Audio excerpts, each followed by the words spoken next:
All right.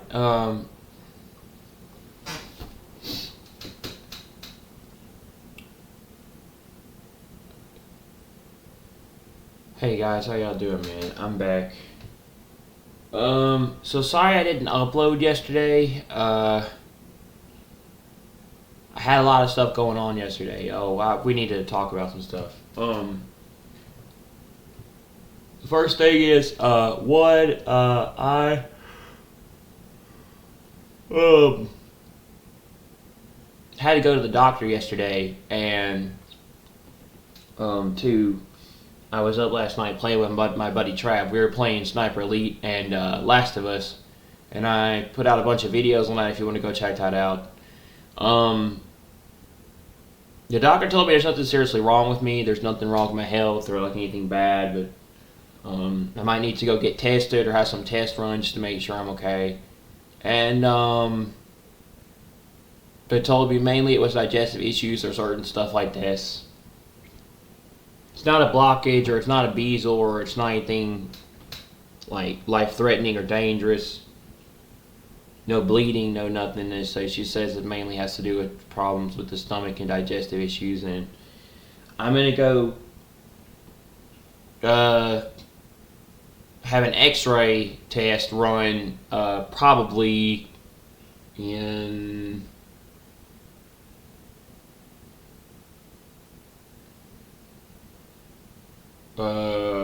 next week. Have it run next week. I'm probably going out of town Saturday. So, just to let y'all know that, I was going to go over some stuff 2 days ago, but I,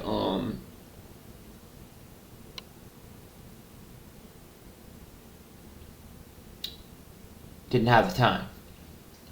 Like, I want to go over State of Play, and I want to go over, I didn't actually get to watch State of Play live, but I wanted to go over State of Play.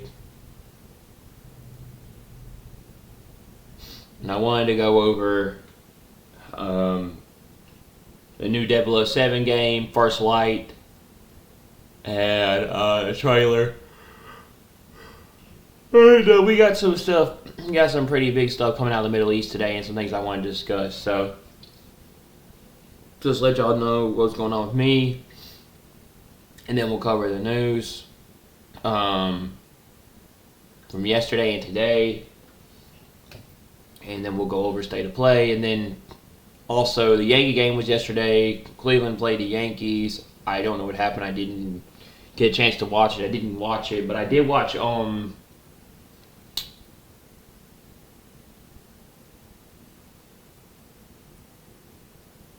Thursday's game.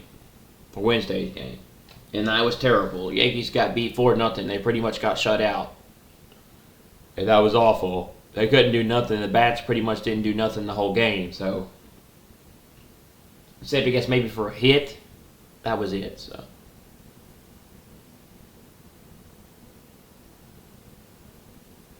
but yeah, I was up last night playing with my buddy Trav, and we were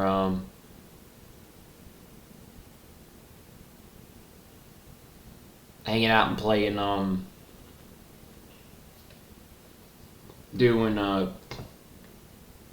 hanging out and doing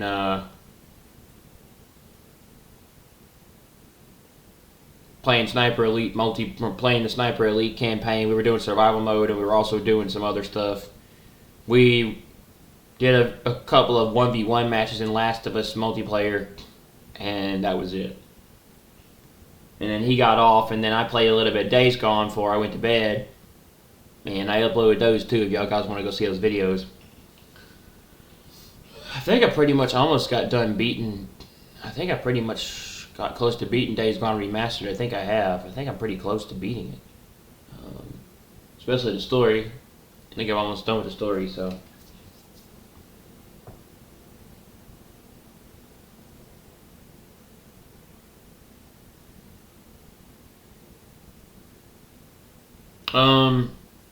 But yeah. So we're going to get to news on the Middle East because I hadn't had a chance to cover it. I just tell you the truth, man. Stay up so late last night.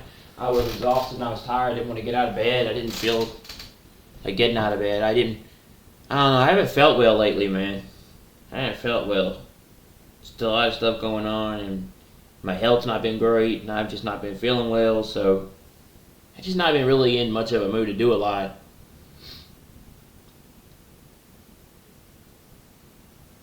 So I've been kind of tired.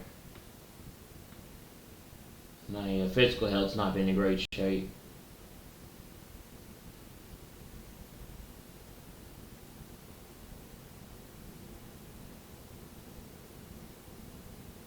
Anyway, we're gonna cover today's news.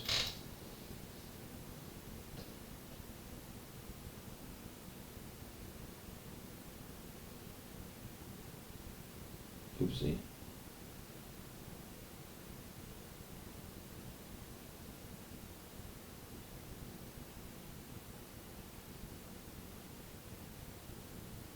Well, yesterday and today's. I'm sorry. Um,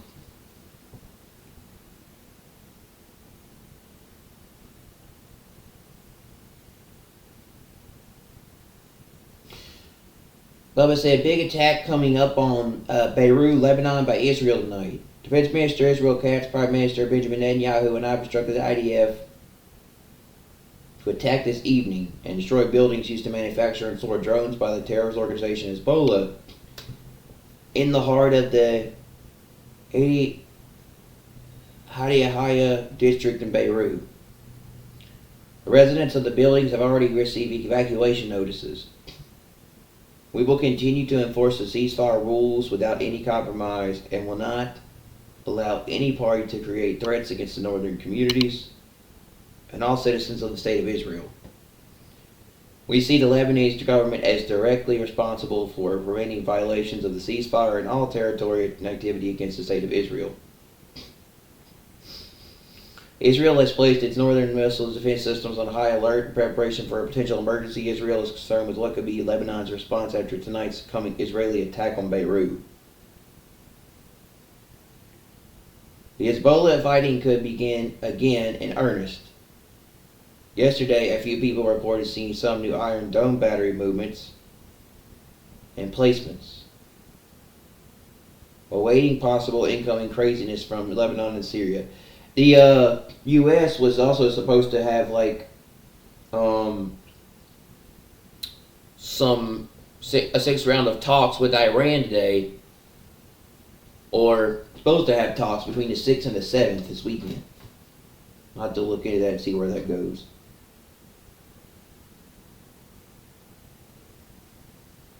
Bubba said IDF spokesperson, the IDF will soon attack several underground infrastructures for the protection of UAVs that were established in the heart of the civilian population in Doha, Beirut. Despite the understandings between Israel and Lebanon, the IDF has identified that the Hezbollah terrorist organization Air Unit 127 is working to produce many thousands of UAVs under the direction and funding of Iranian terrorist elements. After Hezbollah made extensive use of drones as a central component in its attacks on the State of Israel, Hezbollah is working to strengthen the drone production industry in preparation for the next war with Israel. Hezbollah is planning to launch a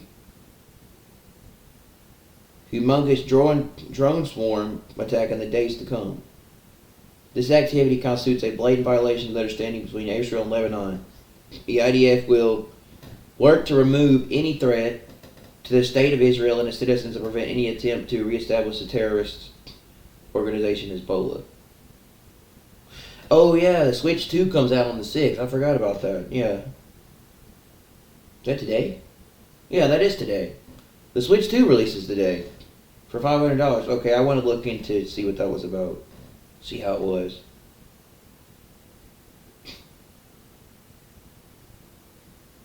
Roughly 10 Israeli roof knocks in the southern suburbs of Beirut so far. The Israeli attack is imminent.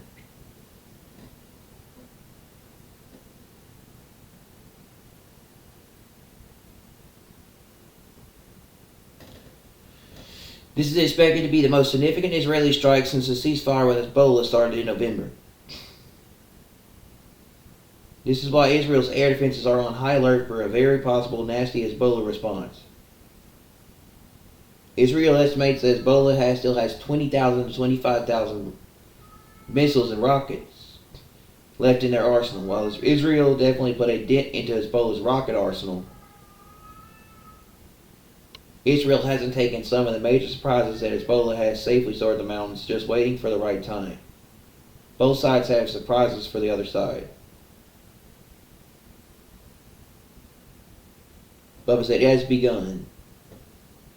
Huge tonight. The new leadership of the Hezbollah terrorist organization was one of the targets of the Israel Air Force strikes at Beirut. Israeli airstrikes on Hezbollah underground drone facilities continued with at least 7 strikes so far, according to eyewitnesses. Lebanese media report that IDF used bunker-busting missiles in one of its latest strikes. With Israeli airstrikes in Beirut ongoing, the IDF issues an additional evacuation notice to residents of numerous buildings in southern Lebanon's Qana, warning of expected airstrikes as they are Hezbollah facilities. Israeli media. The Israeli army is preparing for the possibility of retaliatory fire from Lebanon in response to the Beirut suburb attacks. Reports of 17 Israeli airstrikes so far have targeted the southern suburb of Beirut within the last hour, with a number of Hezbollah-affiliated buildings said to have suffered significant damage, leading several to become partially or totally collapsed.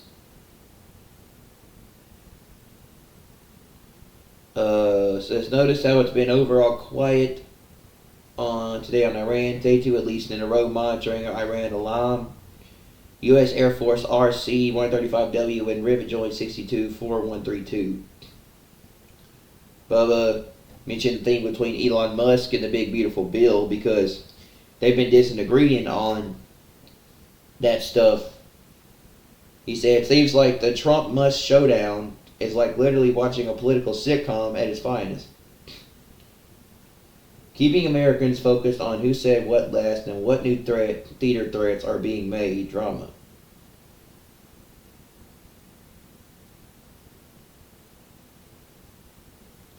Americans have been trained to become trained by drama. If we can keep high enough on drugs and entertained enough, they'll follow us in the direction we want to take the country. To divide the USA, follow from within. It will then become much easier for a foreign enemy attack on local soil. Yeah, a lot of the watchmen, including GRW, or Chris from GRW, said that he believes that there could be like a 9/11 thing that will happen. Bubba said, so 2 things. It might not be a real fallout. Here's a scenario. From what's unfolding, that the big beautiful bill was put forward with so much pork in it, unwanted extras, as they call it in the U.S. politics, so that after this harsh criticism by Musk on Trump, the bill gets amended to suit what Elon pushes. Then Democrats, out of a knee-jerk reaction, will suddenly support Musk despite Trump. Because, yeah, Elon used to be a Democrat. Not knowing that the new bill will end up doing what Trump and Musk both want, getting it to pass easily, both chambers of Congress both win. Or 2, the other option. A real spat and the fallout could have massive and possible long-lasting damage to the MAGA movement. Because if the spat is real, it can fracture the voter base and distract from realizing Trump's agenda, which is needed to win the 2026 midterms. But this thing could snowball. As the USA gets closer to saying yes to dividing Israel, expect to see God dividing America next.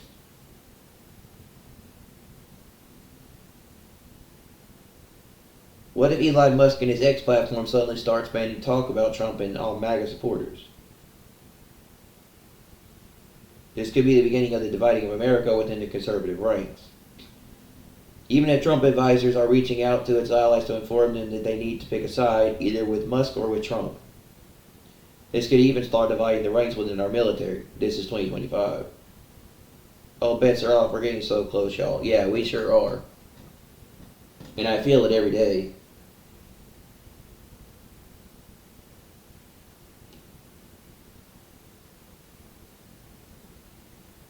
The galactic clash between Trump and Musk is an event with enormous potential for harm or benefit to Israel.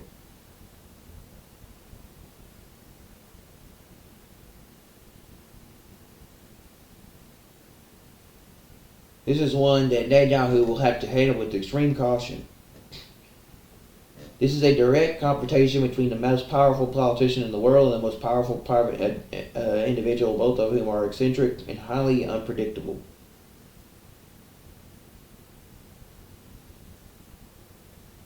Both Trump and Musk expect Netanyahu's loyalty based on their personal relationship with him.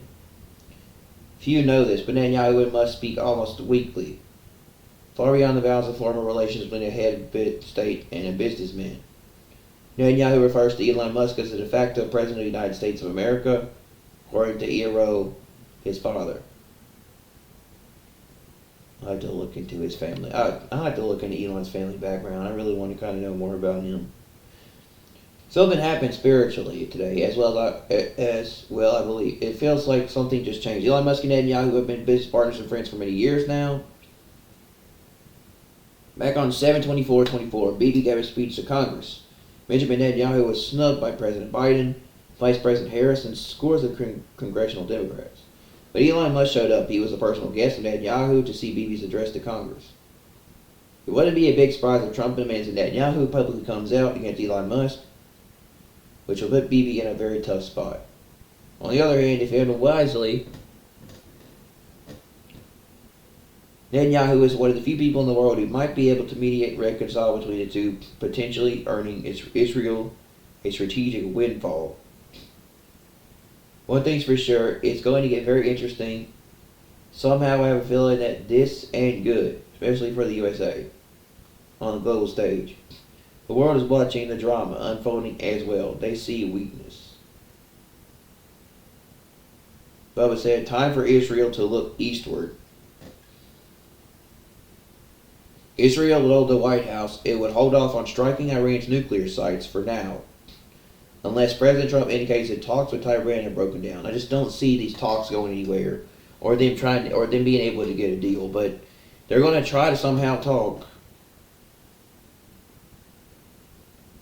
A senior Israeli official said that the IDF is training all the time for a possible strike against Iran. The U.S. and other NATO countries misread measures the IDF took ahead of strikes against the Houthis in Yemen as preparations for an imminent strike against Iran. Israel got some great practice for the trip to Iran. As Yemen is further away than Iran is, the travel site of an Israeli attack on Iran is much shorter. The Israeli government has promised the USA that it will not strike the Iranian nuclear facilities out of turn. But after 60 days of negotiations, Trump's deadline and Iran's rejection of a generous offer that still allows for temporary enrichment, the negotiations are coming down to the wire. Pun intended. June 11th to 12th ends the 60 days deadline set by Trump. Israel is not going to wait around for America. If Trump lets this one slide with no USA military response on Iran, Israel is getting ready to go into action with or without the USA. Bubba said this too. He said Iran has ordered thousands of tons of missile materials from China, enough to produce up to 800 ballistic missiles. It means Iran's getting ready to go to war, bro. As it seeks to rebuild its arsenal amid talks with the U.S. on its nuclear program. Wall Street Journal reporting. This is like throwing gasoline onto a fire before it dies out. Many of these missiles are intended for Iran's axis of resistance, including the Houthis and possibly Hezbollah. Iran wants to get a bunch of their shorter-range ballistic missiles closer to Israel via their proxies. And then there's a couple other things here.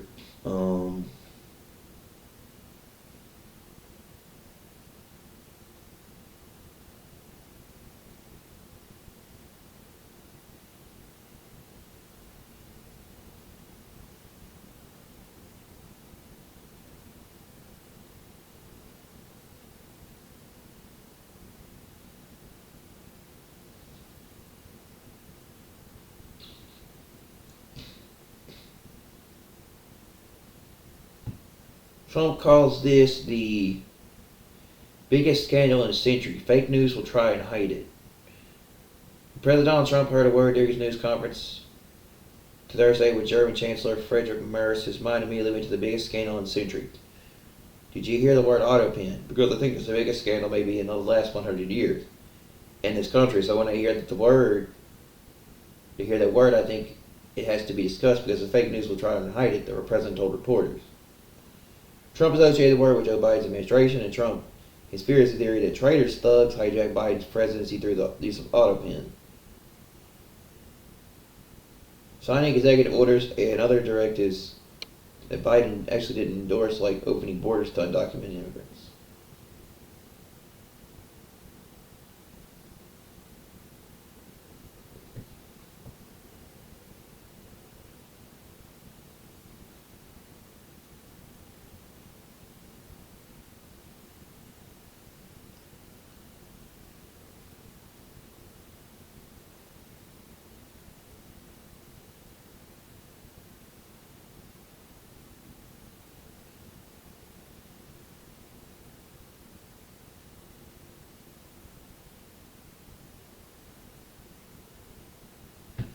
Um,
um,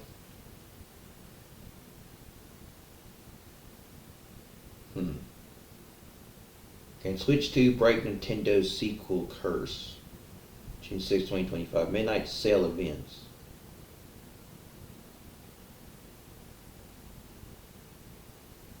The military voted for Biden over Trump 54-46. Now, why would they do that when they got them?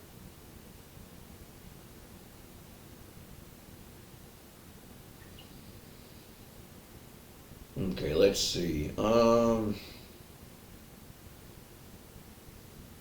See what this is.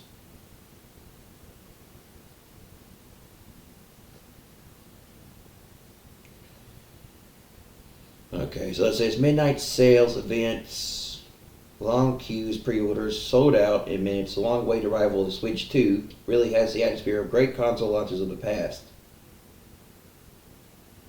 After the muted pandemic era launches of the PS5 and Xbox Series X and S consoles, a big high-profile hardware launch like this is a shot in the arm for a whole industry. A much-needed boost in an era of growing concerns over how the next few years are going to shake out economically.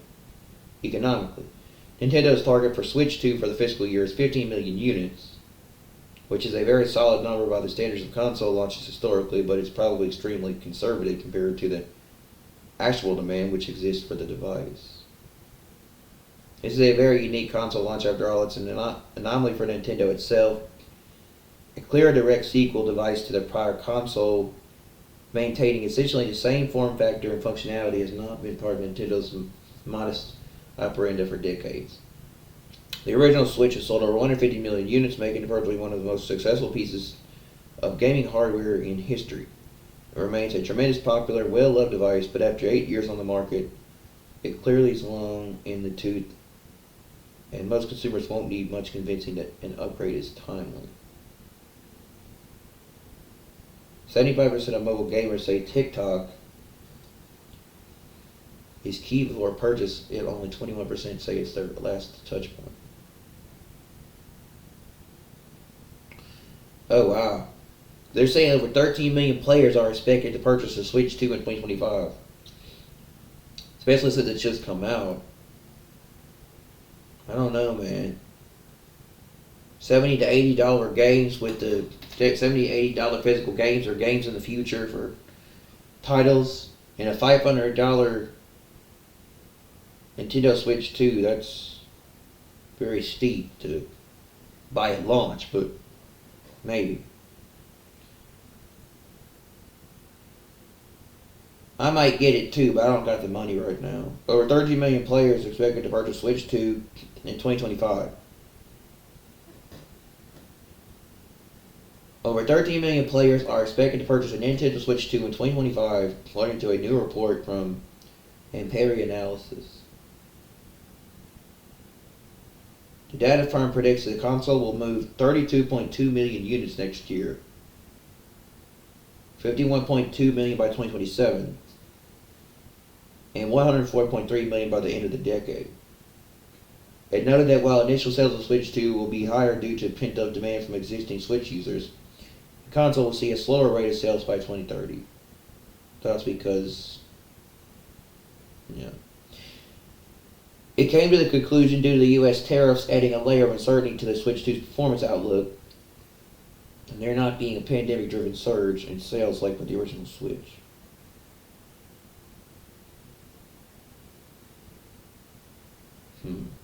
Nintendo Switch 2 console arrived damaged as retailer staples receipt on outer package. We're investigating the matter and will make customers whole, a GameStop spokesperson said.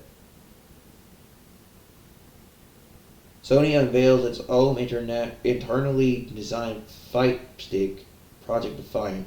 Yeah, we're going to talk about state of play stuff in a minute. I want to go over that. No price point has been set for the peripheral, but it's expected to release next year.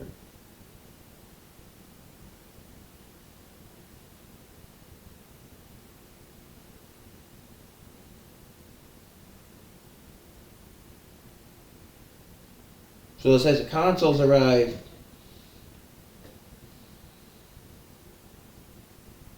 damaged. Customers are reporting that they are receiving their all-new Nintendo Switch 2 consoles with receipts stapled to the front of boxes, damaging the screens. As spotted by IGN, dozens of customers have taken to social media to show how the stapling process has irreparably damaged their system. The majority of complaints appear to stem from U.S. consumers who purchased their consoles from GameStop. While many players frustrated with the retailer, others are also questioning why Nintendo's packaging materials do not provide better protection for the contents, as there are very little padding around the screen to protect you during transit. We are investigating the matter and will make customers whole, GameStop spokesperson later confirmed to IGN. Although a lack of supply like this means those consumers will have to wait several weeks if not months for replacement.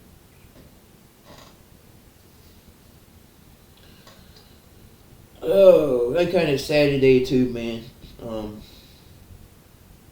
Today was the day that my father passed. He died a year ago, man, so today was the official date that he actually passed, man. So, yeah, I wasn't a fan of wanting to get up today with stuff. I just wasn't really in the best of states.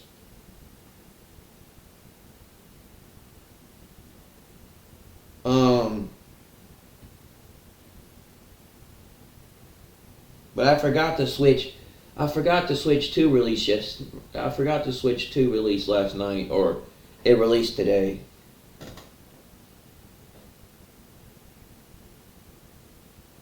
I didn't have the money anyway, man, to get it right now.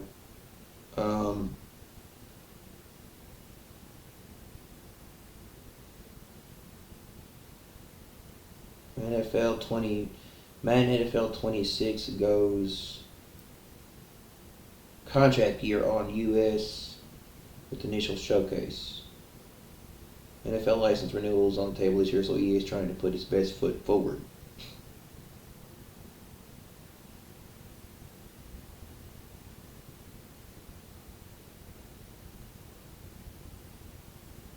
This is relevant to Madden because NFL has not extended its exclusive NFL license contract with EA as of yet, and that is slightly odd because neither side tends to let it get this far down the road before renewing.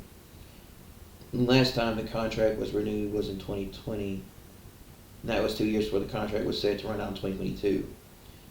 This version of the contract is set to expire after the 2025-2026 season, which means this could theoretically be the last version of Madden. Nah.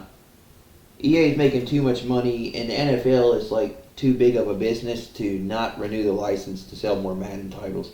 I don't see that going anywhere. They're going to renew it because they're $1 billion business, and they're still making money and selling Madden games. But I can, however, see people going along with the idea of EA and the NFL and EA owning the license, no longer owning the NFL license, so the other games can be made. Because right now, EA has a monopoly on the NFL with Madden, so a lot of people have been talking about how they want them to like start making other football games besides Madden. So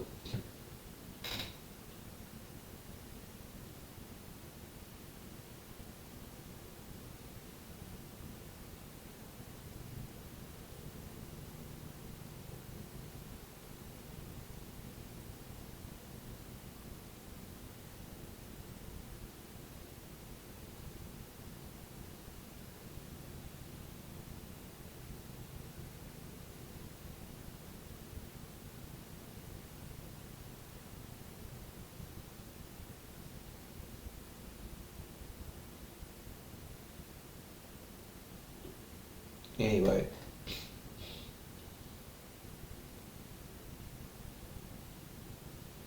Um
Trying to see if there's anything I missed here.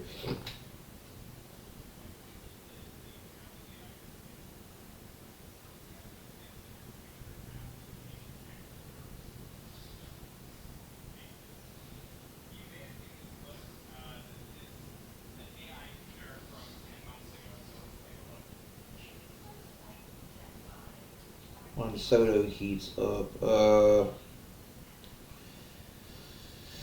I don't see anything here. Let me see. Do.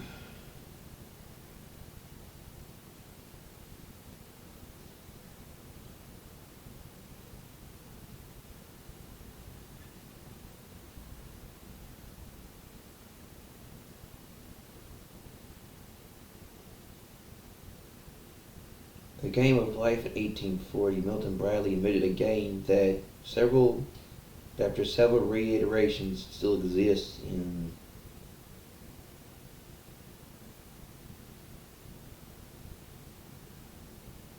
Hmm.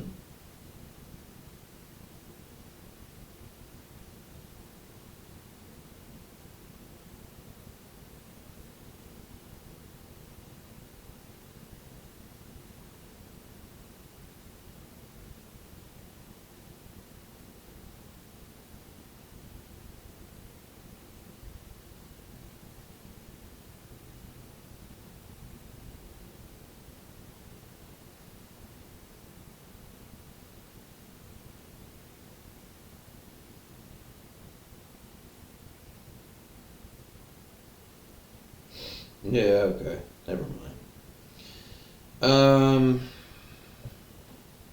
I'm looking, see if there's anything I missed here. I haven't uploaded in 2 days because I've been busy with stuff. PS Plus users have 3 new games to download for June 2025. What is those?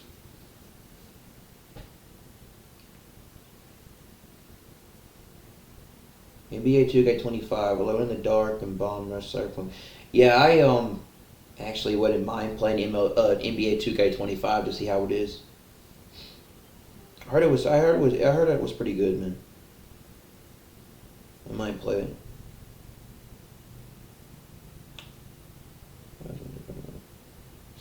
Um,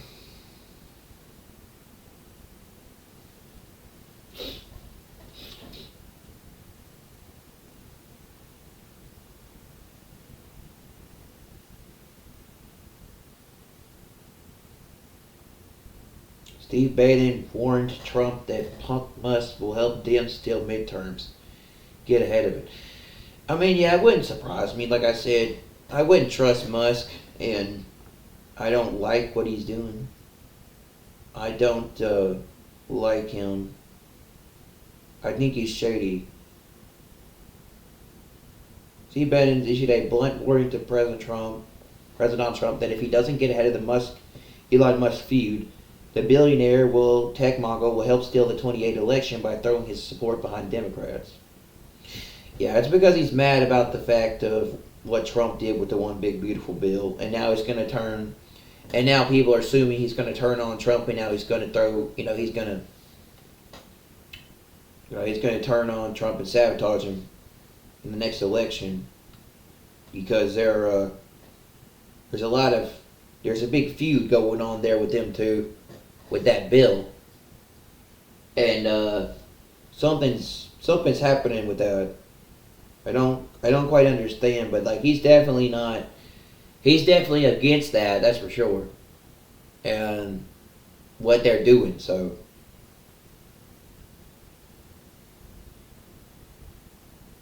it says a former White House strategic and MAGA firebrand claimed on his Work On podcast Thursday that it was only a matter of time before Musk began actively plotting with progressives to bring down Trump, both financially and politically. He turned on Trump, he turned on MAGA, but most importantly, he turned on the country and the American people. Bannon said, President Trump had enough of it. The tirade followed a serious war of words after Musk began openly criticizing Trump's legislative agenda. The attacks spiked in threats of canceling government contracts held by Musk businesses, including SpaceX, and calls by the billionaire for Trump to be impeached. Bannon allowed skeptical of Musk's influence in the White House returned fire by calling for SpaceX to be nationalized and for Musk to be deported. He further seized on the moment to bring the ex-Doge head his political turncoat ready, he claimed, to use his vast wealth to fund House Minority Leader Hakeem Jeffries and Joan Everson v. Trump. Yeah, but Bannon also said Trump's going to get a third term, so I don't know. I don't know what I feel about him. Steve Bannon joked about Trump getting a third term. So, bro, like, I don't know about Steve Bannon. He'll be across the thing, looking to impeach President Trump, looking to help steal the 2028 election, looking to imprison President Trump. So here's my point. Let's get ahead of it, and let's get ahead of it tonight. Bannon urged, there's lots to be done. This guy is over the map. He continued, but he's emblematic of these oligarchs, and all of them have the maturity of a 9-year-old, and they're dangerous. They're dangerous not just to the President of the United States, not just to the President. More importantly, they're dangerous to this Republican citizens of this constitutional republic. I don't know, man. I definitely know that Trump and Elon are really not. That whole thing with Elon and Trump is just one big drama circus over there with the government. And I think it's them trying to get people to pay attention to it, so they'll be distracted from what's going on in the world, including with the Middle East and what's coming. Like I said, not only that, but we could be on the verge of war because there's some stuff happening soon. So yeah, I think they're trying to get people to pay attention to that, so they'll get distracted.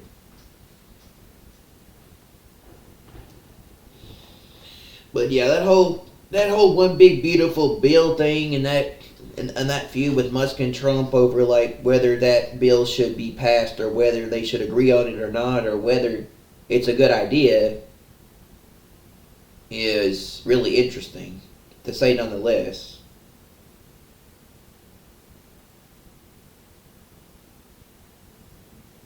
Okay.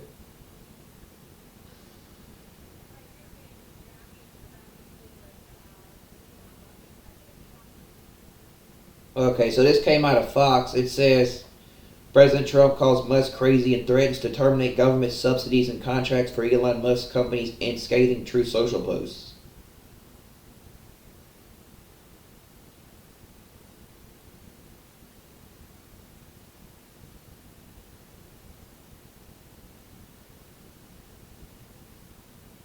So apparently Musk also knows about Epstein. Anyway, so that's I don't know.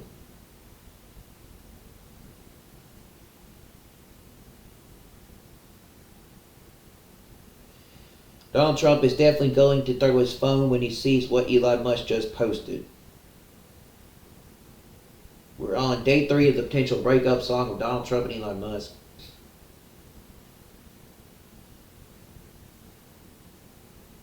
As you all know, Elon Musk spoke out against Donald Trump's big beautiful bill that would reportedly raise the national deficit by $5 trillion. House Speaker Mike Johnson was asked if he spoke to Trump about it, and he said, as you know, he's not delighted that Elon did a 180 on that. Later in the press conference, Speaker Johnson said he called Elon and he didn't answer. Messy, well, Elon has gone all in on getting that bill repealed. He's sharing memes like this one. Money Doge is saving the government. Trump's big beautiful bill. This one. If Tom kills Jerry, the show is over. Same reason the other party never fixes anything when they're in power. And this one. Republicans getting ready to reduce the size of government. He's particularly into sharing Kill Bill once. He renamed it the Debt Slavery Bill. In one post, he said the immense level of overspending will drive America into debt slavery. The U.S. national debt is now rising by $1 trillion every 180 days. In another post, he said the new spending bill should be drafted that doesn't massively grow the deficit and increase the debt ceiling by $5 trillion. And he particularly begging people to call their representatives to kill the bill. People in the replies are watching it all unfold. This is getting interesting. In the awkward and unfortunate position of agreeing with Elon Musk, one person said. Another person asked, I think Republicans and Democrats can all agree to this, right? And this person commented, oh, I know that breakup was messy. What has Donald Trump done about it? Well, in the past 24 hours, he shared Elon Musk's goodbye to Doge post. Let's see what happens next. Yeah, this whole thing with Elon and Trump is just a clown show, man. This whole thing with Elon and Trump with this thing is just a clown show, dude. It is. I feel like we're going to be out of here soon in this world, very soon. The rapture's about to be here. We also had that travel ban that Trump passed. I want to talk about that too. Trump passed a travel. Trump put in a travel ban a couple of days ago after that guy was attacking those people in Boulder, Colorado, on 12 countries to where they cannot come into the United States. It restricted travel to the United States completely, and they cannot even get their hands on getting a ticket into America. So, yeah, several countries, a whole like 12 something countries were like banned from coming into America. There was a travel ban put on the country as of a couple of days ago. It's going into effect on Monday and everything. It is. It is. So, like I said, we could be having a rapture very, very, very soon. Okay, come on, everything. We could have a rapture very, very, very soon. And I've been thinking we're gonna have that for a while. But yeah,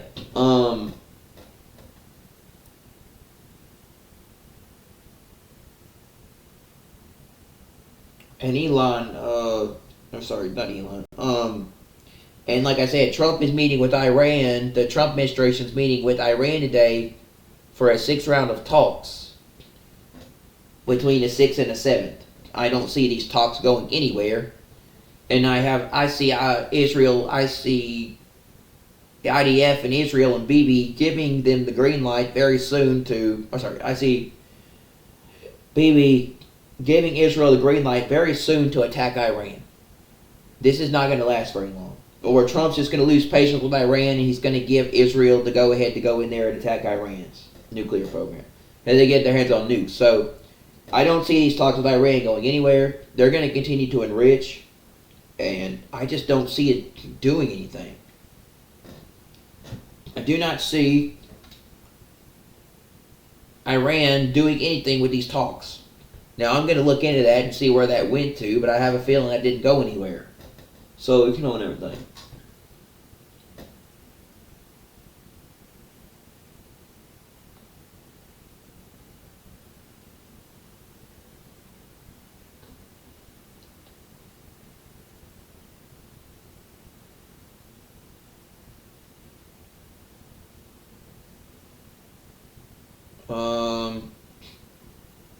See if there's anything I missed.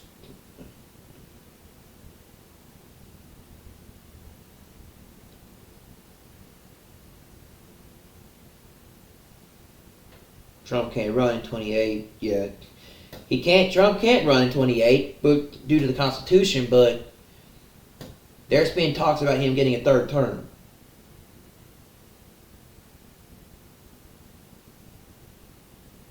And like I said, if he somehow gets in 28, that's Antichrist. Changing the times and the laws.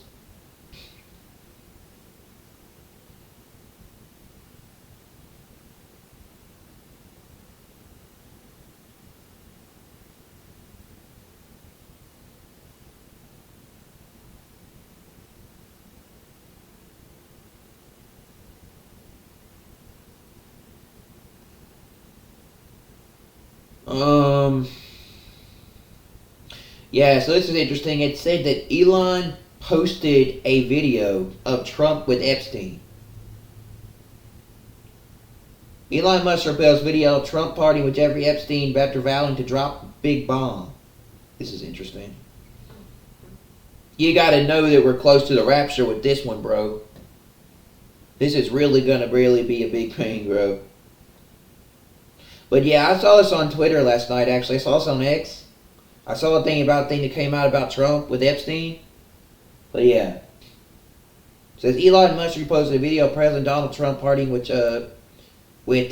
child sex offender Jeffrey Epstein on his X account as their public feud continued to bloom. I read about that. I looked more into that. I didn't know what that was about, and I looked more into that, and I did some research into that. It turns out that at the time Trump didn't really know who Epstein was, and that when he found out what he did and who he was, he kicked him out of Mar-a-Lago. He did. If you look into it, right, and everything. And so Trump was at the time with that guy, but he didn't like him.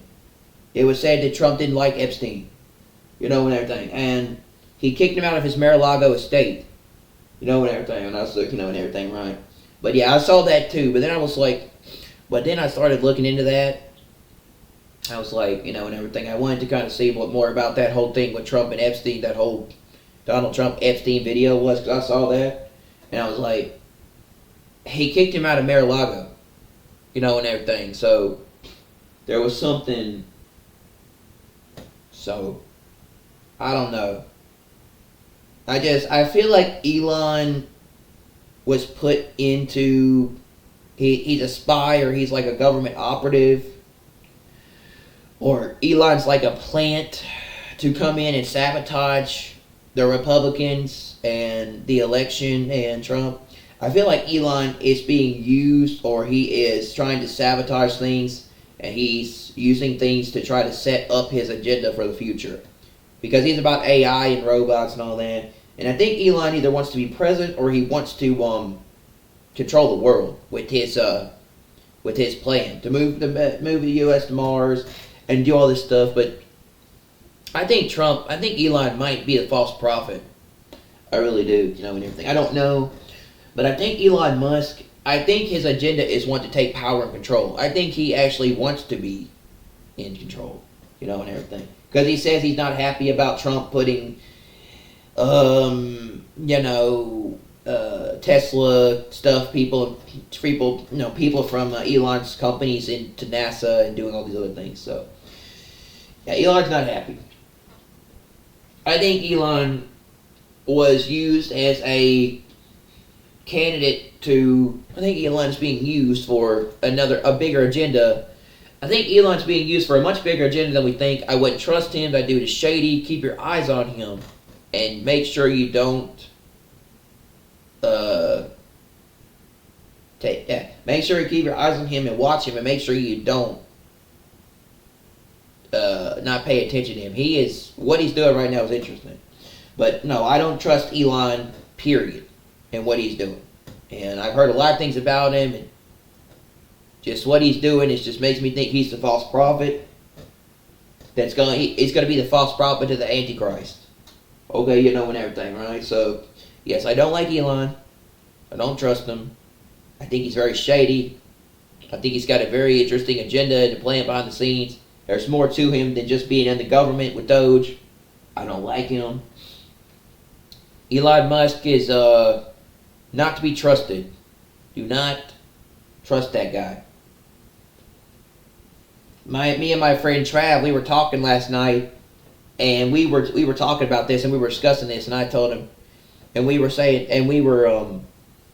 having a conversation about this, and he doesn't even trust Musk. He says, I don't even trust Elon Musk. He's like, I don't trust him either. And he said, I looked into his family background history, and anyway, so, it's just like, it's like, I don't like, Elon Musk has a very shady past. He wants to call Trump out for being with Epstein, but will he really tell people his history, his family history, and what he did? Including the fact that he was wearing an upside-down crucifix cross that looked like he worshipped the devil. Just saying, bro. That Elon was a part of the satanic agenda, woke ideology agenda. That Elon was wearing an upside-down crucifix cross that represented, and wearing this costume that looked very like satanic and devilish, and everything, right, and stuff.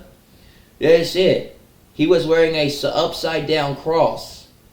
The only explanation for that is that they're mocking what's coming. And this dude is evil. When you turn the cross upside down, that represents worshiping the devil and the satanic agenda. When the crosses get turned upside down, that means this dude is worshiping the devil. He's a part of the satanic agenda with the elites. He is, and everything. And he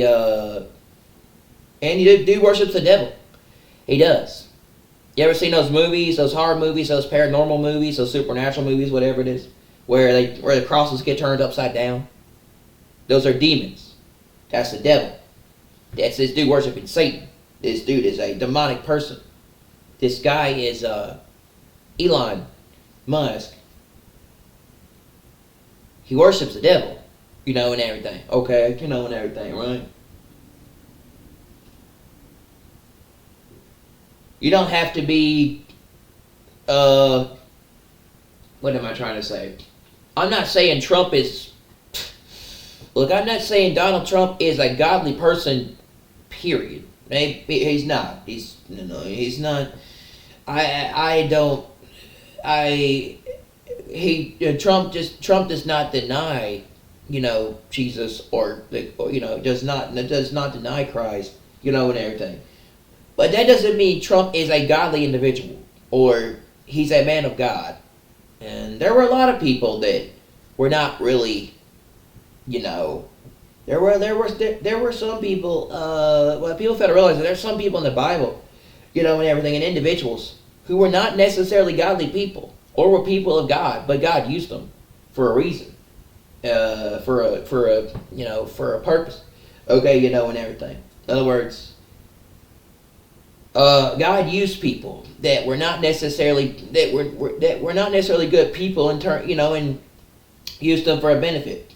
Like King Saul used to want to kill people, and then he became different, and he became Paul, became the Apostle Paul, and everything. He went from King Saul, he went from Saul to Paul, and everything, and everything. Not only that, but he went from a man that was trying to kill David to becoming a better person. He tried to throw spears at him when he would get angry, and David had to play the harp to calm Saul down, and everything, right, and stuff. And then there were a lot of figures in the Bible that were used that were not necessarily godly people or like people that were of God, and everything, right, and stuff. But God's, I wouldn't call Trump a godly person, in this place, and everything. And I know he's not a Christian, and I know he's not a believer in, I know that he's not really a born-again believer, and everything, right? Or like, in a sense, he's not really, he doesn't understand anything about real, spirituality or biblical context. That's why he continues to keep talking down Iran and hoping that they'll stop, but we all know what's coming if you've read biblical prophecy. And that is, I'll break the bow of Elam, the foremost of their might, and send and spread them to the four corners of the earth. I will send the sword after them, and there will be a place where Elam's enemies will not go. And then I will restore them, and everything, right? Elam is Western Iran. Western Iran is located in where Iran's nuclear program is. Okay? And everything. Okay, so like, that's coming. We don't know when that's coming. But yes, and everything. And stuff. Are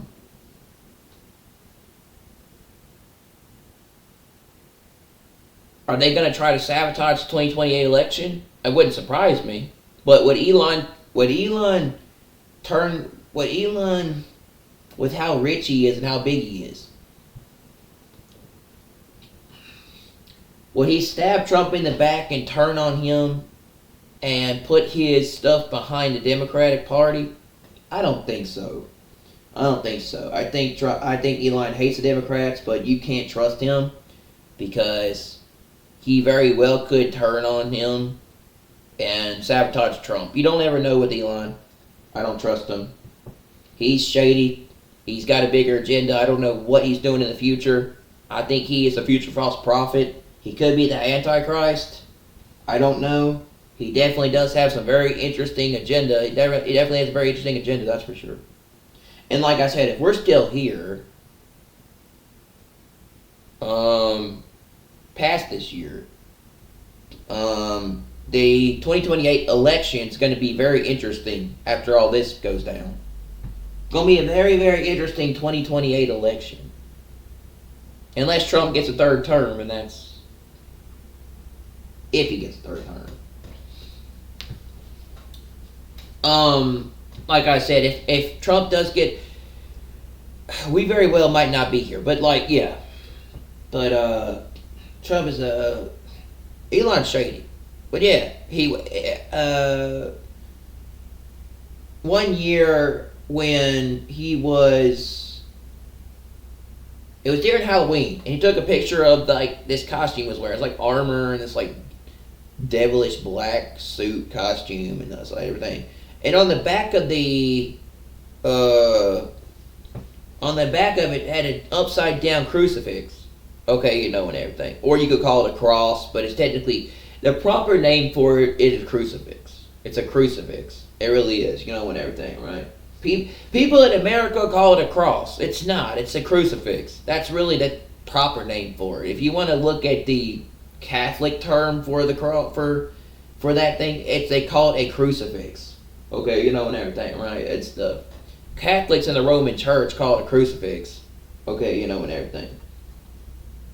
That's why you see individuals walking around with that thing. They call it a crucifix, we call it a cross. It's the same thing. But when you look at it right, and stuff, it's the same thing. Okay? The same thing. Except the Catholics believe that, you know, Christ did not rise, Christ did not die and then rise again, and he's not, and that didn't happen, and they worship Mary. Americans in the United States, not everyone, but a lot of people, they believe in that, so, and everything. I'm not a religious person, but I do believe in God, yes. And I do believe in, I do believe in the crucifixion and what happened, yes. I do. There's proven evidence by science to prove that it actually did happen. Because they have actual research and facts and historic evidence on the fact that there was a tomb, there was a place where Jesus was nailed to a cross, and there is a perspective where it did prove he did rise from the dead, and everything. Not to mention they found the Ark of the Covenant, and a couple of days ago they've come up with historical facts that there wasn't Adam and Eve.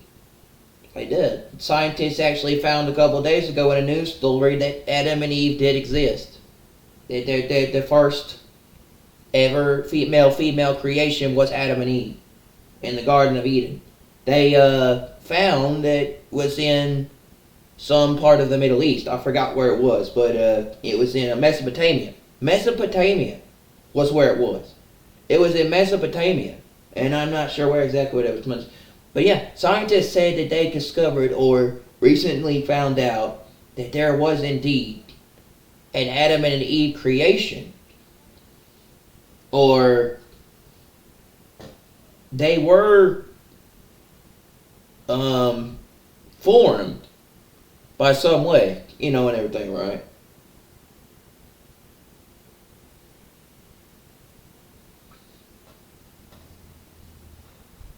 Anyway, but atheists, non-believers, people like that are like, where's your proof about the fact that all this exists and everything, and stuff, and none of it's real, and everything and stuff, and where's your facts and scientific evidence to back it up? Well, I can show you proof that it actually is, that they actually have evidence to prove that it was real. Including there has been, scientists have they have discovered that there was a real person named Jesus that walked this earth, and everything, right? So, yes, science has more evidence to prove that there is a God that walked this earth thousands of years ago. There is a God, and he had a son that walked this earth thousands of years ago, than really, personally, than people think. And everything, right? And stuff. So,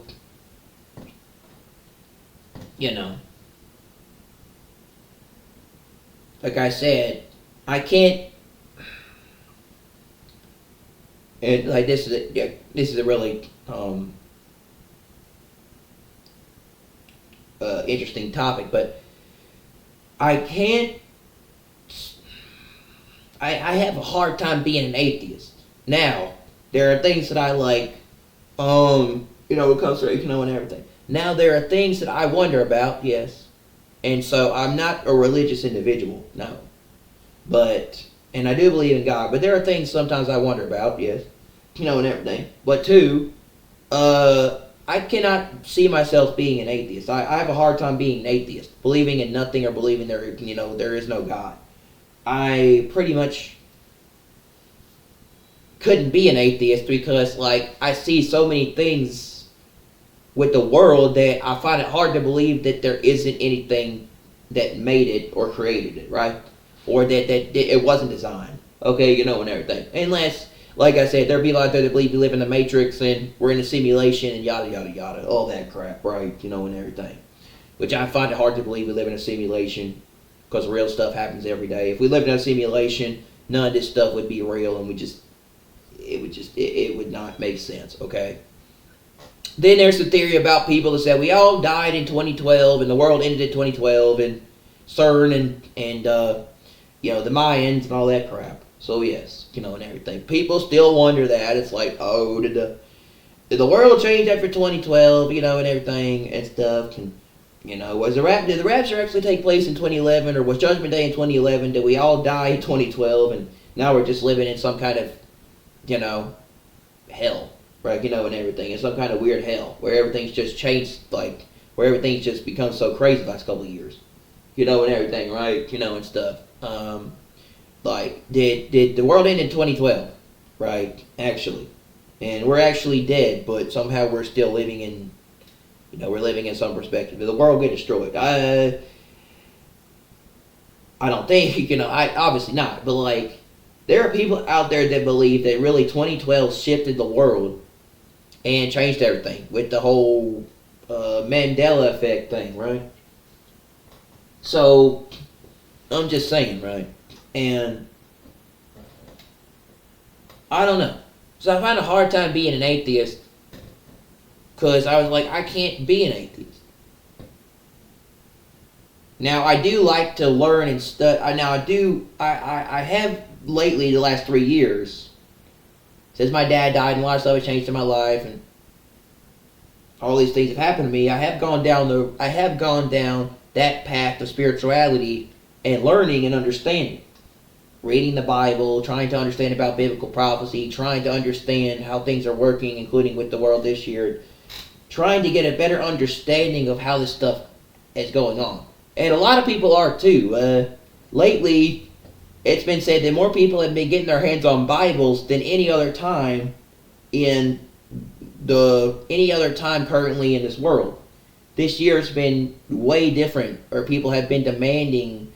Well, not demanding, but people have been asking or have been saying for people to get their hands on, Bibles, study Bibles, stuff like that. It's been not like any other time in the world. 2025 has been an interesting year for people where they've been saying they've been trying to understand, and I have been studying spirituality and stuff like this, including with the Middle East. And yeah. So I've been trying to understand where all this stuff falls and where all this stuff falls and where it goes and what it's exactly about, including with Iran. And everything. So people were to ask me, like, when it comes to Iran and everything, do I believe there's a God? Yes, of course I believe there's a God. Do I believe in all the other stuff? I mean, I'm 50-50 on some days, but yes, I do believe. Yes. And everything. And stuff like this, right? And stuff. I couldn't be an atheist because I can walk outside and I can see I can see the way everything is, and I'm like, I find it hard to believe that we live in a simulation, or this is a matrix, or this is just some kind of like computer program, or like some kind of thing to like it's not real, and everything, and that we're just living in a fake world, and everything, or what am I trying to say? Or there, we just maybe what we see outside is not real, but I don't know, man. Like, there are real things going on in the world that are happening that make it hard to believe that, if you don't believe in God by now, you should believe in God this year. You should, with the way things are going, with all these disasters going across the world, and earthquakes and volcanoes and all this crazy shit going on in 2025 with the weather and everything.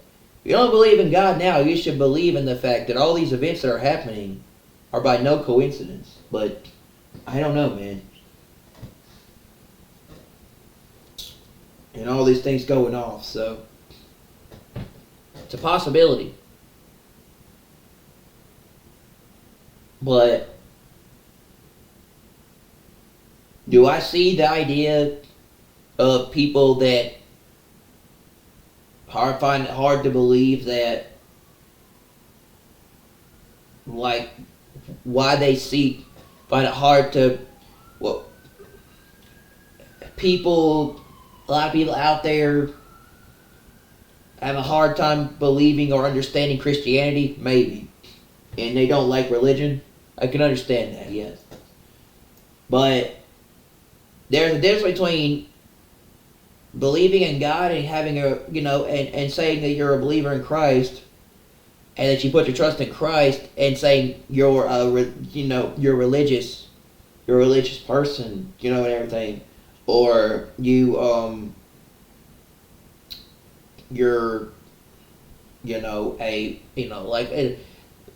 I guess what they would call like a Bible thumper, or someone who's trying to force that on people. Not really, and everything, right? And stuff. Jesus wasn't really religious. He wasn't really a person who tended to do stuff to a point. He was different. And if you think about it, he really didn't do things the same way other people did. So, I don't know. But people are different and have different ideas in this world, but I'm trying to say, and everything. That's the thing about our country, is that you have the right to believe what you want to believe and think what you want to, believe what you want to believe and do stuff and everything. And you don't have to be a part of a religion or a particular group if you don't want to. Now, that could change, because there's been talks about them wanting to ban, there's been talks about them wanting to merge church and state together. But yeah, by the Constitution and by law, you do not have to. The church is not in charge of the state. The church does not run the country. So they can't force people to go to church and worship God or be a godly person. And everything. By law, God gives you by perspective, God gives you free will. And by law, it's in the Constitution that you can't, that people do not have to follow. People do not have to, by law in the Constitution, it says people do not have to be believers in God or Christ, or they don't have to be, into Christianity. But like I said, most people that call themselves believers in Christ, I don't think they really call themselves Christians. I think they call themselves people that are just born again believers in Christ. There's a difference, and everything. But I don't think the term Christian is very, people get it out of context, and everything, right? And stuff. But like I said, you have atheists, you have Christians, and you have people that don't believe anything at all. Well, that's technically an atheist is a person that doesn't believe anything at all, and they don't believe in the God, period. But I can walk outside and be like, oh, I can understand the world, but other stuff, yeah, and everything, right? But yeah, I am a believer in stuff, and I'm a believer even more in stuff now, especially this year with what I've seen and what's been revealed to me or what I've been shown. And I was like, if you don't believe now in there is a God or God exists, or you don't think that you don't think that there is a God, well, look at everything going on with the world, and including with the weather, so this year especially, so and everything. And yeah, I believe in it even more now.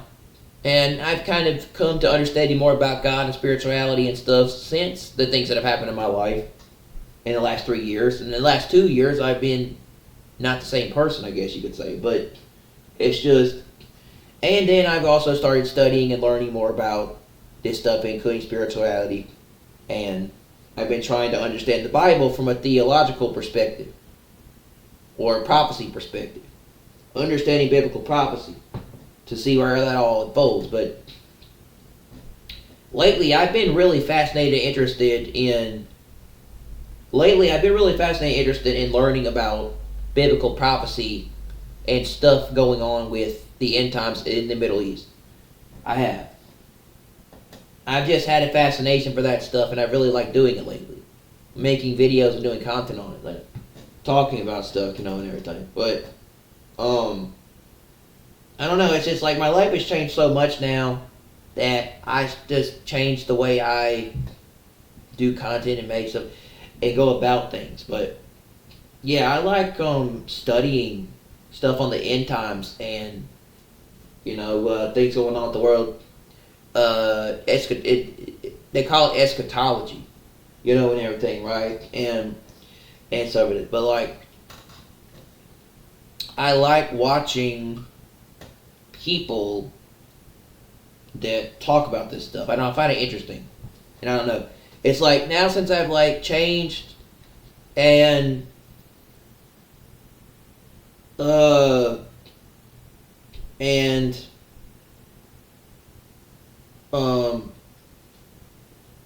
been shown a lot of this stuff.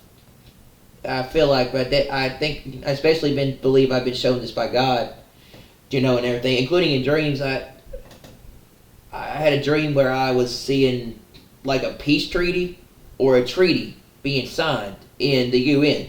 A couple of days, I saw them sign a peace treaty, or I felt like I saw something in my dream where they were in New York. This is like probably for the June 17th to 20th UN peace conference coming up with the two-state solution. But I saw them in this room or in this place, and they were surrounded by a desk or a table, and they were gathered all around to sign this peace treaty or to sign this peace deal with Israel and stuff coming up. They were working very hard on trying to get this peace thing signed coming up pretty soon, and everything. Or they were working on trying to get this peace thing put in place, or this peace plan, and everything put in this. They were working very hard to bring peace to the Middle East. They were working on getting this peace conference thing set up, where they're working very hard on trying to get this peace thing deal set up so it can be finalized and it can be put together. So they're working on getting this stuff ready so it'll be ready to be signed by the Antichrist. So and everything. But I saw this coming up in a dream where I saw them signing some kind of paper or some kind of deal or something, where they were signing some kind of peace treaty or some kind of peace deal, and everything.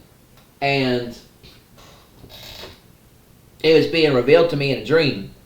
And I noticed that when I was sleeping, I saw something like that in my dream. I saw some kind of peace thing or some kind of thing to me when I was sleeping, and everything. And as soon as I went to sleep, I just saw this thing where there was a bunch of nations gathered around a table trying to work out peace, or trying to work out a peace guild, or this peace conference in New York City, and everything that's coming up, and everything, and what they were doing. But I saw all these countries gathered in this big room around this table or around this thing where they were talking about peace and trying to discuss this. They were also trying to get Israel involved. They were also trying to get Israel to agree to this peace deal or this peace treaty, and everything, to end the war in Gaza and to do all this stuff. So they were trying to stop this thing. They were trying to stop this stuff with Israel in Gaza, with Gideon's chariots in the west, then taking the West Bank before it happened. They were trying to stop this from happening before they did it. Okay, and everything, right? And stuff. And they were trying to stop Israel from taking over Gaza. And they were, and I saw this in a dream, but So, yeah, if you don't believe we're living in the end times, like I said, where people get dreams and visions, I truly believe there are people that, but yeah, I saw this, and I was like, this is interesting, but I saw this peace thing being signed, or this peace thing being worked out.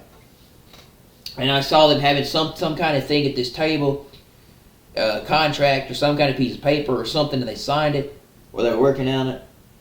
The 10 nations, which I believe are the 10 kings, which talks about in Revelation, where they talk about how there are 10 kings, 10 nations to get their power to the Antichrist, and then he comes in and he signs a deal for 7 years, to with all these with these countries to agree to a peace covenant, the 7-year covenant, the Daniel 9:27 covenant, which is he confirms a covenant with many for 1 week, which is 7 years, and then this. So and everything. So yes, I believe at times when I'm alone, and people might think I'm crazy, which I probably thought I am a little crazy, to be honest with you, but and stuff. But now I'm 9:27. I believe when I'm alone,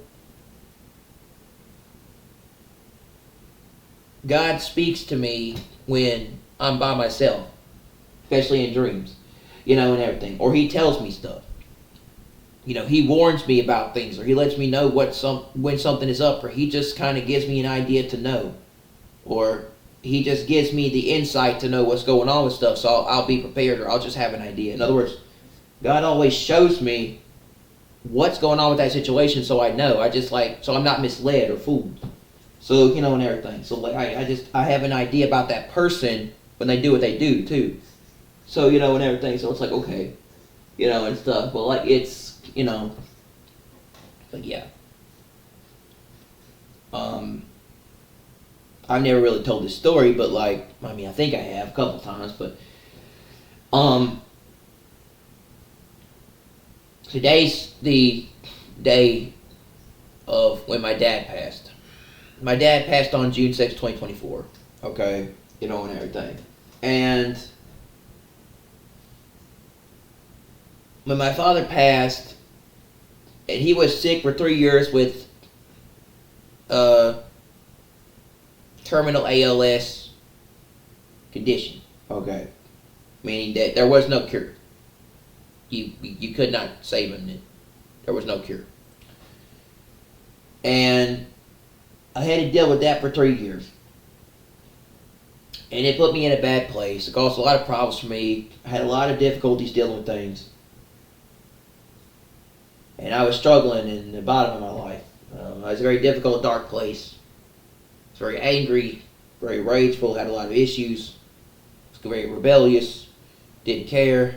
Was going through a very hard, dark time.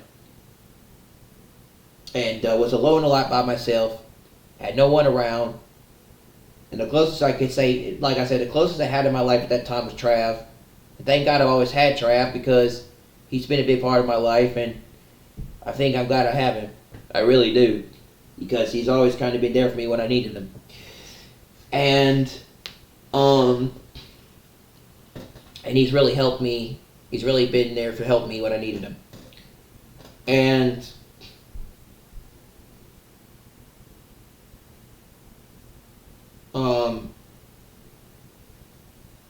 he's been a big part of my life a lot. My friend Trav's, my buddy Trav's been a big part of my life, especially since my dad passed. He's been a big part. He's helped me handle a lot of things, and everything, right? But like,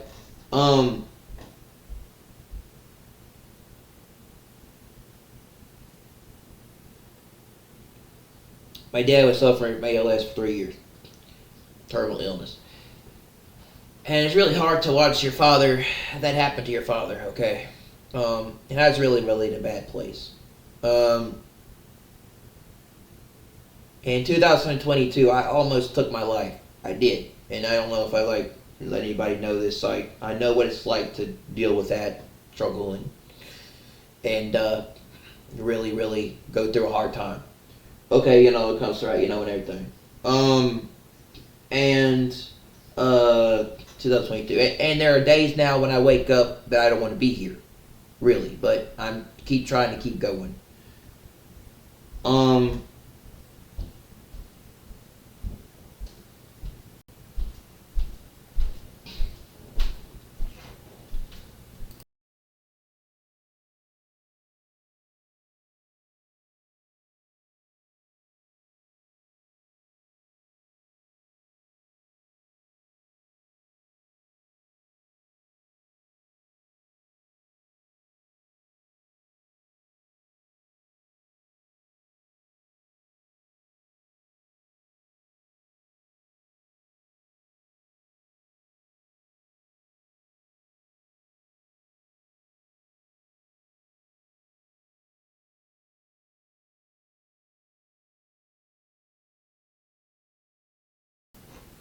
Um,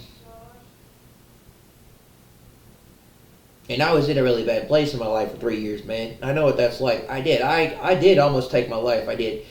Um, I was very depressed. I was in a bad state of my life. With my dad being sick, and I was also working at Walmart. They gave me a job I hated and didn't want to be a part of, and that just made it even worse. And I just got, I went into a major state. I went into a state of chronic depression. I was in a bad state, a bad place. I was always upset, not doing well, including mentally, and just was just in the worst state of my. I was in the worst time of my life, the worst state. And I would come home and I would just get angry and pissed, and I would just want to yell and rant and get upset, and that's really all I did for a long time. And in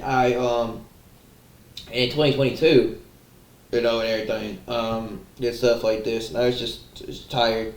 Like I said, if it wasn't for Trav, I probably wouldn't be able to deal with things as well around that time as I did. But if it hadn't been for the things I went through, I probably never would have found what I found now, or where I was now. But I'll get to that in a minute. Anyway, when it comes to it, 2022 at that time, I call my rant, get angry a lot, just wasn't a happy person, just was in a very bad state, felt alone a lot, just was struggling a lot in my life with stuff, never really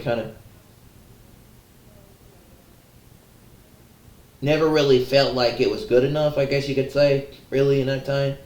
And man, my dad got sick, he got worse, and I wasn't doing well, and everything. I had to talk to my boss when I was working at Walmart, and I had to tell him I had to leave, take some time off. They told me when I took that job I could take time off, but they told me I could take time off whenever I needed it, or whenever I need, or whenever, they told me I could take time off, or I could take, I had vacation, or I had stuff with there. In other words, in other words, at Walmart, I could, like, Well, that sounds absolutely miserable. No air conditioning. I mean, including with Walmart, I could choose to, like, You can't.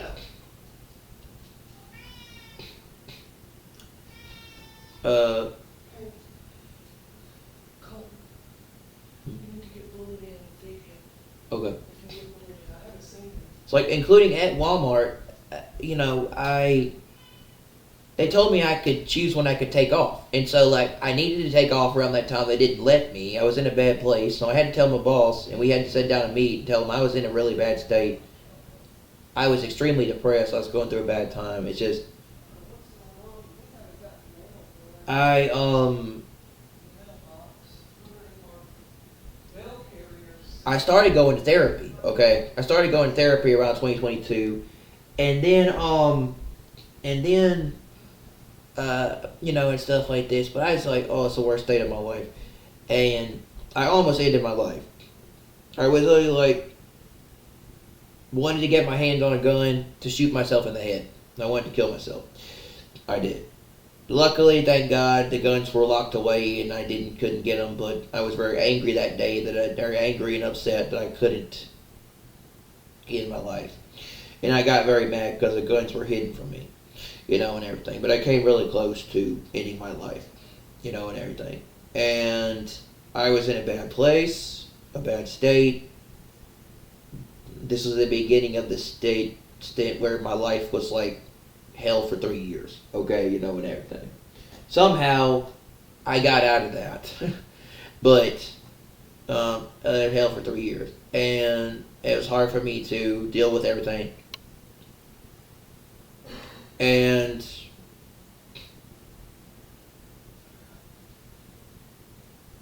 like I said, thank God I managed to deal with that, but it was not good. At the time, I was trying to get help with the stuff I was dealing with, and also, and also in 2022, I was working there, yeah, so like and everything. And then my mom and dad went on vacation to the Grand Canyon before he passed, and my dad got worse. They both got COVID, and they both got sick. And my dad, he got worse because he already had issues with ALS, but his breathing got a lot more difficult. And the 2022 was, and then it got so bad for me, I had to go into the psych ward back in 2022, where I had to go to the hospital to get help, and everything, or to work out to figure out how to deal with all this. And really, we're just going to go there to try to help get me something for anxiety or something, when it comes to, right, to help with all that. But then they told me that basically because I was a threat or a danger to myself there in 2022, they had to keep me there, and I had to be taken to psych, and everything. I told them I was suicidal, I was not wanting to live anymore, and don't ever tell, number one rule I learned about the government and how I can't trust them anymore, and this is why I've become this person over the years, okay, because of a lot of it, and everything. Don't ever tell the government or the state that you are suicidal. It's by law that they cannot by law that they won't let you leave, or you cannot stay, or you cannot go. They have to keep you there because they think you're a danger or a threat to yourself or to someone else. If you say you're suicidal, they have the right to keep you there, and you can't leave. In other words, it's a law that says that they can technically detain you and keep you from leaving. And everything, right? And I learned this the hard way because there's nothing I can do about it. In 22. So I went to psych, and I spent a month, well, maybe not a month, maybe a week in that place, and it was horrible. It was terrible. It was awful. Couldn't sleep in there. The beds were just nasty, bed bugs, stuff like this, things like that. It was hard to sleep in that place. Managed to sleep there, but it was very hard. And just they were very demanding and pushy in general, and just, I didn't like it there, and everything. And it was just, I didn't belong in that place. And it was just a terrible, awful experience. I don't recommend going to psych, or you have to, or you going there. If you're gonna go somewhere, go to a therapist or go see a psychiatrist. Don't go to psych, and everything. And thank God, out of that, I did manage to do better. But yeah, I got better. But then my life started to get a lot more difficult and harder because my dad got worse, and then those 3 years were very difficult. And then I was doing YouTube and streaming and doing MLB The Show stuff and just doing my regular stuff and sleeping. And I fell into a really bad hole and was struggling. And I became very angry and upset and just mad in general. And like to spend time by myself, and I'd be outside in the car, blasting music, doing whatever, trying to deal with things. I got angry one night, and I broke a window, and, then the police showed up because the neighbors called the police. And I almost either went to jail, or I had to go back to a hospital. They told me you have two options. The police showed up at my door, and everything, right, and stuff that night. And they said, you either have two options. You either have to you're either go into prison. Thank God that didn't happen. Or you got to go to the hospital. And like I said, that was really brought me down a lot of inches. That really humbled me. Made it to where it was different for me after I got out of that place, and everything. But yeah, I had a problem, where I got very angry and my life got harder.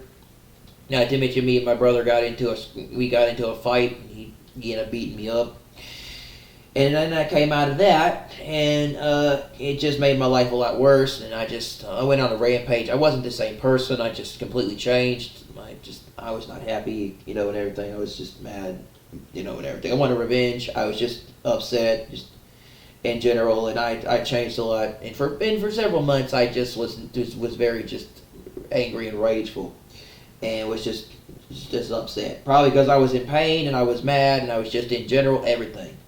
I felt everything all at once, and I just wanted to take it out on other people. And I was like, okay, and everything. At one point, I got so fed up with shit, I broke a window. I did, and everything. I took it in a broken window. Broke my window, actually, to my old room before I moved. And I took it and I broke the window. I broke the outside of the window, and everything. And stuff. And then the neighbors heard a loud crash, and then they called the police because they thought I was breaking into someone's house. Or someone was breaking into someone's house in the neighborhood. So, yeah, the cops showed up and they gave me two options. They said, you can either go to jail or you can go to the hospital, and everything. And so, yeah, I had to go back. But I was praying that I didn't have to go back there because, I didn't do anything. But I was trying, and everything, that I wasn't crazy or nothing was wrong with me or in general. I didn't have anything. I was normal. I just had some really hard stuff in my life and events, or just some things happened to me that made things harder, changed me.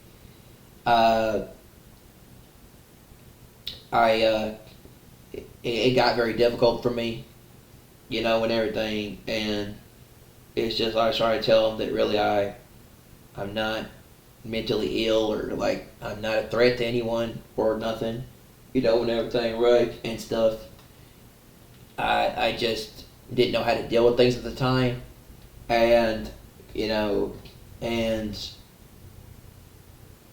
was just praying to God, begging God, please don't make me go back there, please don't make me go back there, please don't make me go back there again, and everything, and saying, I don't want to go back there, because listen, and everything, please, if you have, and if, there's anything I did, or want me to do, or I try to change, or you want me to do better, it's I promise that I'll do better, I'll do what you want me to do going forward, or I'll and everything, or I'll do my best to change, or I'll do better, if you get me out of this, and everything, or I kept praying, so I don't want to go back there again, and everything, and stuff, and it's I'm gonna try to be better in the future, or, I just pray to God saying, I just don't want to be here again, and stuff, and I just was hoping that I didn't have to go back there again. I told him that, I had an encounter and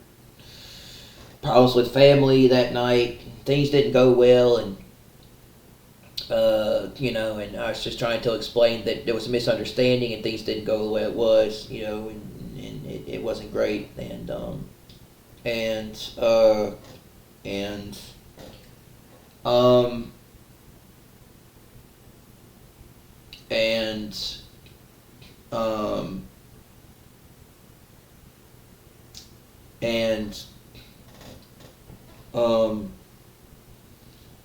just it didn't work out, and then and family and everything. They also asked me what happened to your face, and I'm like, my brother beat me up, and everything and stuff, and a black eye and everything and stuff, and all this stuff. And they said, okay, well, you're not really in danger. There's nothing's wrong, and everything. You don't have to go up there, and everything. And thank God, because I think he answered that prayer, or he answered my prayer, kept praying, and everything and stuff, or just asking him in general. And I think he made it where I didn't have to go back there. But, they were like, you don't really see a problem, that you're not really there's nothing really wrong, just normal, and everything. Right. But I had to spend a night in the ER, and it sucked. I had to spend a night in the hospital room in there, and it sucked. Yeah. So, but yeah, I learned my lesson the hard way, big time. I had to go through literal hell and a lot of bad stuff before I became what I became, man. And things now. became changed, became different. And then I got out of there, and I was still not doing well. I was better, but I was still going through a lot. Then 2024 hit, and I was just doing my regular thing, streaming, playing a movie, a show, sleeping, doing whatever, going about my daily life, right? You know, and stuff. Because I used to love to stream, especially I used to love to stream. I got my old channel taken down back in April that I had, where I had 83 subscribers, and I had quite a big audience, you know, and everything. I had a pretty successful channel for 3 years, and then I lost it. I got it taken down by community guideline strikes and copyright strikes. They took it down, you know, and everything. And I worked very hard on that channel. I'm not very happy about it being taken down, but, well, you know, it is what it is. But I'm really upset about my channel being taken down, my old channel, because I had a lot of stuff in there that I had worked very hard for and did a lot for it, including I had a lot of subscriptions that I lost, people I watched. But in general, I lost my channel. And this was back on I think I got it taken down around April, I think, you know, and everything. But and I didn't like Google after that, so I actually stopped live streaming because I got my old channel taken down. I got my other channel taken down. I stopped streaming live because every time I would stream live, I would get hit with the community guideline strike for doing things while streaming live.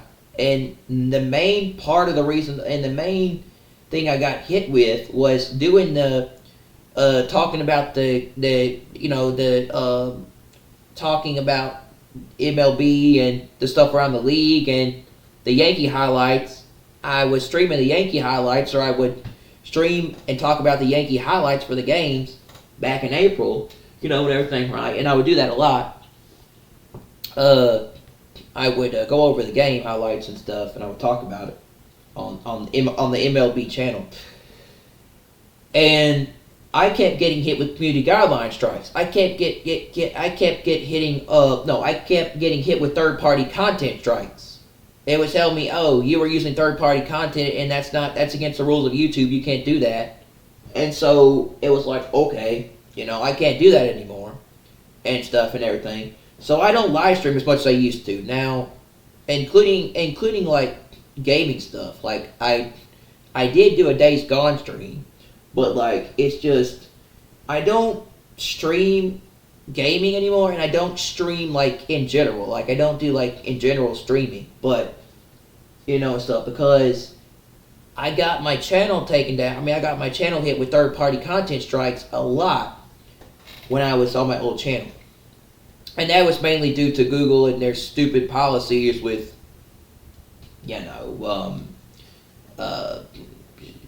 the algorithm and all that crap, which I could care less. I don't really care about YouTube algorithms and all that stuff. But yeah, you know, and stuff. I'm really not going to need YouTube going forward pretty soon. I'm going to try to go back to studying for my CompTIA A+ computer course.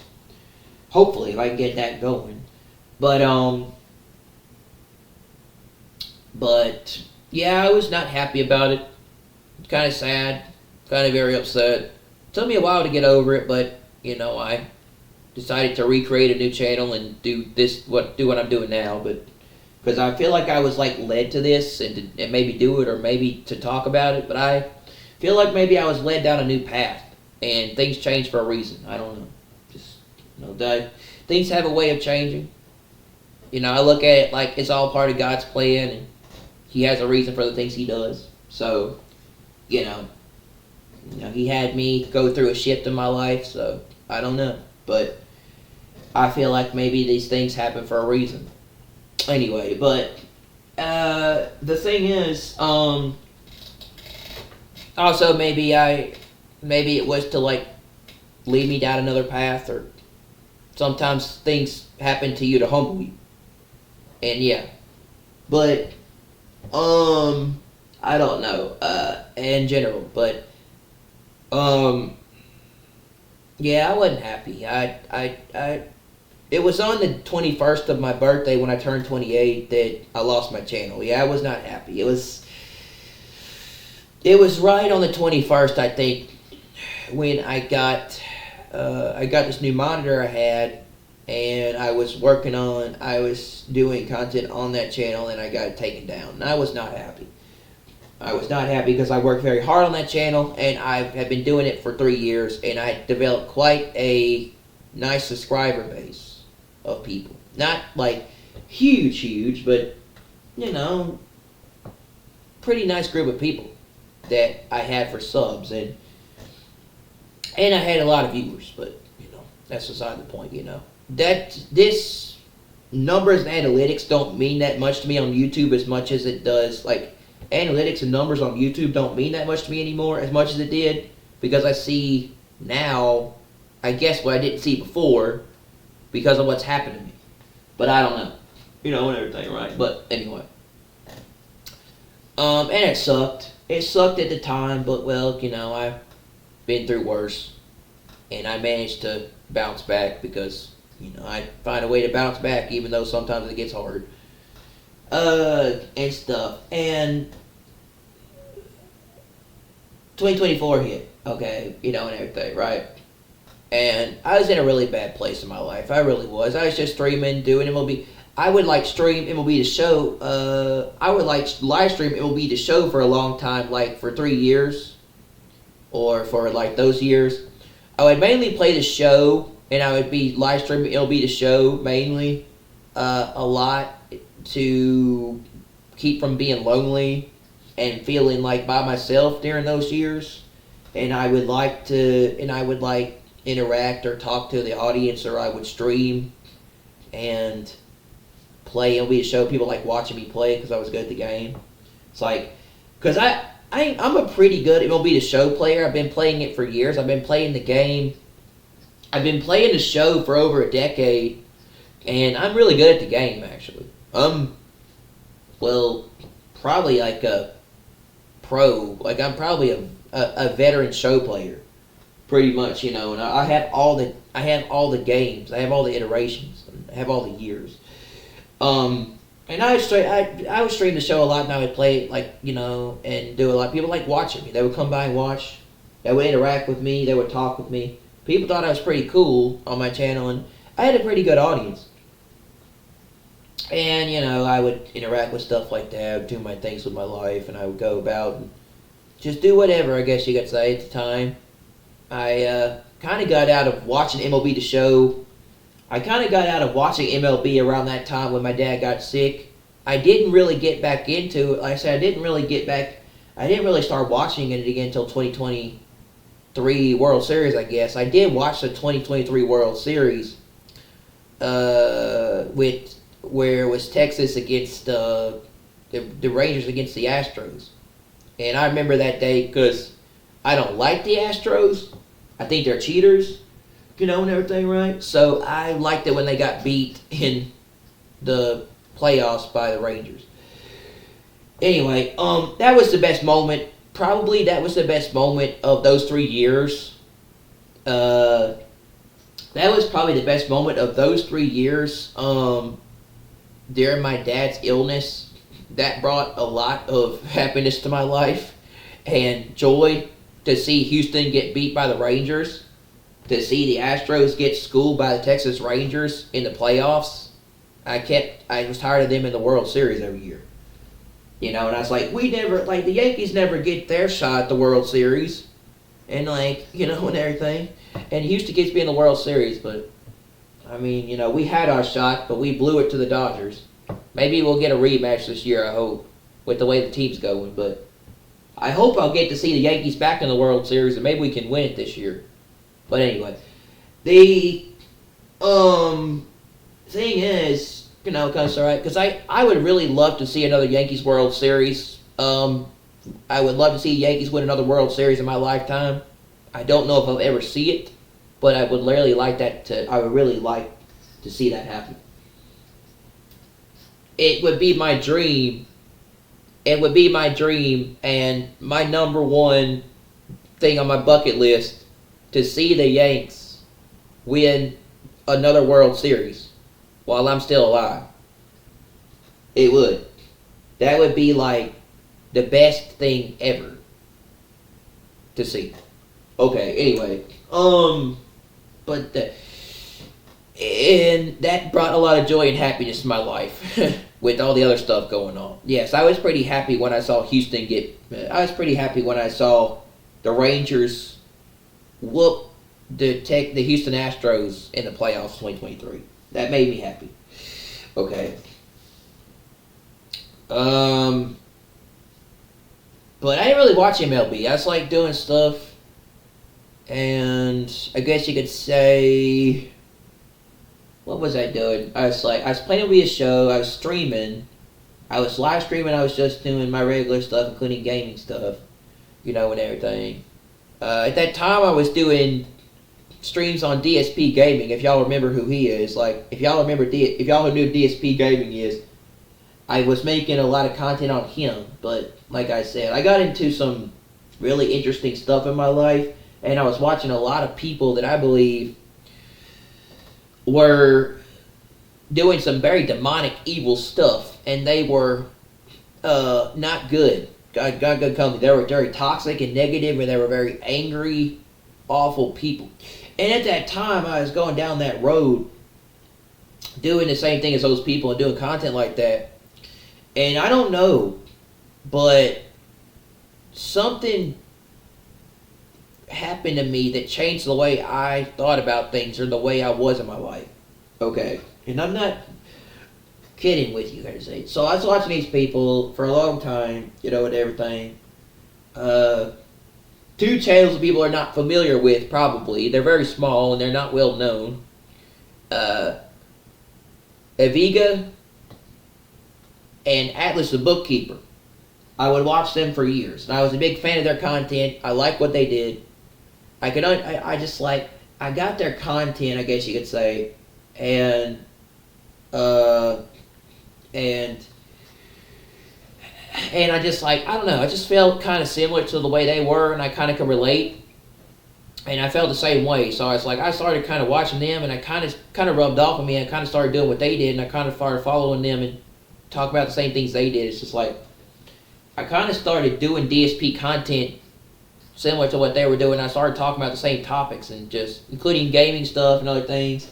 And I just kind of started covering the same things they did, and everything. And at the time, I kind of just did a lot of DSP stuff. And I grew a pretty big channel, and everything. I wouldn't say that big, but I was doing DSP content. I was doing a lot of DSP stuff. And I did it for a long time, along with other stuff, along with other things I did when streaming. When I did it, along with a lot of other stuff I did when live streaming.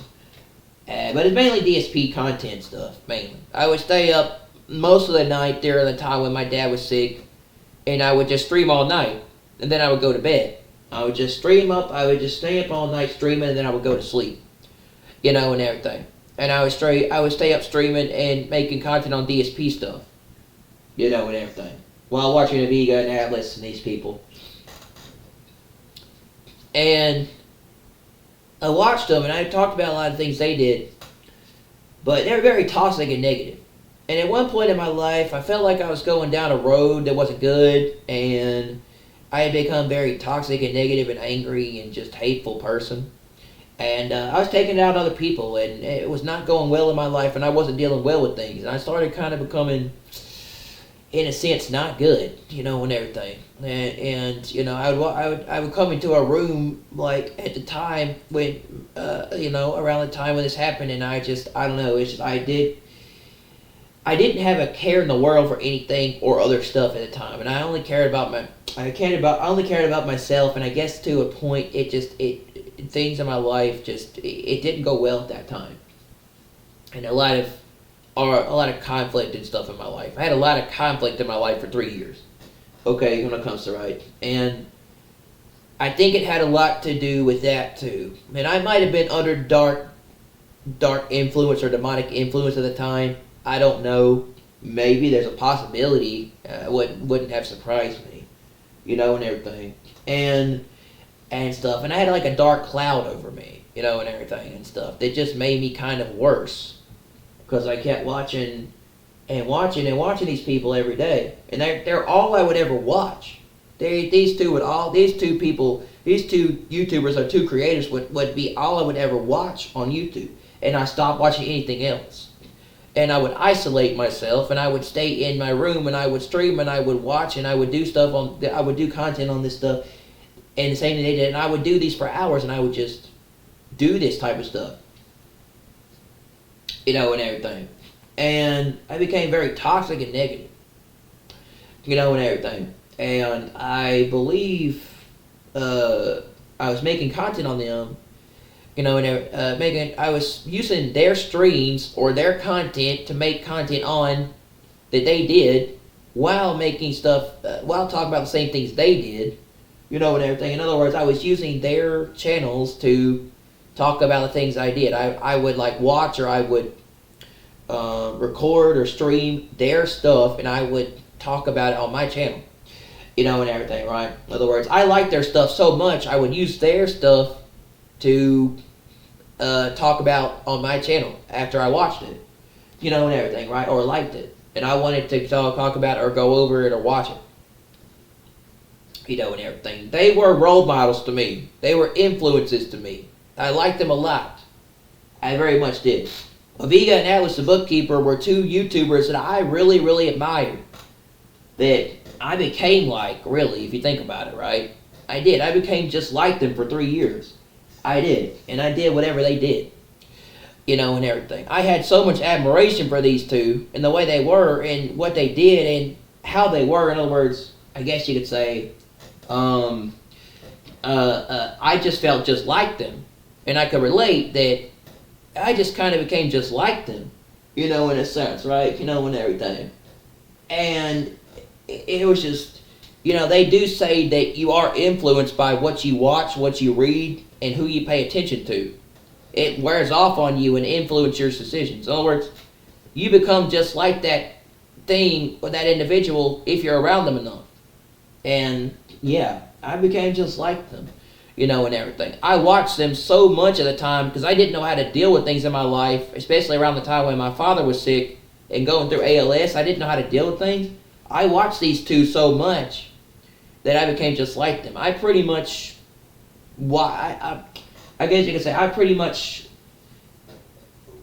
watched them because they helped me get through stuff and deal with my life. It's like I felt like they were so relatable to me. I could understand them, and I felt just like them.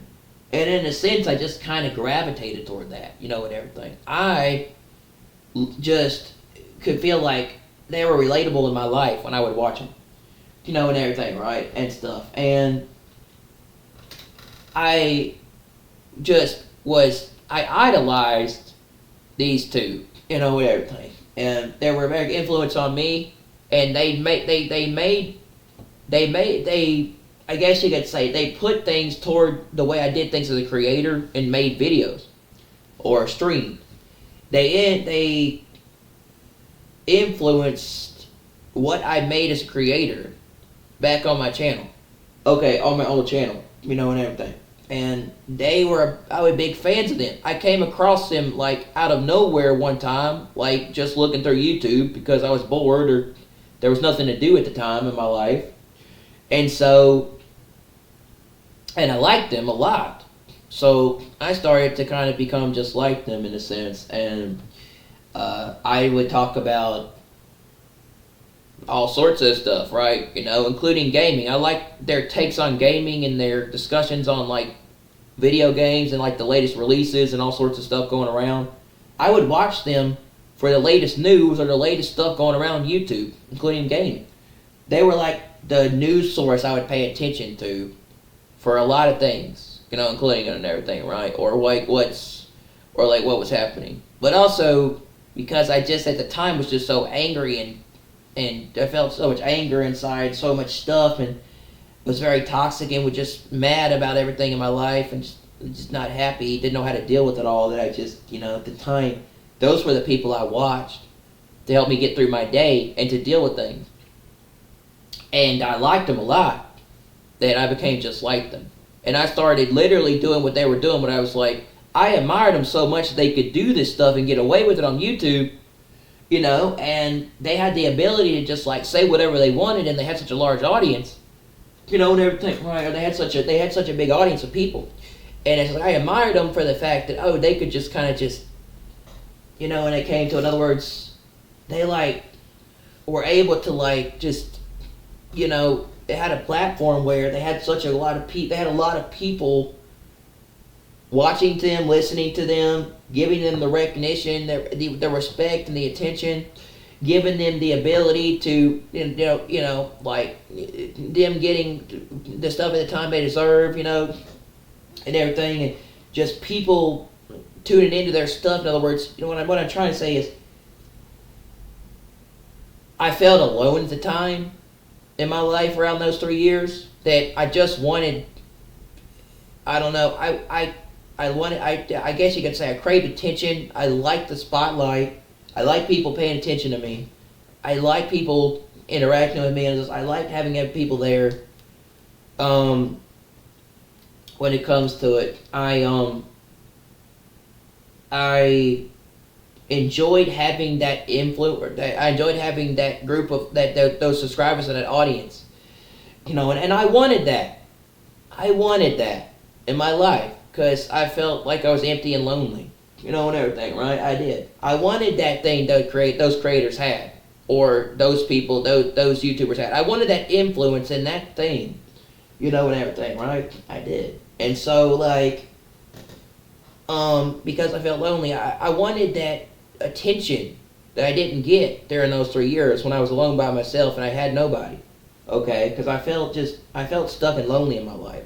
For the first time in my life, around those 3 years, I relied so much on YouTube and my audience and my subscribers and my fan base and the people in my life to be there. I mean, you know, and doing that. Because it helped me get through my life, and well, it made it easier for me to not feel so alone, you know, when I was struggling. So, but I wanted that. I wanted that thing for like streamers and YouTubers. I wanted that. I wanted those people that gave those people that, you know, and everything. I don't know. I was like, I wanted the attention and the stuff that I guess I wasn't getting at the time in my life, and I tried to draw that toward me with YouTube and an audience and you know, and subscribers, and trying to do whatever I could in my life to get through what I did at the time and doing whatever. And I was pretty much doing whatever. I guess at the time I pretty much was just doing whatever as a creator to draw subscribers, viewers, and people to me. In other words, I was trying to create an audience so that I could get that attention, you know, and everything, right? You know, and stuff. In other words, I sort of liked that. I sort of liked that attention and that stuff I got. In other words, I was trying to draw that toward me, so I was doing what they were doing.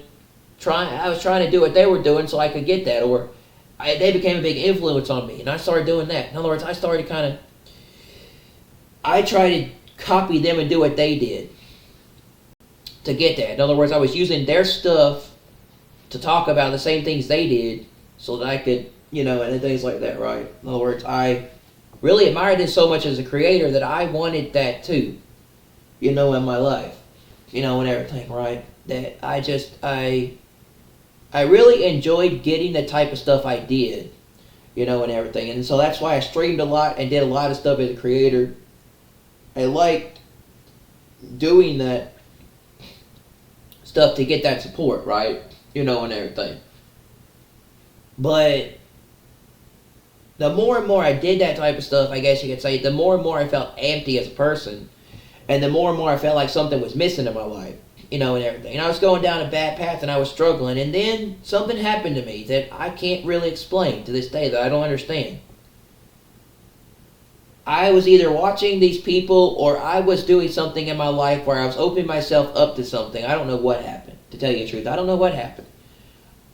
And I was and I guess maybe I had pulled myself into a state where I was under a lot of maybe demonic or bad influence. I don't know. You know, and everything. In other words, I had become a different person. I had become a former shell of myself. I had changed there in those 3 years. I was not the same person, and I kind of had lost who I was, you know. And I just kind of enjoyed the attention and craving stuff that I started doing things I don't normally do, you know, and everything I guess you could say. And I just loved being a creator, being a YouTuber. I would spend majority of my time inside my room streaming, interacting with an audience and creators. I've always loved, tell you all the truth, I've always loved actually making and doing my own thing, creating my own stuff. Like being by myself, doing mine. I've always really liked being a creator and doing content for YouTube and stuff. I've done doing this for years, you know, and everything. But it's kind of been a hobby. I've always kind of loved being an artist or a creator or doing stuff like that, I guess you could say. I enjoy it. I really do. I enjoy it, you know, to an extent. But I always loved kind of being a YouTuber or being a creator. Well, to a degree, you know, right? And so I liked doing that for 3 years. And I still like doing YouTube content. A lot of stuff has changed in my life, but something was missing. Something was empty in my life. And see, I was going my own way, doing my own. I was doing my own thing at the time, going my own way in my life, and I went down a path, and a wrong path that really did a lot of bad things for me. In other words, I was going the path of the way I wanted to go. I wasn't going the path that was good, you know, and everything, right? And stuff. And I didn't have anybody in my life at that time to really guide me and help me and lead me towards stuff. And I was struggling. I didn't know where to go at that time. Okay, you know, it comes right, you know, and everything. And so I just went every which way you could think of. And I just was going my own way. I was doing my own thing, and I was doing whatever I wanted for years around that time, and just doing whatever. Until it got to be very bad for me. It did. It got very bad for me. It did. You know, I was doing that, but I still felt lonely, and I felt like something was missing, and I was struggling with something. Okay, you know, and nothing was there. Okay, you know, and everything. And you know, I didn't have anybody at the time in my life either, and I was kind of struggling. But I was watching Amiga, and I was watching Atlas for years. For a long, long time. And I don't know what happened. And I was also watching stuff to, you know, a lot of interesting stuff at the time when my dad was, you know, sick, and there wasn't, you know, my life was difficult at that time. I wasn't able to go anywhere at that time in my life, and I was always at the house, always at home, stuck here, with nothing to do. Or, I mean, not nothing to do, but always stuck here, you know, and everything. You got difficult times. That I was always just kind of just watching and doing all sorts of stuff with my life. And I don't know, I had to move out of my room for something because I was having network problems one year, and I had to move into the room in the hall, and I was sleeping in there for a while for something. I don't remember what it was for. I can't remember. And I started sleeping in there and doing this a lot in there, streaming everything, doing all that. And whatever I was doing at the time, I don't know. But no one would ever believe me when I tell them this, or they don't think it's true, or they don't believe in it.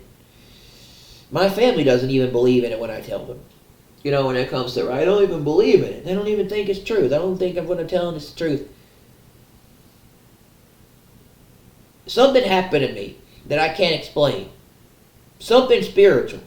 Something supernatural. Something that cannot be explained. Something that makes no sense.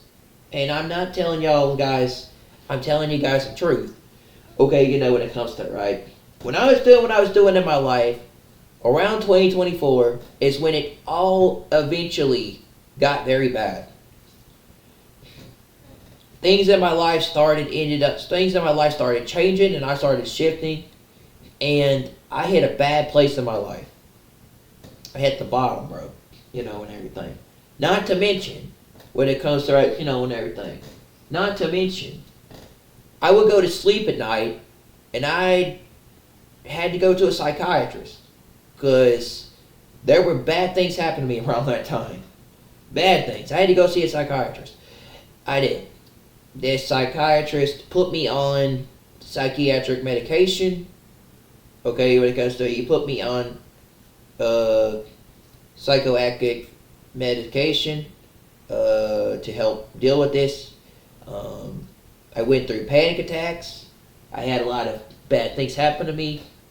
Now I don't have those anymore as much, but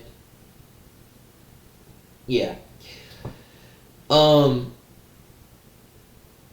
went to sleep, and I swear I heard voices. I heard things knocking on the walls. I heard cabinets opening when I would sleep.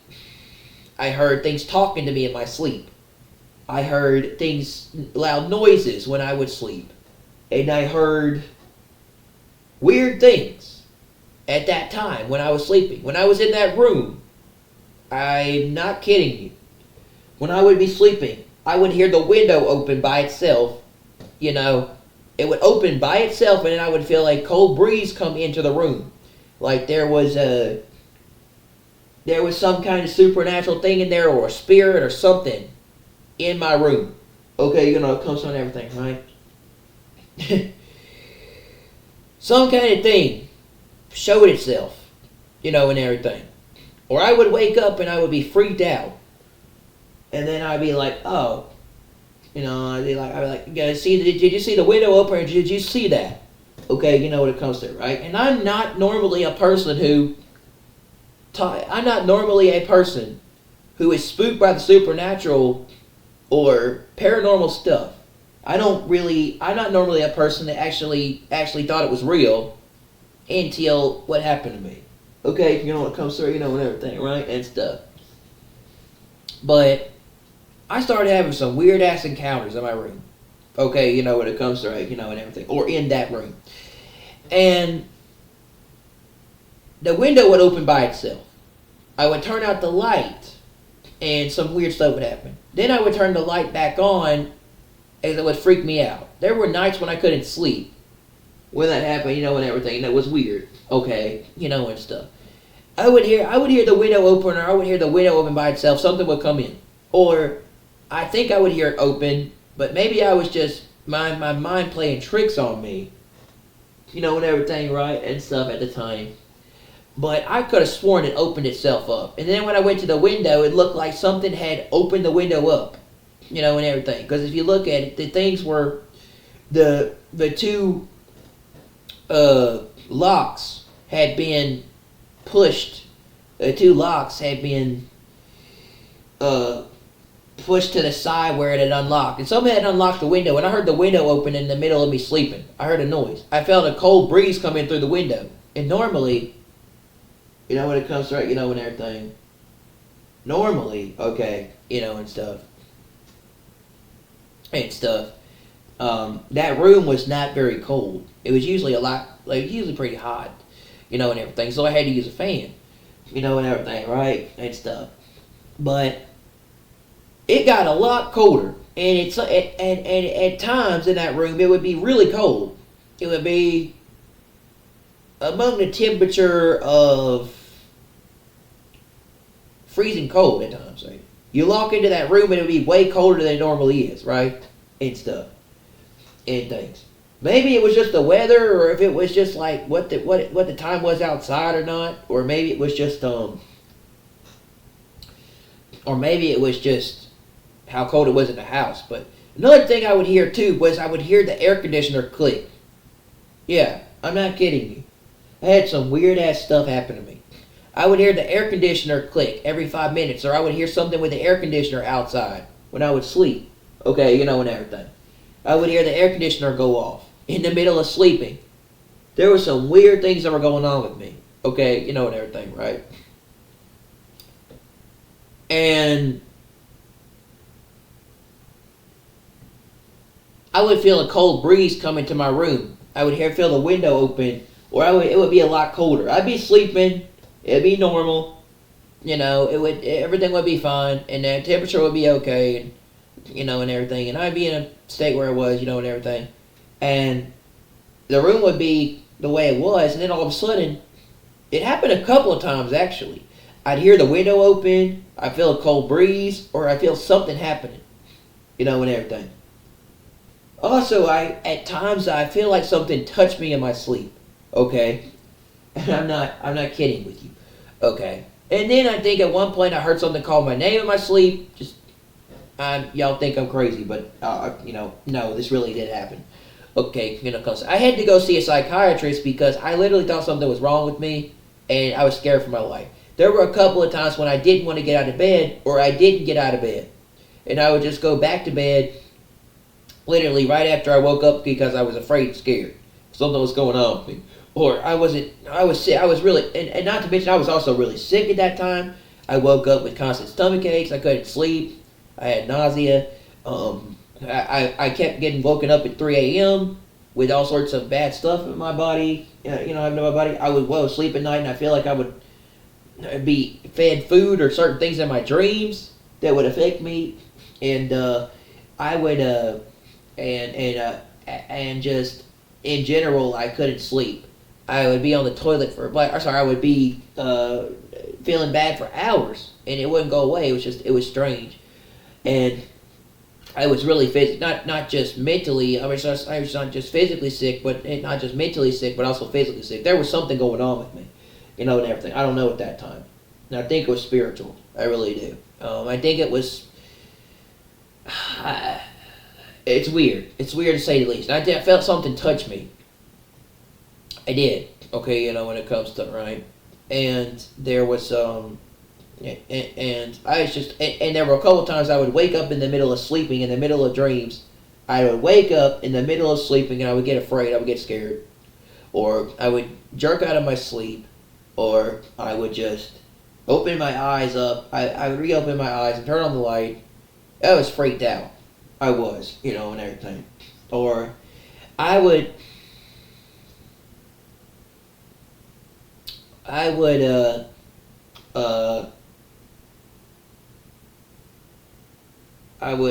do this.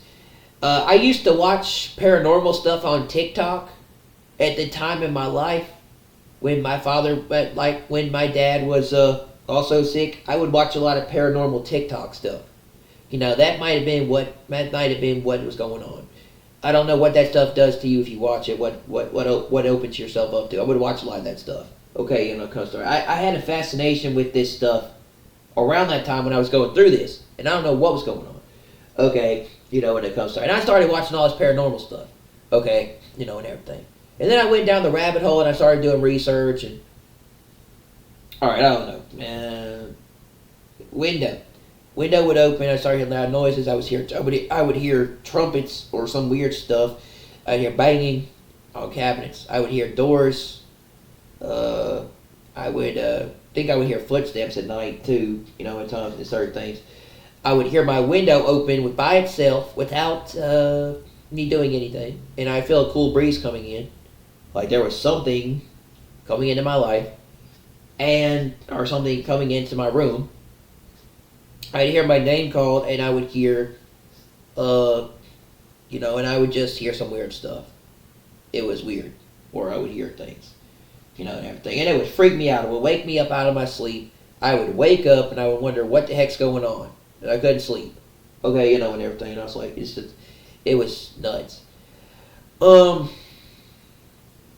And guess what? Guess what the icing on the cake was that really made me start to wonder what was going on with me, and afraid for my life and fear and scared, and realized maybe I need to. This really had me. I guess you could say if I had to come into Jesus moment, this made me come to Jesus. Okay, you know what comes to right, or like this made me rethink my life. Like, oh, what the heck did I get myself into now? Okay, you know, and everything. Or what did I get myself into? I was really scared for my life. I was afraid. And the thing was, it was weird. And, okay, and stuff. And I had a couple of restless nights where I couldn't sleep. And it was just nuts, and everything. And the icing on the cake was I would go to sleep and wake up either at night or in the morning with scratches on my body. I had scratches on my arms, I had scratches on my legs, I had scratches on my shoulders, my chest, my stomach. I had scratches all over my body. Scratches. Which means like either something supernatural or some kind of spiritual thing or some kind of demonic thing was attacking me. When it comes to, right? Or let's just say witchcraft. I think it was witchcraft because when I go back and I watch it, some of these people were into very dark demonic stuff. Some of them were into magic, and they would do magic in their channels or their videos. Some of them were doing witchcraft. I swear, one of them actually had an intro where they had a book that spoke in foreign languages and talked, and like it did enchantments or casting spells or stuff or weird stuff. He had a crow. He had a dark skeleton dude with like this black magic figure. He had this weird avatar that was like creepy. Okay, when it comes to and everything, this skeleton dark figure. Okay, when it comes to and everything, and he had this book that would speak in foreign languages, that would chant things. Okay, and stuff. And then you had a crow that would, they had crows or ravens that would flash across the screen, and like I said, I looked this up in the Bible at the time when this was going on, and I discovered that this had to do with something demonic. It actually, or I looked it up, I did some research, and it said that the devil actually uses this type of thing to ensnare people.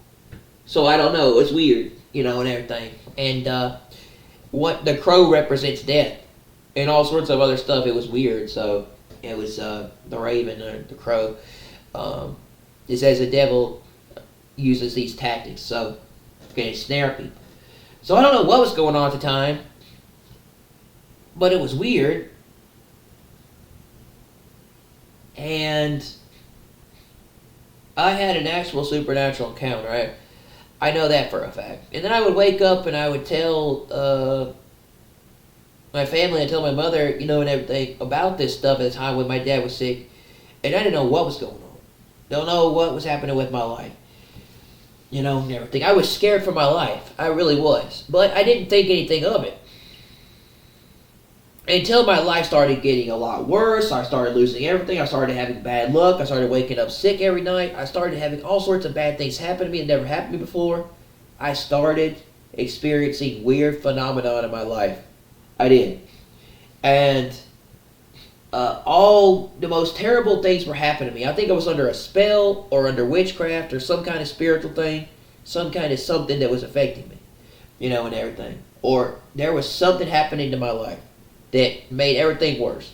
2024, there was something happening where I felt like my life was getting worse and worse and worse by the day, including when I would sleep. I would keep feeling worse and worse and worse. My life would keep getting more and more difficult, and I would start feeling weaker and more sicker. Didn't want to get out of bed, with everything. And something was going on, something was going on, and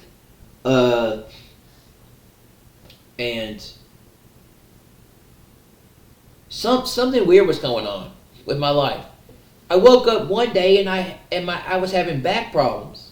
I never had back problems. I'm really healthy for my age, like I said. Now, I have had stuff in the past, but I never had back problems. I woke up and I had a problem with my back.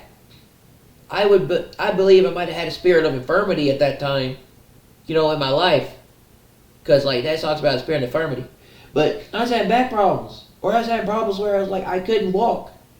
I woke up walking. I was having back, and my back was hurting me, and everything. My back was killing me. I was in pain, and everything, right? Or like I guess you could say, when I would walk, when I woke up, I was also having major digestive. I was also having major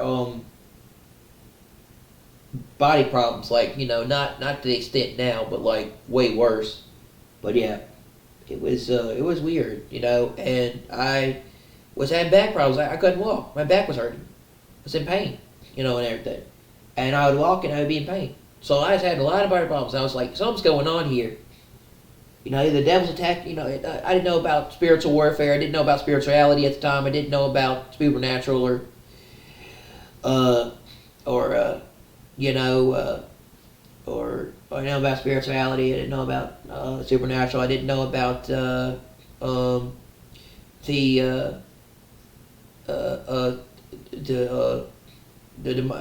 didn't know about supernatural perspective. Or I didn't know about spiritual things. I didn't know about anything about that at the time. I always believed in God. Yes, I have always believed in God, but not to the extent I do today. And everything, right? And something was happening in my life where my life was getting worse. I was having a stroke of bad luck. Everything was getting worse. I was losing everything, and things were bad, man. Things were really bad. I was sick. I was not doing well. I was struggling. I barely could get out of bed. When I would get out of bed, I'd be in pain. I would hurt everywhere, and including my back. I would not feel well. I couldn't eat anything, drink anything, because I would be sick every time I would eat a drink. When it comes to that, and everything.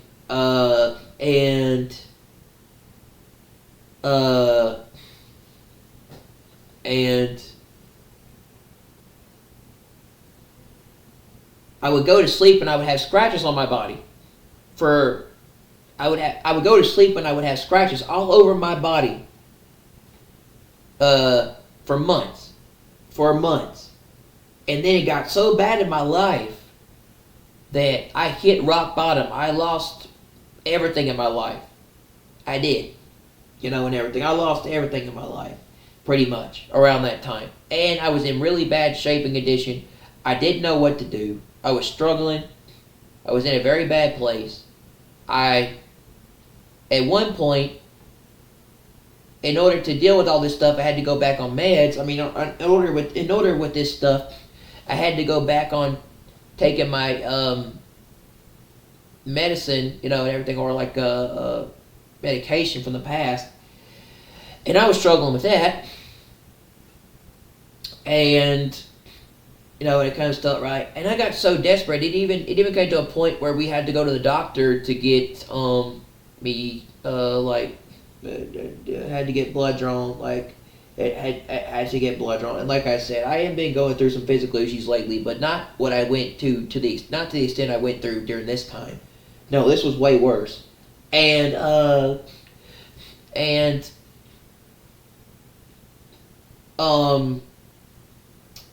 what am I trying to say? And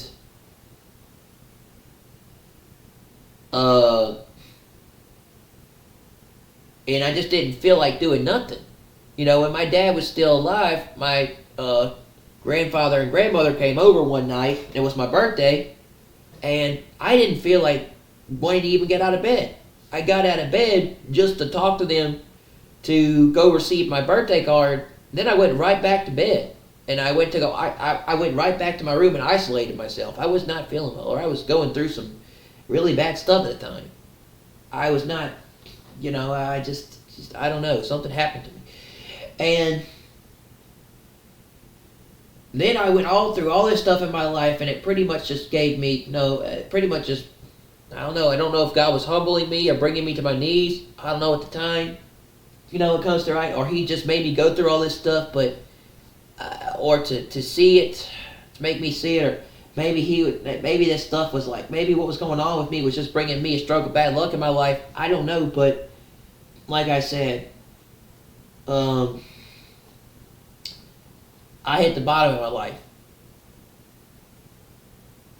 and I didn't have my mom because she was taking care of my dad. I didn't have Trav. I lost him to a divorce. And then my father died, and that was the last straw. That was it. I couldn't do it anymore. And I didn't know what to do. So I called out to God. I told him to save me, man. And I told him to help me with this. And I said, I need you, and everything. I really need you. I can't do this on my own anymore. I don't know what to do. I really, really need you, and everything. And I believe he pulled me out of that and he saved me. I really do, and everything, right? And stuff. I'd finally come to the end of myself and I couldn't do it alone anymore. I knew I was empty and I knew I was empty and I had something that I know it was empty, and there was something there that I was missing, and everything, right? And stuff. And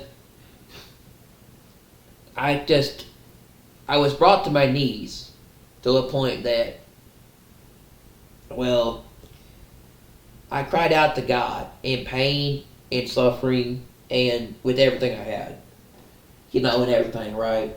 And told him to save me, and everything. I did. In desperation, because I didn't know what to do. I also prayed to God to save my father so he didn't die, but I just was like, on that day, I couldn't do it. I couldn't do it anymore, and I asked God to help me. And I believe he got me out of that and set me on the right path. I changed. I turned away from a lot of things. I didn't do what I used to do anymore. I closed a lot of those doors, or as they call the doors. I closed a lot of those things in my life, or I got rid of a lot of those things in my life. I didn't go back, and I still haven't gone back to a lot of things in my life that I changed from, or I turned away from. Yeah, I went through serious repentance, man. I went through serious true repentance. I went through a lot of things. I got away from a lot of things in my life. When it comes to that, and everything. I changed. I even said at one point, I don't know if I'm going to come back to YouTube after my father's death, because I couldn't handle it, and everything. It took me a long time to get over it. I took a lot of time off of YouTube after he died, and everything. And it just changed me forever, man. It made me different. Stop watching those channels. Stop watching negative, toxic stuff. Stop watching a lot of bad things and things that were not good for my life. Turn to a lot more spiritual, positive, better things in my life. Started watching better channels. Started watching people of God. Started watching people that were like focusing on these same things as everyone else. Asking God to help me with things, including show me stuff. Telling him to guide me and lead me and do things he wanted me to do, and everything.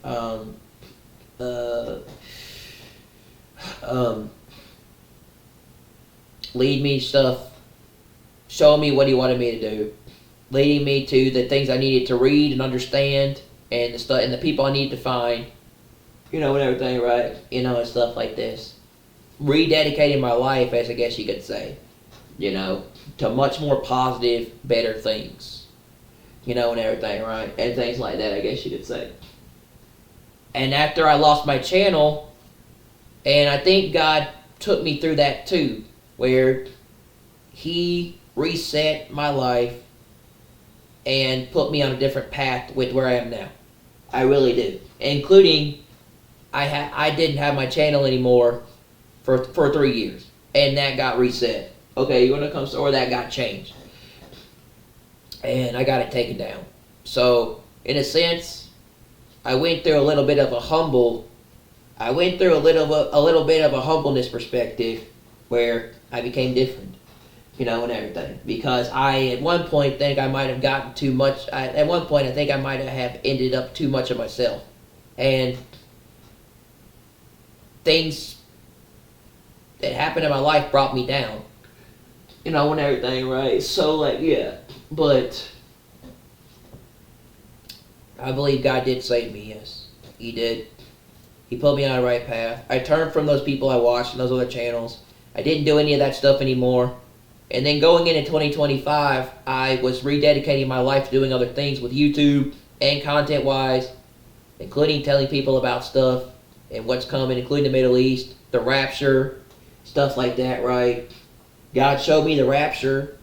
God showed me stuff going on with the stuff behind the scenes, including spiritual, and everything, discernment, things going on in the Middle East. He led me to this stuff. He got me to understanding these books and things on like the end times and the last days, things like this.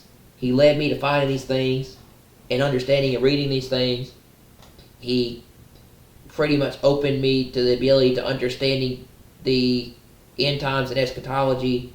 So yes, I truly believe this was God leading me. I don't know for sure, but I think it was, and stuff. But he showed me. I never believed in the rapture. I never knew there was a rapture. I never heard of the rapture. I guess you could say I never heard of the rapture. I didn't know it existed. I believe God showed me the rapture. I believe He revealed to me the rapture, and everything.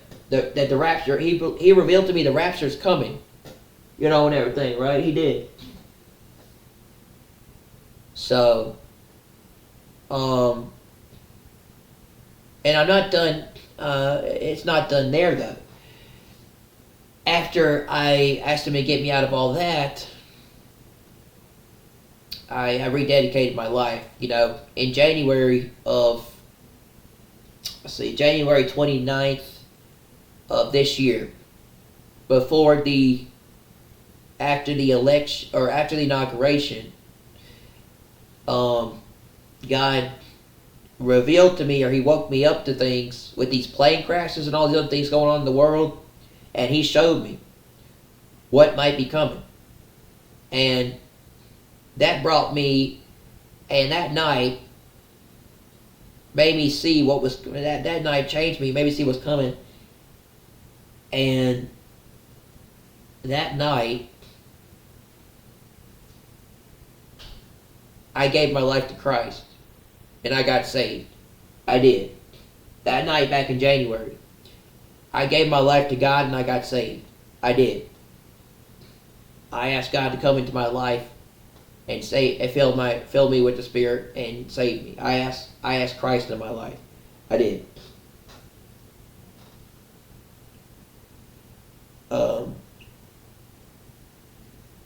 Back in January 29th of that day, when I saw that coming, when I saw what was coming to the world,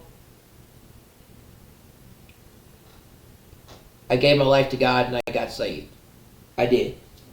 And I've been saved for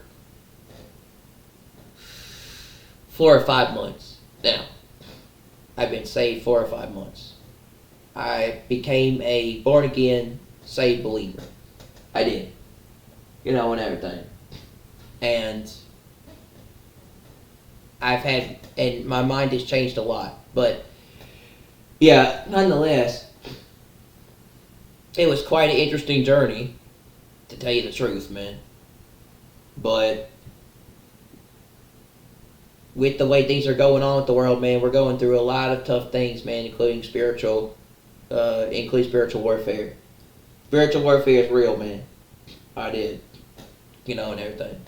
And the concept of it is that God led me to understanding and seeing these things back in January before they came. I believe He showed me these, or He led me to it. And that He led me to it, or He made me see it, or He opened my eyes through discernment, spiritual discernment, and I saw it, or I could see it coming. That's why I started trying to learn and study and get my hands on stuff and read and learn about the last days, the end times, and this stuff.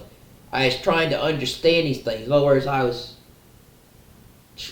He was leading me to understanding because I wanted to know, and I asked Him to show me. So because I asked Him to show me and guide me, and everything, right? And stuff and things, and I believe He did. I believe He did show me or lead me to stuff back in January. And then he led me to where I am now. You know, and everything. I think so. You know. But yeah, I saw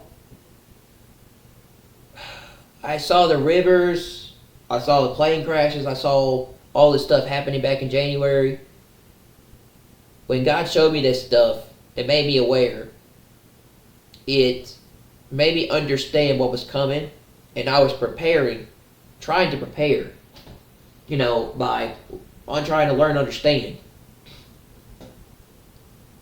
And I think he led me to where I am now. I really do. But, yeah. That day that happened, that day that happened, that day that happened, or that night, that led me to getting saved. It did. That led me to giving my life to Christ. I always believed in God, but I never really actually believed like I do now. I never actually believed until I have now, especially this year. I have not. I've never actually believed like I have. I've never actually believed like I have ever believed like I have this year with what's going on. So yeah, you know, and everything, right? So like,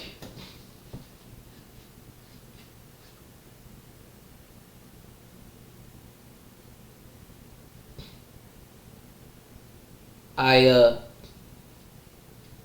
gave my life to God. I gave my life to Christ. I gave my life to God, or I accepted Christ into my life. I did. You know, and everything. So that day changed a lot for me. But yeah, January. Yeah, that was a big day for me. You know, and everything. When I started seeing those plane crashes in those rivers, and then the weather getting to where it was, God was showing me, man. But I don't think he wanted me to do what I did. He wanted me to do something else and something different. That's why this stuff happened. Looking back at it now, I wasn't happy at the time and I was upset, but now I kind of think I see it now. Maybe it's a possibility. I think I see it, and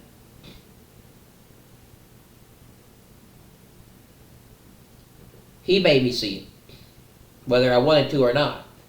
Like I said, that's where I found out about the chosen and the elect and things like that. So, yeah, once I started rededicating my life to doing this stuff, God led me down that path and he led me to something else. It was no longer what it was. But he led me to getting saved back in January, you know, and everything. I've never have been a true believer in Christ like I have this year. This year just convinces me that this just convinces me a lot about a lot of things. I have never believed like I ever believed like I have this year.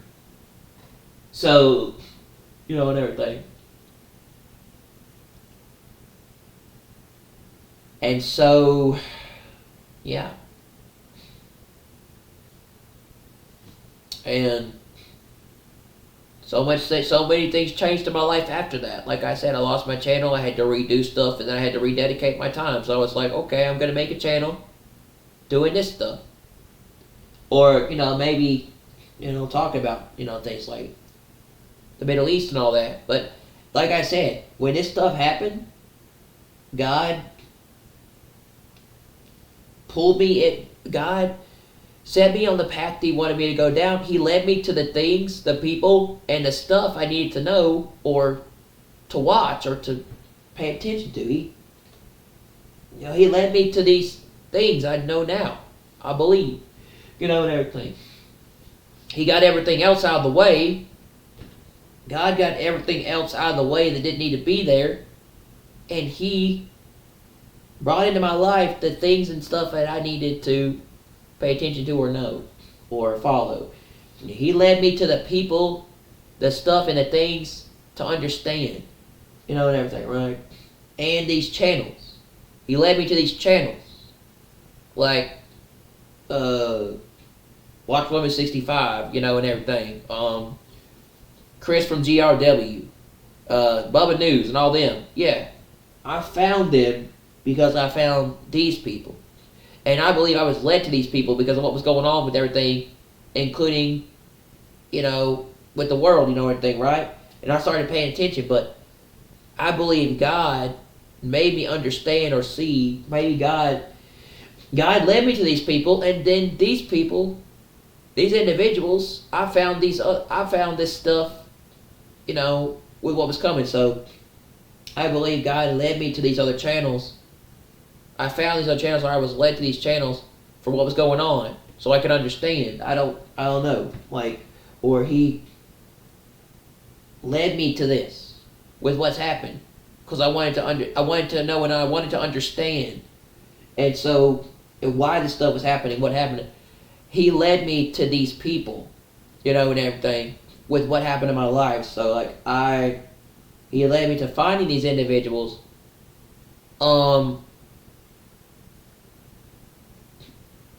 through what happened in my life. In other words, He got out all the stuff in my life that didn't need to be there, and He led me to these other channels, these other people, and everything, so I could have an idea. But yes, I believe I've actually found the channels, or I was led to these channels, and everything, right? I don't always know why things happen the way they do. They just do. And like I said, I think it's part of God's plan, and it's for a reason, and why He does what He does, and for a purpose. But I don't know. I feel like it's always, I feel like it's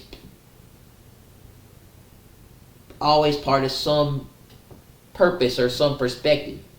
And like I said, if you're a chosen, you're an elect. If you're a chosen, you're an elect of God. He sets you apart for a purpose and something with things. He sets you apart for a thing, a reason and a purpose. Okay, and I think God helped me. I think God helped me find my purpose. He helped me find stuff, right? He helped me find things. But yeah, God helped me find what was the thing for me, and everything. But I believe that He shifted things in my life, and I don't know why it happens, but yeah, it does. I don't know why things always happen the way they do, but I don't know why it happened, because it wasn't like this.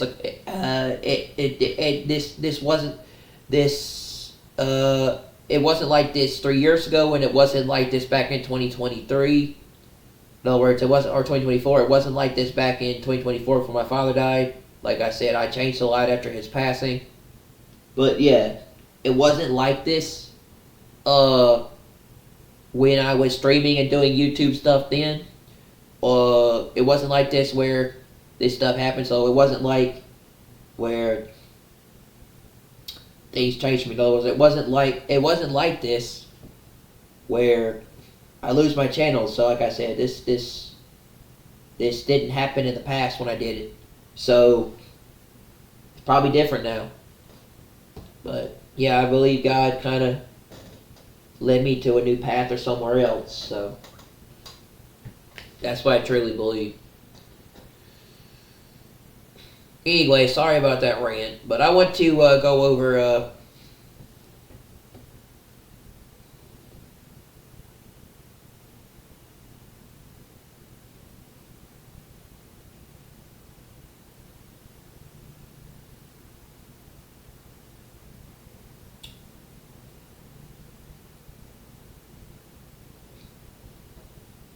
State of Play too. I want to go over State of Play, but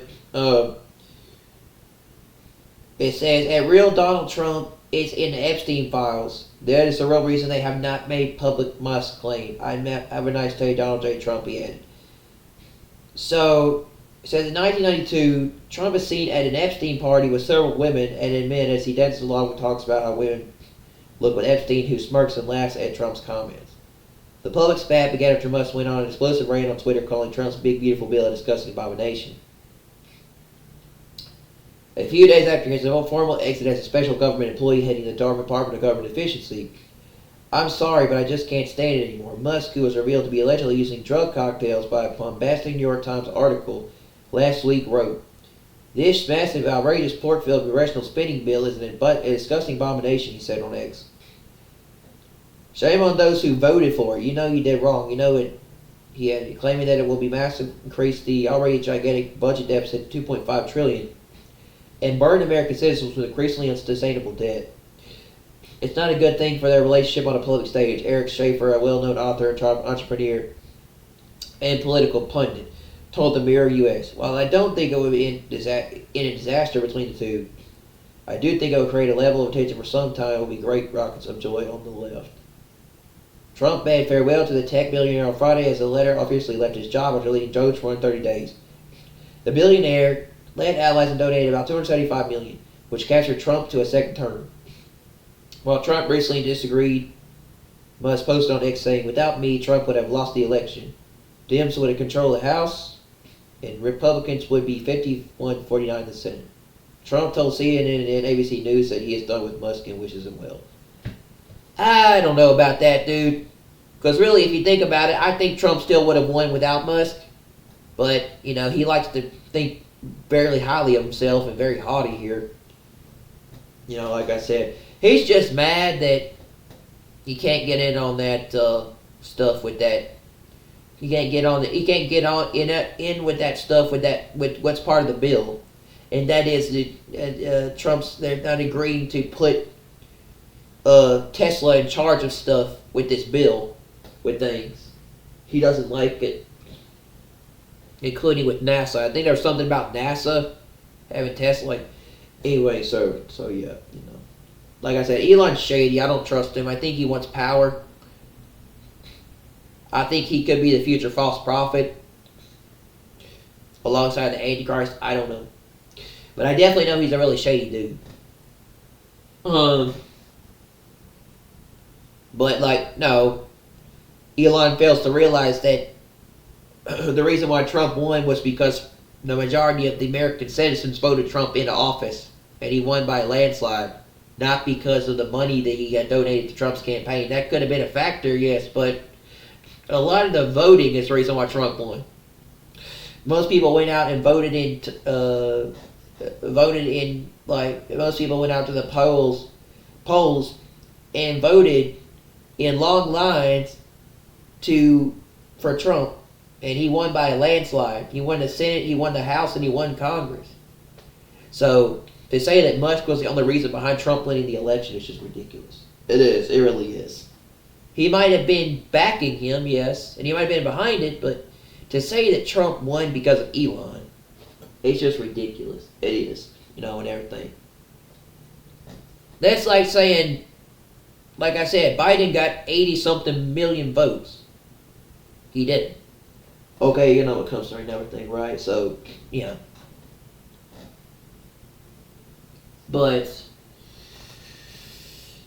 do I think that Trump won because of Elon? No. Trump didn't win the election because of Elon.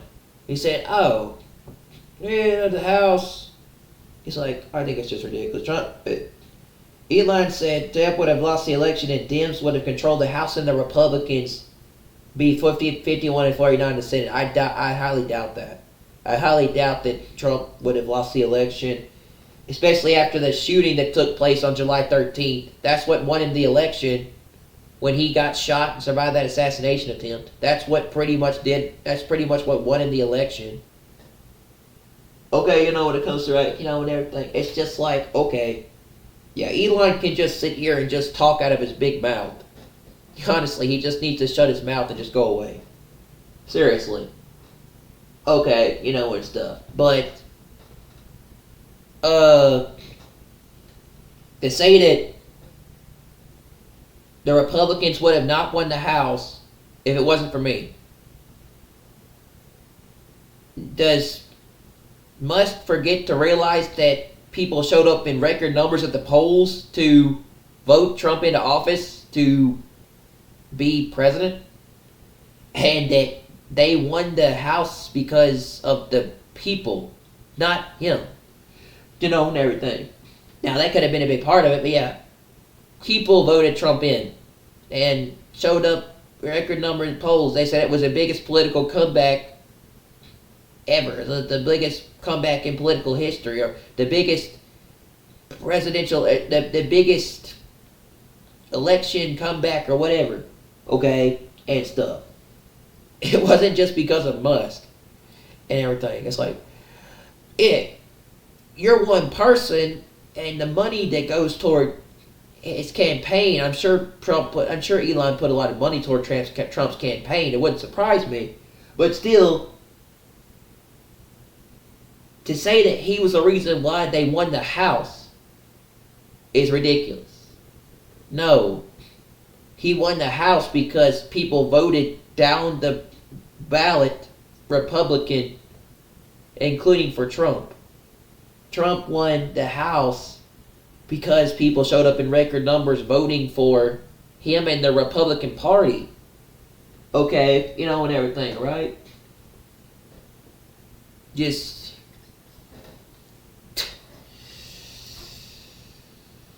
that's just stupid, honestly. This whole thing with Elon and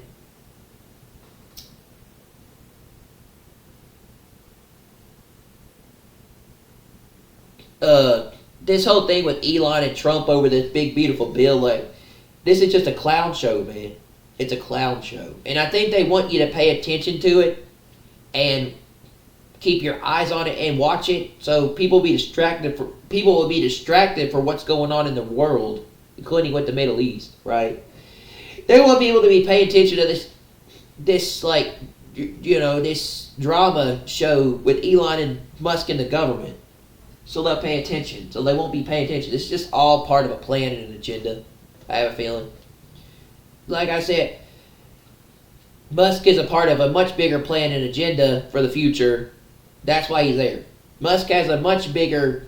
there's something much bigger behind Musk than what people think.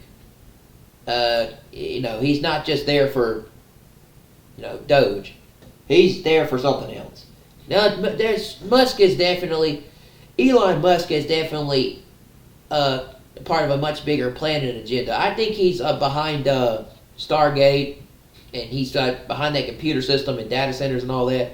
He's also behind that thing with Starlink and all that other stuff, and everything. So, yeah, Elon's behind a lot of AI stuff. I think he's a false prophet. I think he's going to be the false prophet to the Antichrist. I really do. And everything. I don't trust him. But he's definitely full of shit, and he's way shadier than people realize. But yeah, Musk is part of a much bigger thing than people realize. He is, okay, and stuff.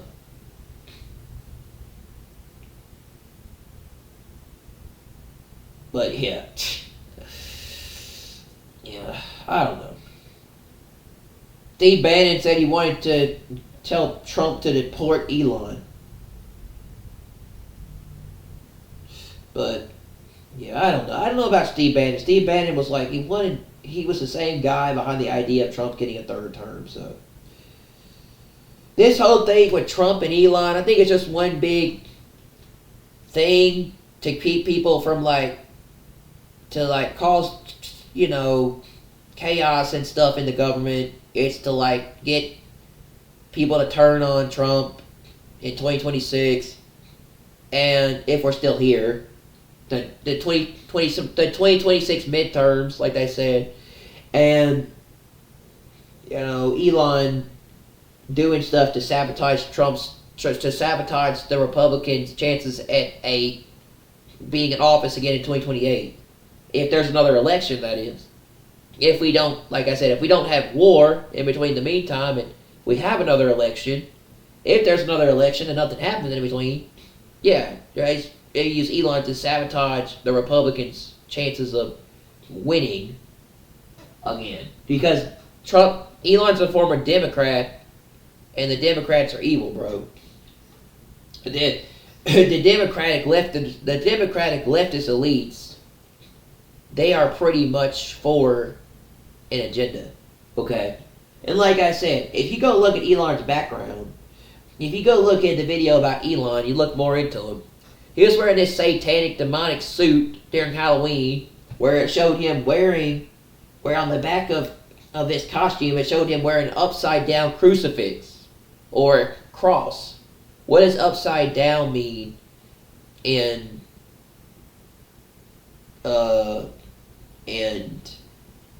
religious, like what does upside down mean in Christian theology? It means the devil or Satan or someone who worships satanic stuff. An upside down cross represents you're a Satanist. You're a Satanist. You're a person that worships Satan. You're a devil worshiper. People who have upside down crucifixes, that's the opposite of what Christ stands for. Okay, and everything. When they turn the cross, they turn the crucifix upside down, it represents against God, not for God. Okay, and everything, right? If you're wearing it normally upside, it represents that you believe in what God did, or you believe in what Christ did. If it's upside down, you're twisting the concept of what happened with the cross, and that means it's satanic, it's evil. Okay, and everything. It's demonic. In other words, you're a Satanist. An upside down crucifix represents Satan and a Satanist agenda. Elon's a Satanist. He is. Also, an upside down cross represents the occult. When you turn the cross upside down, it represents an occultic symbol. An occultic demonic symbol. It does, and everything. The cross upside down. An upside down crucifix represents a Satanist, demonic, occult person. Okay, and everything, right? And stuff. That's why this dude is evil. His family is demonic. They're Satanists. They're in the occult. They're from the occult. And everything, right? So, an upside down cross represents the occultic, demonic agenda against Christ, against God. When you turn the cross upside down, it represents a satanic agenda against God. In other words, you're twisting the cross with what it stood for, okay, and stuff. You're twisting the cross. When you're wearing it upside down, when it's upside down, that represents the occultic, satanic agenda against God. Okay, and everything, right? And stuff. So yeah, I think Elon is a Satanist, is a satanic, occultic person against God. I think he's a Satanist. I think he's a Satanist against everything that the conservatives and the Republicans support, and he is a Satanist, even though he doesn't want to admit, even though people don't understand, or even though he doesn't admit that. I think he is a satanic,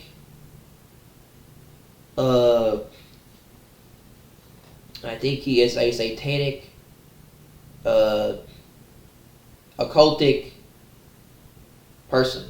He is a satanic occult individual. He's following demons. Okay, you have a closer and everything, right? And people need to keep an eye on him because he is shady. He is. Elon is in the occult. For all we know, Trump might be in the occult too. But we don't know. Like I said, he was with Epstein, so... But we don't know. Okay? These two very well could be the next future candidate for the false prophet and the Antichrist in the future. Okay? We very well could be the false prophet and the Antichrist, and we could be out of here soon. But these two could very well both be in the occult. and worshiping a demonic agenda or involved in a demonic agenda where they're neither of them. Well, obviously, Trump claims to say he's for Jesus, but I don't know. And secondly, and everything, both of them could be anti-Christian, period, and just basically just wanting to stay in power and rule the world for the last three and a half years. Okay, of the 7 years. Both of them could very well be. Both of them could very well be. Both of them are probably not. Both of them are probably not godly at all. Both of them probably worship a satanic, demonic agenda. Both of them, in a sense, probably worship an anti-God future agenda through AI, right? It's looking to me like both of them have a anti-God future AI agenda that they're pushing or they're working on. So, yes, okay. Trump claims to be for God, but I doubt he is, okay? Or proclaims to be a godly person. I don't think he's godly at all, and everything. God could be using him for a purpose, but he's not godly. No, okay. I think Elon and Trump are when I look at it, I guess you could say, I think Elon and Trump are part of a non-godly AI agenda. They want to take God out of everything and replace it with AI and have AI do stuff in the world. Trump and Elon are part of a backwards, non-godly, artificial, like AI digital future. That's what they are. That's what they're doing. Both of them support it. Both of them are part of both of them want to take God out of it and replace it with AI. Right? So it comes right in everything, right? I think that I look at it like both of them are supporting both of them are supporting both of them are supporting a satanic,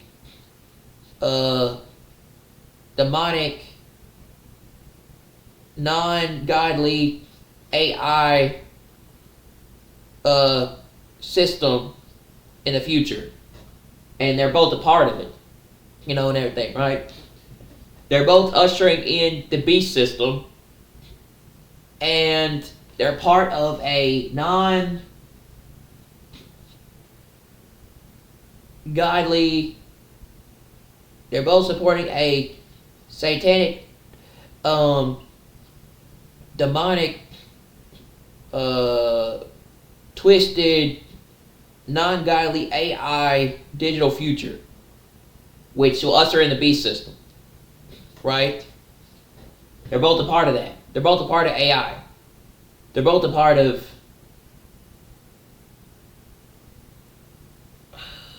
maybe. I'm not sure, but like both of them are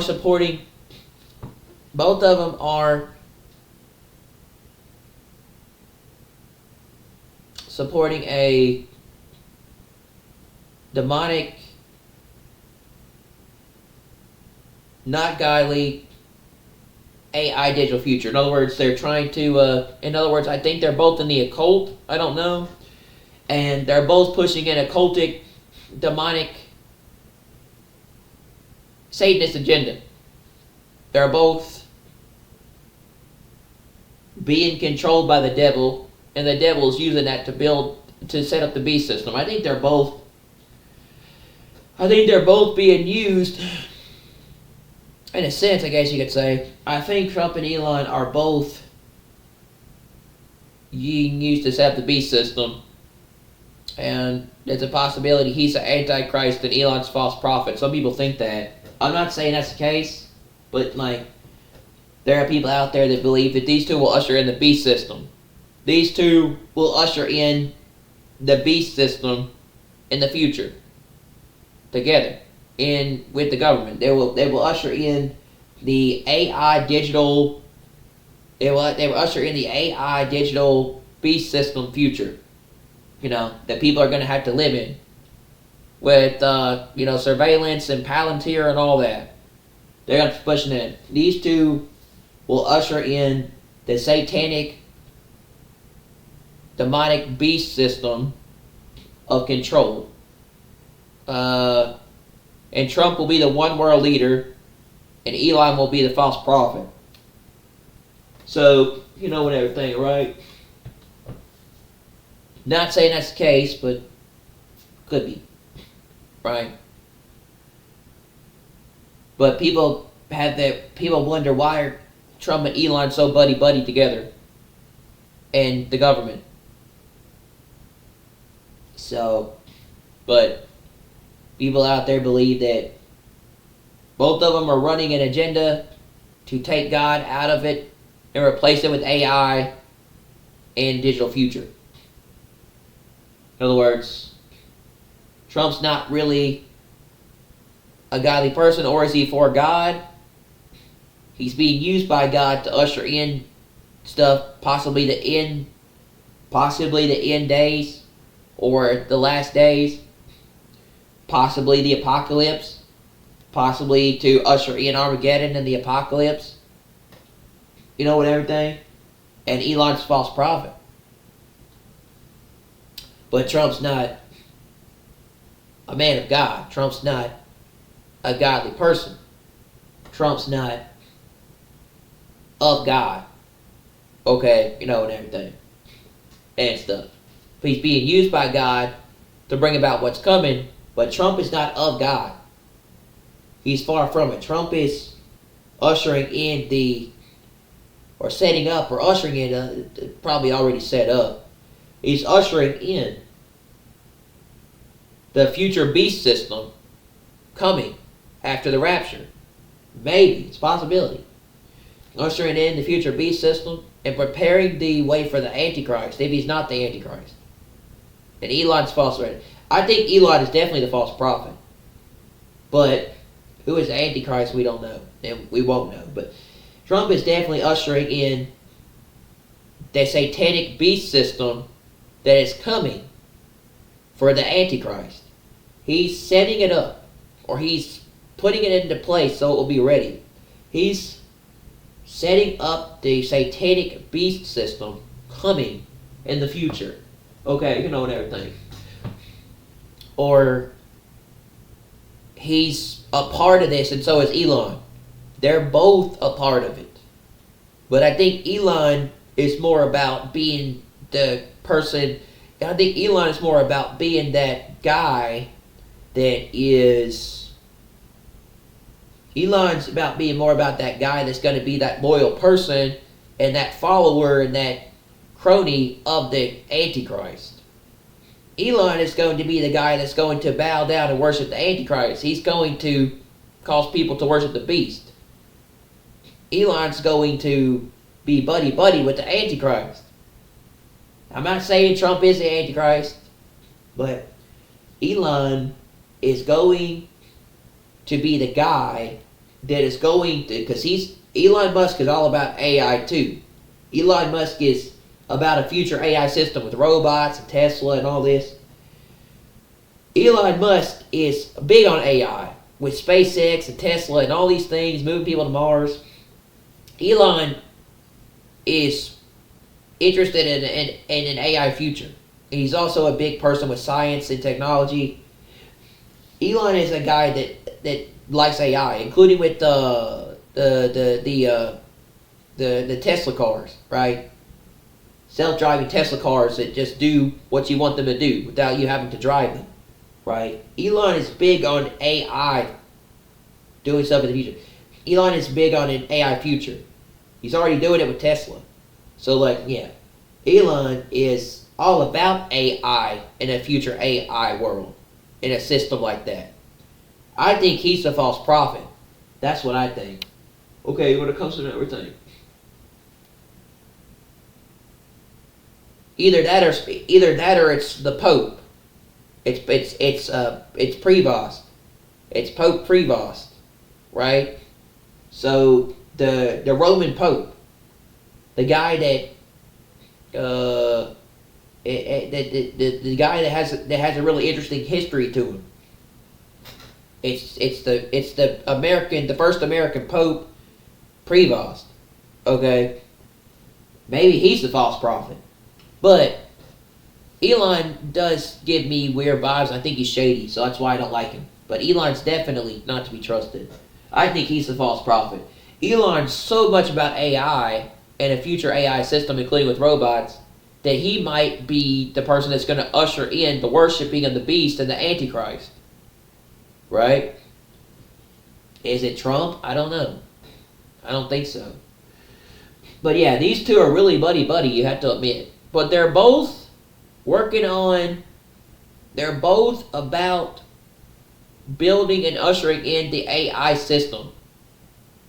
But both Trump and Elon are on the same page when it comes to being a part of this AI future system with Stargate, these data centers and all this stuff, and Elon was talking about this in an interview.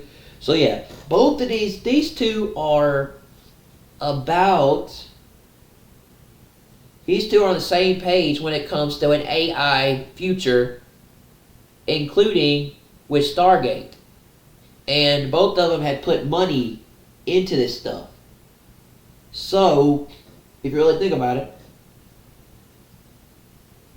both of them are ushering in, both of them are setting everything up for the Antichrist and the beast system. Both of them are setting up the coming beast system. They are. Both of them are setting up the rise of the Antichrist and the coming satanic one world beast system that is going to be ruled by this dude for 7 years. That's coming. Okay, and everything, right? They are. They're setting it. They're setting up, especially Trump with all his power as president and his executive orders. Trump is setting up the beast system while in office. He's setting it. He's preparing the way for the Antichrist. If he's not, so and everything, right? He is. If y'all look at all the executive orders he signed, like there's no paper checks by September. Trying to reset the economy and rebuild it, make it a one world currency based off of crypto world, crypto, Bitcoin, meme coin, what is that, WorldCoin, whatever, all these different cryptocurrencies, right? And everything, digital currencies. Trump met at a crypto conference.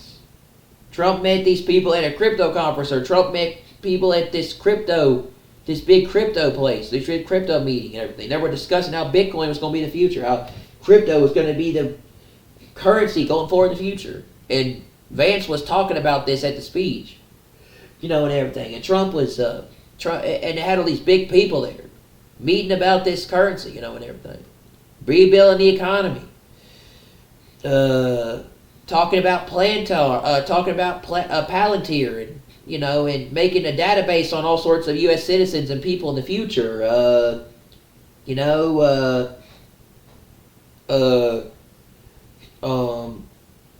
am I trying to say? Surveillance. Building a surveillance system so they can scan and monitor everything people do 24/7 wherever they go. Building a digital AI surveillance tool or whatever for the future, and everything. Doing now, I don't know if I necessarily, I don't like illegals being in our country, but now he's, you know, monitor. Now he's trying to get a background check on everybody that comes into the country, DNA testing, and all these other things.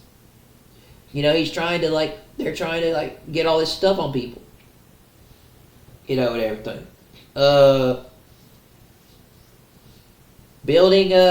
They're building the orb, right? They got the orb where they say, okay, scan your eye and we'll give you free crypto.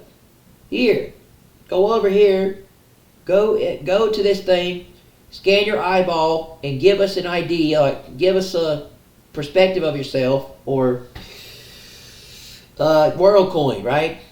WorldCoin said, if we can get like a picture or a scanning of your iris, we'll give you free crypto. In other words, if we can get like information on you, go in and scan your eyeball with the orb, or go in here and do this, you know, and everything, right? Like, in other words, like do what we say to do, or risk being killed in the future. If you don't, we will kill you. You know, and everything, right? And stuff. 666, in other words, like, you know, the orb is going to be like, in other words, bow to the orb or risk dying, right? Bow to the WorldCoin orb or die. Be killed. Be hunted down and killed. Or be thrown in jail. Your choice.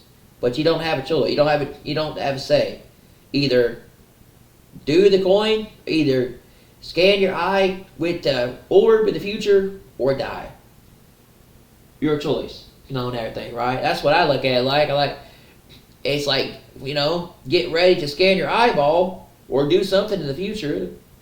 You know, and everything, right? And stuff. Hey, free crypto sounds like a really good idea, but what are you risking?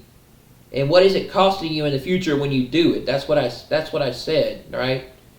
What does it cost you? What are you risking if you do that? You get free money, free cryptocurrency, but what are you risking? What is the cost of it when you do it? And I wouldn't want to know.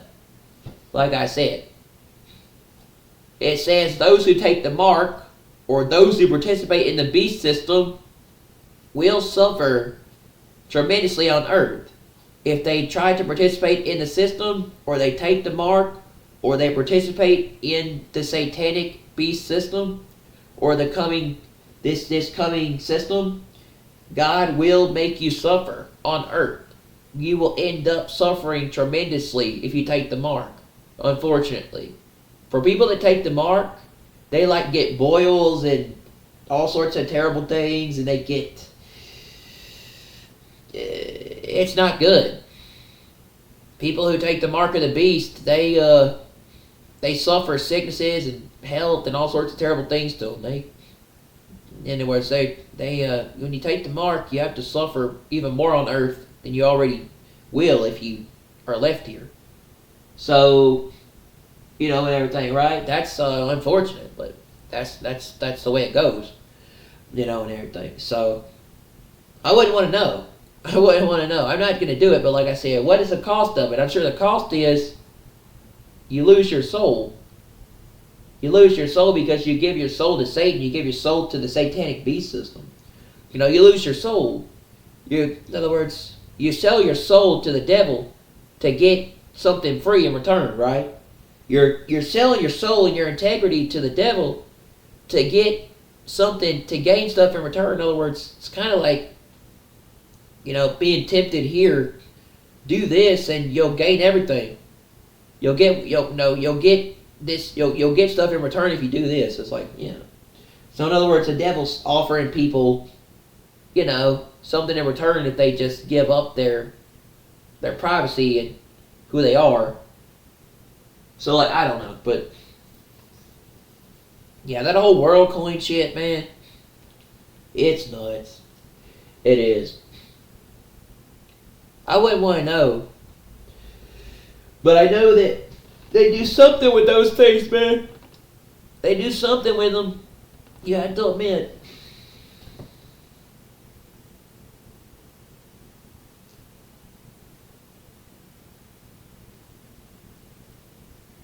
It's a satanic beast system. That's what I know what it is. That's how I know it is. But what is that whole thing with Elon and Trump? I don't know what that's all about. But yeah, I think Jared Kushner's the Antichrist. I do. I think Jared Kushner is the Antichrist because Trump said. And a while back, he said, if Jared cannot bring peace to the Middle East, no one can. I think Jared Kushner is the Antichrist. And Elon may be the false prophet.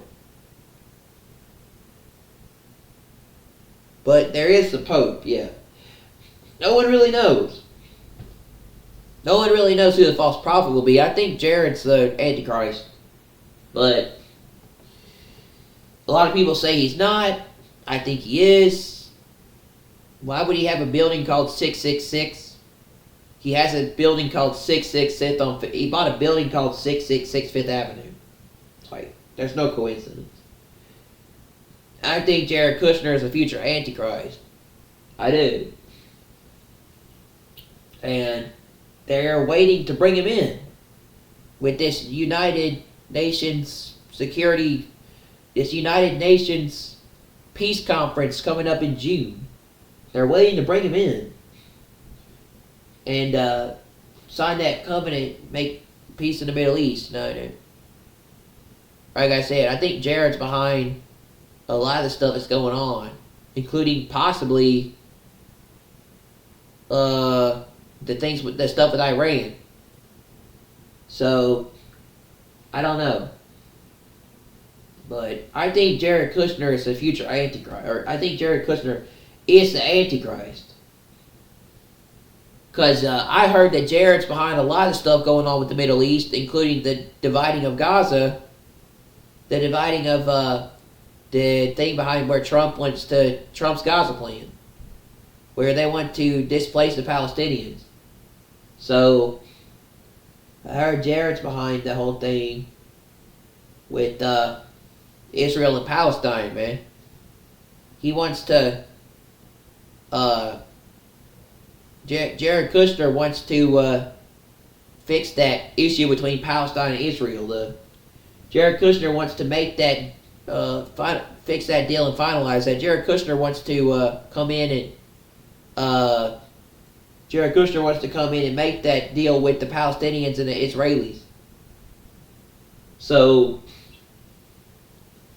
when will that be?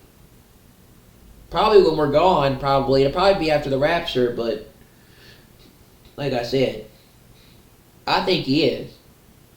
I think he's the only one that's going to make that deal. So, but Jared Kushner, and Jared Kushner is also a Jew, and he could be the Jewish Messiah.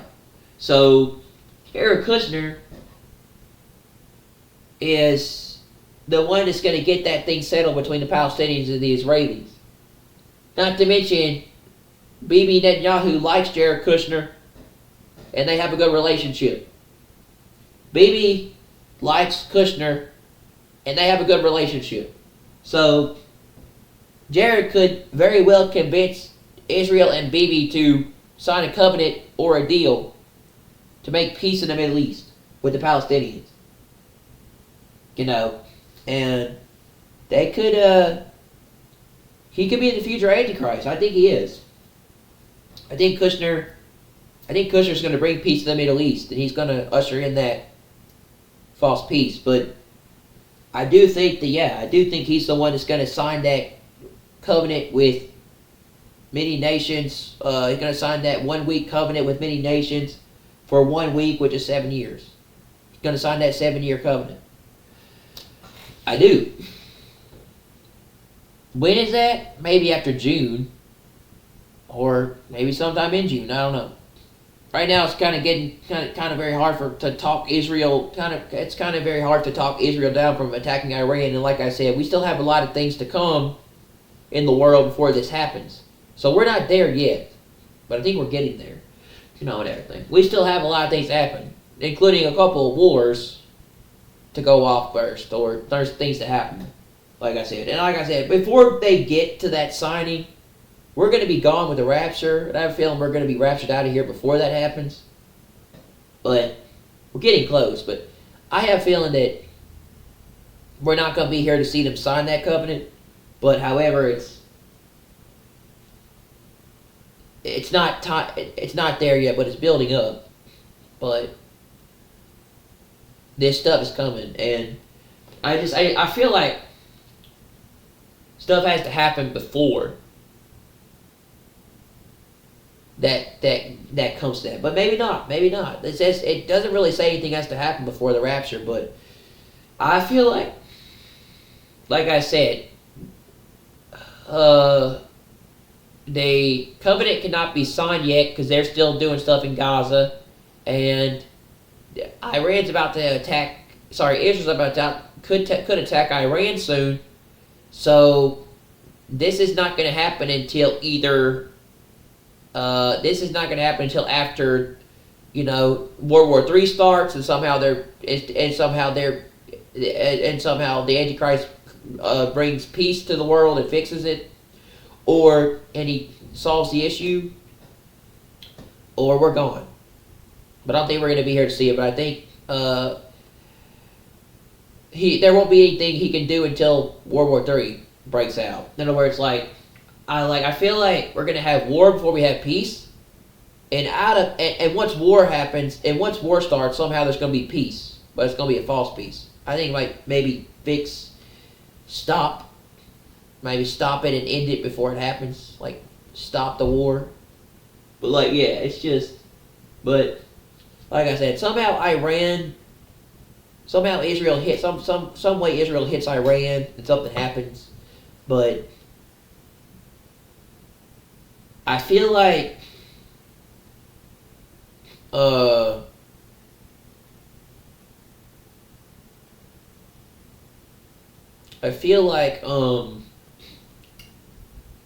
war is going to happen before that covenant can be signed. In other words, war has to occur, or nuclear war or World War III has to occur after we're gone, and then the Antichrist comes onto the world stage, add that chaos to fix the problem, and then ushers in a false peace, or ushers in peace, but it's a false peace, and that's when they officially reset everything or rebuild everything, including the economy, to what it is, and that ushers in the beast system and the 7 years. And the last 3.5 years. And then we're gone. That's the rapture of Christmas. So, I believe that war will break out when we're gone, or something big will break out after the rapture. And out of that will come a person that will come in to fix it all and bring peace. And it's a false peace. And then they will reset everything, including the economy, and rebuild it into and rebuild it, and officially, and they're now able to officially usher in the beast system. They can't do it yet, but they're able to officially put it into place when we're gone. And then boom. That's it. That's what happens to the world. Knowing everything. They can't do it yet until we're gone with the rapture, but that's being held back. But that will all happen when we're gone. But it will happen either by some big event or something happening. But and war will break out and things will happen when we're gone. And either the Antichrist will come onto the world stage to stop World War II and bring peace, World War III, or nuclear war, to bring peace, which is a false peace. Or he will come out of the chaos of that scenario if it happens. When it happens, or if it happens, I think it could happen, including with Russia.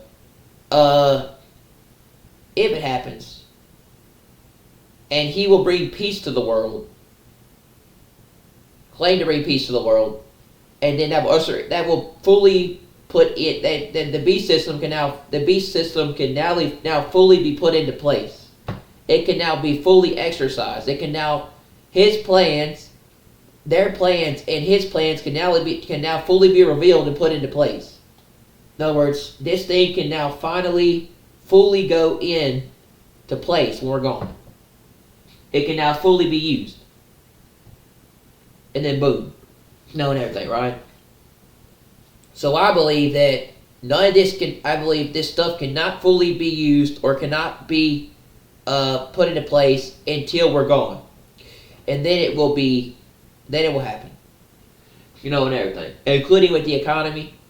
And either there's going to be a war that's going to cause that to happen, or someone will come onto the stage and bring peace before war breaks out. I think war is going to break out, and then they're going to fix it, or they're going to have war. But I think there's going to be war when we're gone, and out of that's going to come what's to come. And that's how it's going to set it. That's how it's going to set up. That's how they're going to set it up. And that's how the Antichrist is going to come onto the world stage and fix the problem, and then claim to bring peace, and then they can and then they can officially put the beast system into play and the mark. Because without war, you can't have peace, right? You ever watched 1984? War is freedom. Peace is slavery. And whatever. Right? Makes perfect sense. Order out of chaos.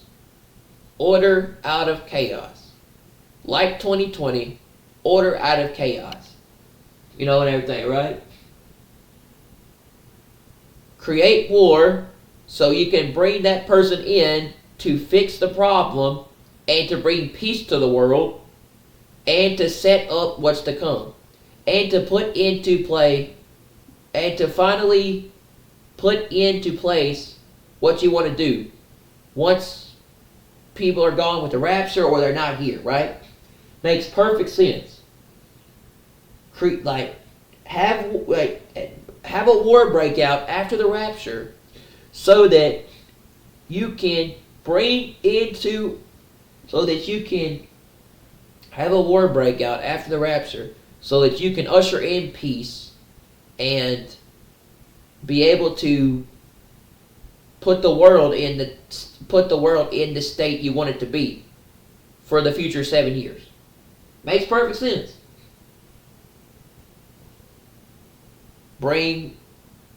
Out of chaos comes peace, right? If you can create chaos, you can create peace. In other words, out of war will come some kind of peace eventually. Makes perfect sense. Very well could happen with Iran. Very well could happen with this thing with the U.S. and Iran, and the U.S. and Iran, and Israel going in there and attacking Iran's nuclear program. Very well could lead to World War III. Like I said, once we're gone, World War III will break out, and probably out of that will come the Antichrist, and he will come in to fix it out of the chaos and bring peace. And that's when that ushers in, that's when that fully sets up the beast system. That's when the beast system is fully put into play. Or very well could be, we're gone, war breaks out, this person promises peace, this gives them time to put the beast system into play, and as soon as and when the temple's finally built, the Antichrist can fully put into play what he wants to do. Once he sets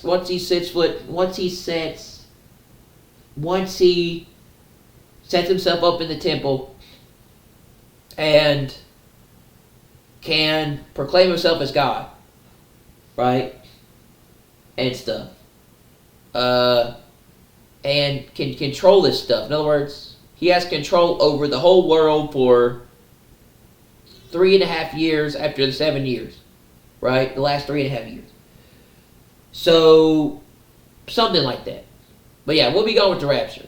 They'll fully have ushered in they will be working on setting up they will be fully working on getting the beast system ready and creating the mark. Not to say that they don't already have the mark, or the beast system isn't already put into play, it probably is. But something like that's going to happen where we're gone after the rapture. Okay? I think war's going to break out. I don't think we're going to see any of this while we're here. No. But, and maybe the closest we'll see is Israel attacking Iran pretty soon, if something doesn't give. Depending on what happened with these talks today, which I'm going to look into that and see what happened with that. But what happened with these talks? Israel will attack Iran. You might see that. We won't see it. We won't see the rest of it. In other words, once we leave with the rapture, war's going to break out, and something's going to happen. I just don't see this thing being held back as soon as we're gone. I don't see it being held back anymore. War's going to break out among all these countries, including with the U.S. Probably with Iran, maybe. I don't know. But war's going to break out. This is being held back right now until after the rapture, but war's going to break out. I just have a feeling war will break out when we're gone. War will break out in the world. It will be a global conflict like World War II. That's what I'm thinking. And it will get all these countries, it will pull all these countries into it. But I feel like war will break out, and then there will come peace. But I think war will come first. Am I saying we're going to see a war while we're still here? And am I going to say we're going to see a war while we're still here in our lifetime? Like another big war like World War II? Possibly even with Iran? Could be. It's a possibility, but I don't think so. I think all that's being held back and it's not going to happen. Not till, and everything.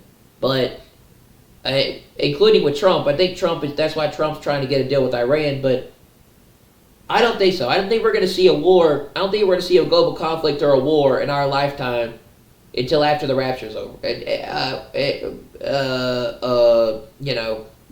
We're not going to see a war in our lifetime because we're going to be raptured, but I don't. That's when I say peace and safety, sudden destruction. That's the whole thing, but I don't think we're going to see a war in our lifetime, no. I don't. Don't think we're going to see a war or a global conflict. I don't think we're going to see World War III or a nuclear war while we're here. We could, and I hope to God we don't, but we could. I don't think we are, but we could. And it's a possibility, especially with this whole thing with Iran. We could, but I don't think we are. I think that's going to take place after a lot of us are gone. And that comes with the rapture. So, yeah. That's what I think. But I don't know. It's just anything's possible at this point, but yeah.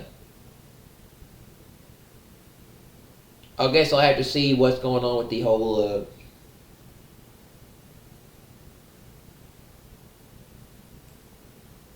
I guess I have to see what's going on with the whole meetings between Iran and Trump and Iran. And I'm going to look into that, but I'm going to go get something to eat, and I'll be back, and then we will go over that. And I want to see what that thing. I want to see that video about the Nintendo Switch 2. The Nintendo Switch 2 came out today, and I want to see what they're saying about it. Apparently, pre-orders were. Apparently, they're saying they're expecting a lot of people. They're expecting a lot of sales with Nintendo Switch 2 in the coming months.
All right. Oh, ow, that hurt. Let me see what's going on with Iran and Trump, U.S. and Iran. I want to see what that's about. See how those talks went today. I'm sure that probably didn't go anywhere, but we can see.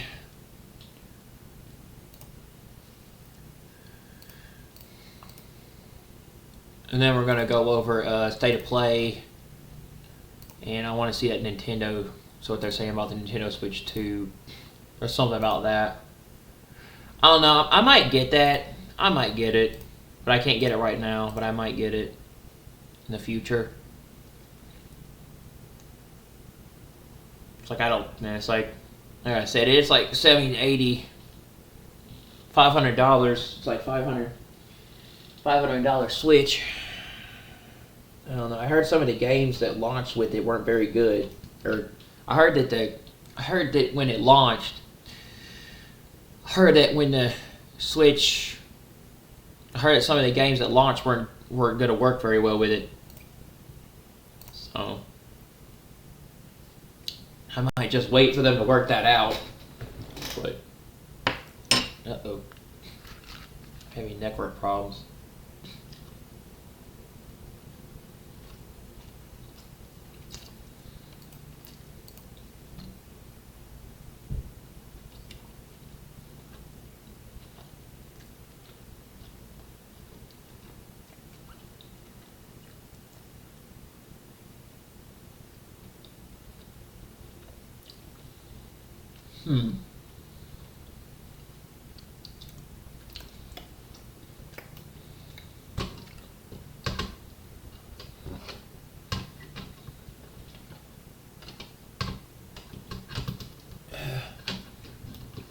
I was having network problems the other day too, actually.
Let's see.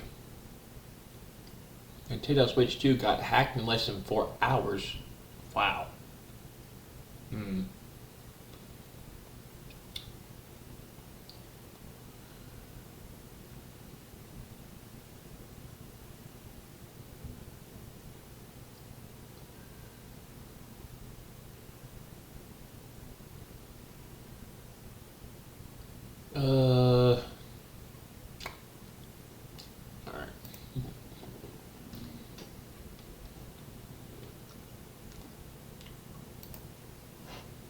Good afternoon, people. Watching at 65. Lisa Boyce, still under the weather, but it's getting better a little bit. Let me give you a verse of scripture out of Romans 8:1. And it says, "There is therefore now no condemnation to them which are in Christ Jesus, who walk not after the flesh, but after the Spirit." So let me give you the gospel. It's in 1 Corinthians 15:1-4. Christ shed his blood for all of our sins, past, present, and future, was buried, and rose again on the third day according to Scripture. That's how we're saved, why we're saved, and how we're kept saved. Through his death, burial, and resurrection, his blood. It is grace through faith in Christ alone, not of ourselves, not of works, lest any man should boast. It is grace, something we didn't earn, something we don't deserve, that God gave his only begotten Son, that whosoever believe in him will not perish but have eternal life. How do you come in that? You admit you're a sinner in need of Christ. The moment you put your faith and trust in Christ and his blood, the moment you accept Christ as Savior, you're saved. Not only are you saved, but you are justified by the blood of Jesus. You are protected by the blood of Jesus. You are rapture ready, which is going to happen at any time.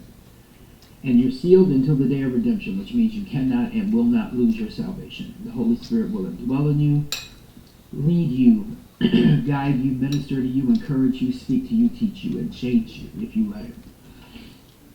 So what's come out today is, if you have to excuse me, I have a cold or something going on, but it's getting better, so. This article came out this morning off of Jerusalem Post, and it says that Iran has just ordered thousands of tons of ballistic missile ingredients from China. Sources estimated that if delivered, the materials could produce around 800 missiles. So, Iran has ordered thousands of tons of ballistic missile ingredients from China. So, as part of an effort to rebuild its military capabilities, while navigating ongoing nuclear talks with the United States. Now, it says, this is according to the Wall Street Journal. Yesterday, citing sources familiar with the transactions. Excuse me. It says the shipments, which are expected to reach Iran in the coming months, include ammonium perchlorate, a key component in a solid propellant used for ballistic missiles. Sources indicated that these materials could potentially fuel hundreds of missiles. Now, if they're saying that this is coming in the coming months, that means they already have some. And that means that they're going to use what they have, but they want to get more before they run out. It says some of the ammonium perchlorate is expected to be sent to militias aligned with Iran, including the Houthis in Yemen. Excuse me, this is one of the sources that revealed this. So this move aligns with Iran's broader strategy to strengthen its regional influence and rebuild its missile arsenal while continuing to negotiate with Trump. You see how they're playing the U.S.? And I'm sure Trump sees this. They're playing the U.S.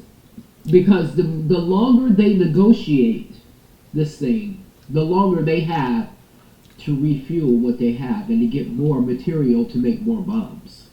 That's all this is. It's actually brilliant if you want to know the truth, what they're doing.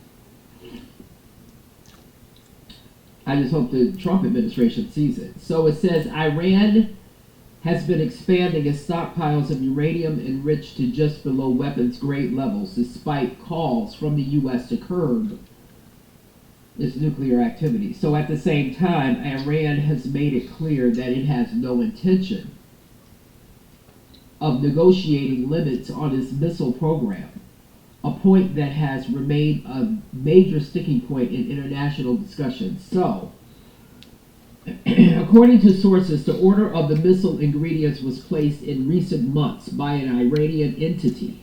They call it an entity. The material was sourced from Hong Kong-based Lion Commodities Holding, a company that did not respond to requests for comments. Of course not. Why would they? They're feeding the enemy. I told you they were going to either go... Iran is getting components from either Russia or China or North Korea. They're all feeding each other in one big conglomerate. The Iranian mission to the United Nations also declined to make a comment. Of course. Why would they? In a statement, a Chinese Foreign Ministry spokesperson denied knowledge of the deal, asserting that China has always exercised strict control over dual-use items in accordance with China's export control laws. Sure they have. China don't even do that, so why should Iran do it? The shipment of this ammonium is part of Iran's broader effort to rebuild its so-called Axis of Resistance network, which includes a number of terror proxies across the region. So, this goes on, and it says that earlier this year, Iranian ship docked in China to load over 1,000 tons of sodium perchlorate, a precursor for ammonium perchlorate. The material was delivered to Iranian ports in mid-February. And late March, according to shipping trackers, the quantity of this sodium is said to be enough to fuel around 260 short-range missiles. See, so they already have enough to make their missiles now, but they don't want to run out and they want more, so they can make more missiles. And this meeting with the U.S. is buying them a lot of time. That's what it's doing, and that's what the whole thing is. In a nutshell, is to buy them time. Now,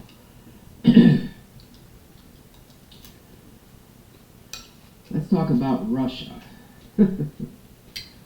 Because this came out this morning. Now, there was an update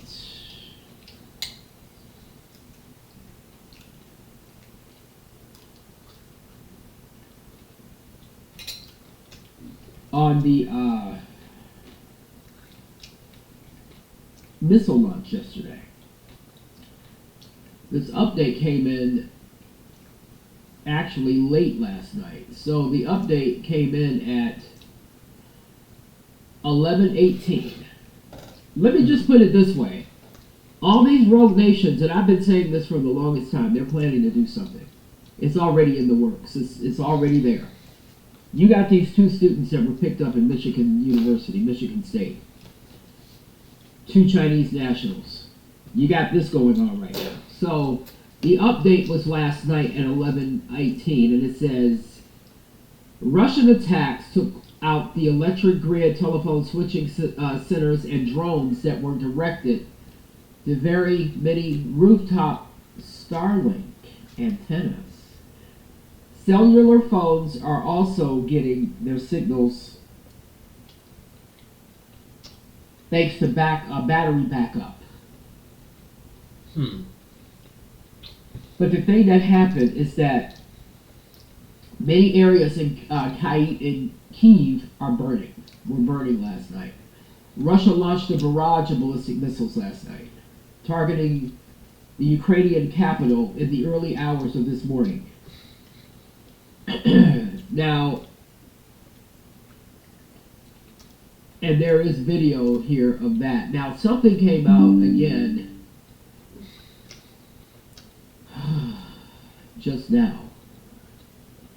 It says this morning the Kremlin in Moscow said that the Ukraine situation has become, listen to the word they use, and they said that if it comes to this, they're going to use nukes. Existential threat. This is from Russia. This is from Moscow. They're saying that the situation with Ukraine has become an existential threat to Russia. Now, if you remember, in their protocol, their nuclear protocol, any nation that has become an existential threat, they have the right to use nuclear weapons against them. And this is what they're planning on doing. According to Russian military doctrine, which is long published and well known, an existential threat is caused to use nuclear weapons. NATO has long made clear that if Russia uses nuclear weapons in Ukraine, and the radiation drifts across the border of a NATO member country, NATO will view the radiation as an attack by Russia against NATO. And they will invoke Article 5. So this thing is getting very, very serious. Collective self-defense. Article 5 is collective self-defense against Russia. Putin made clear at the start of the Ukraine special military operation that if NATO declares Article 5 against Russia, Russia will die as martyrs. NATO Russia won't declares a even quote, have "This is not time direct to quote repent. Ukraine." Okay. This is what he said. And I did a video on this last year. He did a live in person to the media.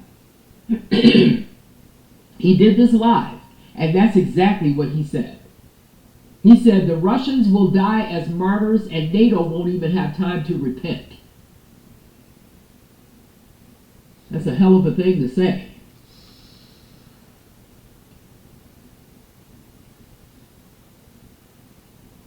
It says, I don't know how fast any of this is going to happen, but today's declaration from the Kremlin is the final step.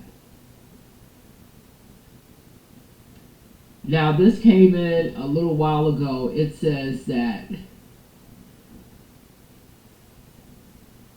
early in the day, but Ukraine is already launching a massive, several dozen UAV raids in the direction of Moscow and Ryazan. From last night's Russian attack, and he's just given the detail of how many missiles were launched. This thing is getting very, very close to a nuclear explosion. Now, I don't know how far this is going to go. And let me say it like this. I don't know how far this is going to go before we get raptured. No one really knows. All I know is that this is tribulation period stuff right here. This is tribulation period stuff. And if it's this close to the tribulation period, how much closer are we to the rapture? I'm just saying. Am I saying that the rapture is definitely, I am 100% certain that the rapture, like people like to point out to me, you said this last year. Yeah, I said I was wrong. So apparently people aren't listening. Some people aren't. Yeah. Could it happen this year? Yeah, it could. Could have. The rapture can and will happen at any time. That's not the question. The question is, are you ready? How do you get ready? You get saved. That's the only way to be prepared and to be ready for the rapture. So I will link this thing with the Jerusalem Post on the description box, and I will be back later. Thank you. Greetings, my friends. So I'm sitting in my office, and I'm just hanging out, doing whatever, and the Holy Spirit speaks to me. Says, I've got a message for the flock that it's been loaned to you, that you shepherd over as a pastor and as a watchman. And I want you to share with them. So that's what I'm doing. I'm sharing what he told me. And it's really, really good stuff, my friends. It's stuff that can help you. It's stuff that can bless you. All glory goes to God, never to me. The message is for all Christians who are weak, tired, depressed, and sick. The Holy Spirit says, hold on. He says, persevere. He says to make sure that you are keeping your hearts pure. Make sure that you are witnessing to the lost by the way you live your life, by witnessing to them verbally, through video, through text, tracks, whatever you do. Keep doing it. Keep your head up. Keep your eyes lifted up to heaven, because our redemption draweth nigh. Don't forget the promise that was made ages ago for the rapture, for Christ to snatch us away. That time is coming so soon. Just hang on a little bit longer. You're not going to be weak for much longer. You're not going to be tired for much longer. You're not going to be depressed much longer or sick for much longer. You're going to be perfect. Have a perfect body and a perfect mind, and be with Jesus and with the Holy Spirit, with God, and all who make it to heaven together. Hang in there. Don't let the devil steal your joy. Do not stop now. Finish the race. Finish the race strong. and heaven awaits us. And that's it. The Holy Spirit gave me. You need to make sure, as I do, as all of us do, that we heed the Bible. Everything I told you is right out of God's Word. It's how I know it came from the Holy Spirit.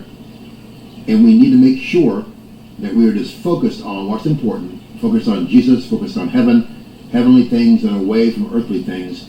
And don't let this world get you down. Don't let the cares of this world and just the depression and sickness. I'm all those things, my friends. I'm weak. I'm tired. I'm depressed. I'm sick. So I understand. This message was for me as well. It's for all of us in this boat. There are many of us. Hang in there, my friends. Our time is coming. Praise God soon. We're going to hear that shout. Come up here. The trumpet blows, and we're out of here. Dead in Christ rise first. Those of us who are living and belong to Jesus, we go up next, and we spend forever in heaven and away from this madness. So I love you all. Jesus Christ is our only hope. If you've never been saved, you're backslidden, pray the prayer. Do the 6 steps in the box below the video. No one's guaranteed more time in your life. If you'd like prayer, contact me. I pray for you every day. I love you with all my heart, and look up True Christians, our redemption draweth nigh, we fly soon. God bless you. Share this video, this message. Help me get the word out. See you next time, Lord willing. Exciting times, my friends. Bye. Right now, Diddy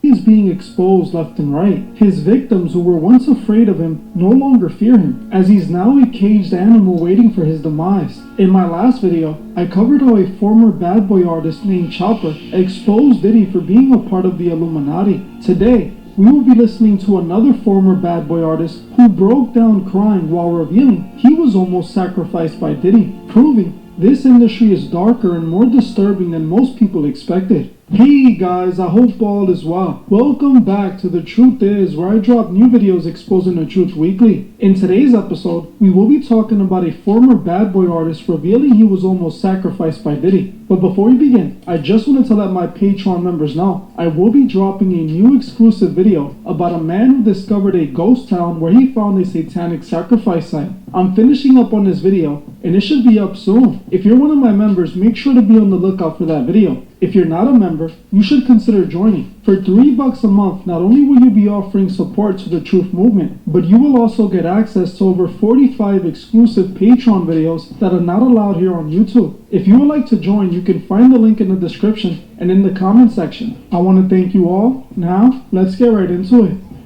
Over the last year, the media has painted Diddy as a criminal monster who takes advantage of everyone and anyone. They have called him out for being violent, for being an R-worder, for abusing women, being on the down low, and even for being a PDF file. They exposed him for everything, but the most important thing, which is that he's an occultist sex magician. That is what the media won't tell you. In fact, that is what the media is protecting. It's why we're not hearing about the rituals that take place in Hollywood, the ritual orgies that all these celebrities participated in. You think the government doesn't know about these events? They do, as when they confiscated all that freak-off footage at Diddy House, they saw many big celebrities. But they aren't trying to expose Hollywood, they're only trying to go at Diddy. The media would never tell you the truth. It's funny because they know exactly what's going on. They're all a part of it. That's why I made it my job to make sure and point out all of these things that the media purposely is missing, as they don't want you to ever learn the truth about the industry. They will not tell you the music industry is controlled by Freemasons because the media and Hollywood are also controlled by Freemasons. In the last video, I spoke about an interview one of Diddy's former artists named Chopper did with real-life street stars. In that video, Chopper confirmed the Freemasons' involvement in the music industry and Diddy's membership. Diddy was wealthy, right? He is wealthy. He is wealthy. Yeah. And they talk about stuff like the Illuminati. Is this a real thing? Yes. And were you ever introduced to it? Did you? I would never tell you that. It's important for people to hear it out of the mouth of someone who's actually involved in the music industry and was around Diddy. Chopper wasn't the only person to reveal this. This was also revealed by one of the male escorts Diddy had hired for the freak-offs, Jonathan Odie. Odie, who was brought up in the trial during the Cassie segment, confirmed that Diddy is indeed a Freemason. He said that he witnessed evidence and heard conversations that proved Diddy was in fact a Freemason. He claimed he was a member of the Boli secret society. Yeah, he's part of what's called the Boule. The Boulay is a branch of Illinois. Okay. Now make sure you stick around to the end, as I will expose the truth about the Bodhi secret society. Diddy has been exposed by two separate people for being associated with the secret societies that run the world. We know these occultists are into some shady things and participate in dark demonic rituals. This is what Diddy was doing with Cassie and many others in the music industry. In my opinion, Diddy sacrificed Tupac, he sacrificed Kim Porter, and he even tried to sacrifice I'll Be Sure. Now a few days back, another one of his artists has come out and exposed Diddy for attempting to sacrifice him. The artist Q from Diddy's R&B group from the 2000s called Day 26 has recently been speaking out online about what he went through as an artist for Diddy. He has been doing many interviews, and in one of those interviews, he ended up breaking down crying, revealing the horrific experience he went through with Diddy. According to Q, he was dating Dawn from Diddy's female group Danity Kane. Dawn was also recently brought up in the Diddy trial and is now suing Diddy. According to Q, Diddy invited him and his girlfriend Dawn back to a house party at his Hamptons home. When he arrived, he claimed that Dawn gave him a pill that ended up being a horse tranquilizer, which made him black out not long after. He then woke up screaming in Diddy's daughter room with cameras set up all around him, with Diddy laughing at him demonically. Q believed he woke up right as they were going to sacrifice him. During this interview, he ends up bringing up another interview he did with Vlad TV, where he spoke about an email he received from Diddy. At this time, I was around Dirty Money for about a year while they were creating Last Train to Paris. And I guess I was around because I was dating Dawn. So Diddy's like, I think he was very, very high. He's like, we're going to go to the Hamptons. He was like, we're going to go stay the night there and you guys want to come. And it felt very weird because he's never, this energy just felt so weird. You know what I mean? It was friendly high. You know what I'm saying? Like a friendly invitation to something. He wasn't usually like that? No, he's never invited all of us to one of his houses. Before we get to the Hamptons, they're like speeding in these black SUVs on the expressway very, very fast. Like they were in a rush to get to the Hamptons. We get to the Hamptons and we walk through the house and we arrive in the backyard near the pool. And my ex at the time, which was Dawn, she gave me C pill. And she said... Is that what she said it was? Yeah, she said it was C, and she said it was from Puff to give to me. And it was red. And I took it because I thought I was going to get freaky with my girlfriend, you know? And I trusted her that that's what it was. So I took it immediately, and she had one too. He gave her two of them. I took mine. Within like 20 minutes, I knocked out and blacked out. I woke up in the twins' bedroom in the basement, and I woke up out of my sleep screaming very, very loud. Who were the twins? I don't know their names. You're talking about Diddy's daughter? Twins, yeah. Diddy's twins, his girls. Yeah, I woke up in their bed. Two cameras filming me, and they were laughing as I woke up out of my sleep, screaming. Wow. And it felt like I'm not gonna cry. It's okay. Yeah, take your time. It's okay. It's understandable that you're reliving this and emotion comes with it. There's just no way around it. So it felt very sacrificial. That's what I meant when I said I felt like they were trying to hurt me or Diddy was trying to maybe sacrifice me that night. I didn't say, when I went on Vlad TV, I didn't say anything about finding a sacrificial email. Well, then what he's discussing in regards to Vlad TV is that's one of the interviews that the boys did. He had to leave gaps within that interview, and they decided to fill those gaps. It's kind of what I've experienced this past week. As you guys know, we started this out, and it was, we all have this intention to talk our way through to the end of this trial and hopefully see justice for whatever is proven and whatever the jury decides. Even you had situations that were just made up out of nowhere. So did I last week. He was discussing one in which he couldn't say certain things because he's honoring a contract, and within that, people decided to fill in the blanks. So he discussed an email, he had tears. People put it together that he's crying over an email and what it, basically tried to, suggest that he's not a man and he's boo-hooing over an email. I know there's some details about the incident you described. Maybe you don't want to get into. No, let's get into it. Okay, we can. Can I go with how, I know you can be open about how it made you feel, right? So you're saying after this particular incident, you left there feeling, you called it sacrificial, but you felt as if they were trying to hurt me in my sleep because I woke up screaming. I woke up out of my sleep screaming. So what I mean by it felt like sacrificial, it felt like someone was trying to hurt me or take me out because I possibly couldn't have woke up out of my sleep that night. Do you know what happened to you? I woke up screaming like a girl to the top of my lungs at a high pitch. Well, did you have clothes on? I think I was in my shorts because I remember jumping into a swimming pool But do you believe that some of what happened to you was recorded on one or many of these iPhones? Oh, yeah. I saw phones and lights. It wasn't a video camera. It was a phone camera light. So there are people who do know what happened to you, and there's a reason you believe why they're not telling you? Mm-hmm. As you heard for yourself, Q revealed how Diddy tried to sacrifice him, how he woke up with cameras filming him while Diddy and others were demonically laughing. This is how the industry blackmails artists. This is how they get them to keep secrets and not speak out. Diddy filmed this guy likely being R-worded. He was using him in a sex ritual and filming it. This person even told Vlad that he believed Diddy was going to sacrifice him, so he told people around him just in case he went missing. This is what the industry does to the artist. A long time ago, Isaac Cappy exposed this very thing. For those who don't know who Isaac Cappy was, he was an actor who was in movies like Thor and The Terminator. A few years back, he started exposing Hollywood and calling out many actors he knew were PDF files that used children for rituals. He named them by name and also exposed how the elite in Hollywood filmed celebrities doing disturbing, compromising things in order to blackmail them and keep them from speaking out. Not long after Isaac Cappy started exposing Hollywood, he died.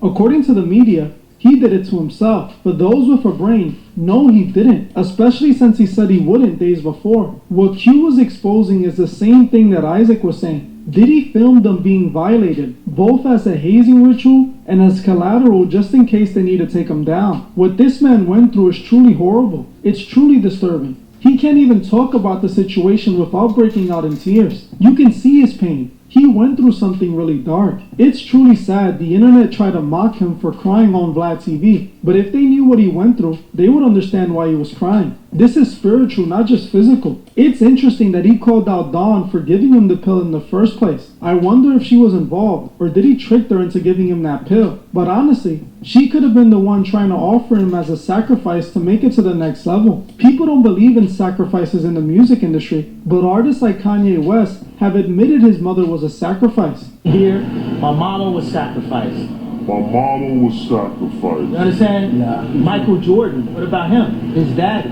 right? Bill Cosby, his son, right? Dr. Dre, his son. You know, out in Hollywood, a lot of people come up missing. The sacrifices in the music industry are all a part of the game. The industry operates in the world of the occult. Sacrificing to deities goes back to ancient Egyptian times. Even the Bible speaks of people making sacrifices to Baal and Moloch for financial blessings. Many people think it's a conspiracy theory that the music industry is controlled by the Illuminati. It's not a conspiracy theory, but it isn't the Illuminati per se that controls the music industry. It's actually the Freemasons. The Freemasons have been deeply invested in the music industry since the start. They identified the power of music early on and how important frequencies are in influencing people. I have been telling you guys for years now that the music industry is more than just music. It isn't just nice beats and good sounding vocals. It's much deeper on a spiritual level. In heaven, music was used to praise God. It was a powerful tool that used frequencies to direct praise to the Almighty. If you know anything about how the world works, you would know that this world is essentially created by frequencies. In quantum physics, everything is understood to be composed of energy that vibrates at different frequencies, and these vibrations are the basis of what we perceive as matter in reality. Music is more spiritual than what it seems. The music industry is directly connected to this spiritual world. Unfortunately, here on Earth, it is controlled by malicious spirits. We are seeing that with the rise and fall of Diddy. Through Diddy, we are witnessing what spirit exactly is controlling the music industry. Just take a look at the Freemasons' involvement in jazz, rock and roll, and even the beginning of hip-hop. Jazz has been directly connected to Masonry from the beginning. Jazz legends like Duke Ellington, Nat King Cole, Fats Waller, and Dizzy were all members of the Prince Hall Freemasons.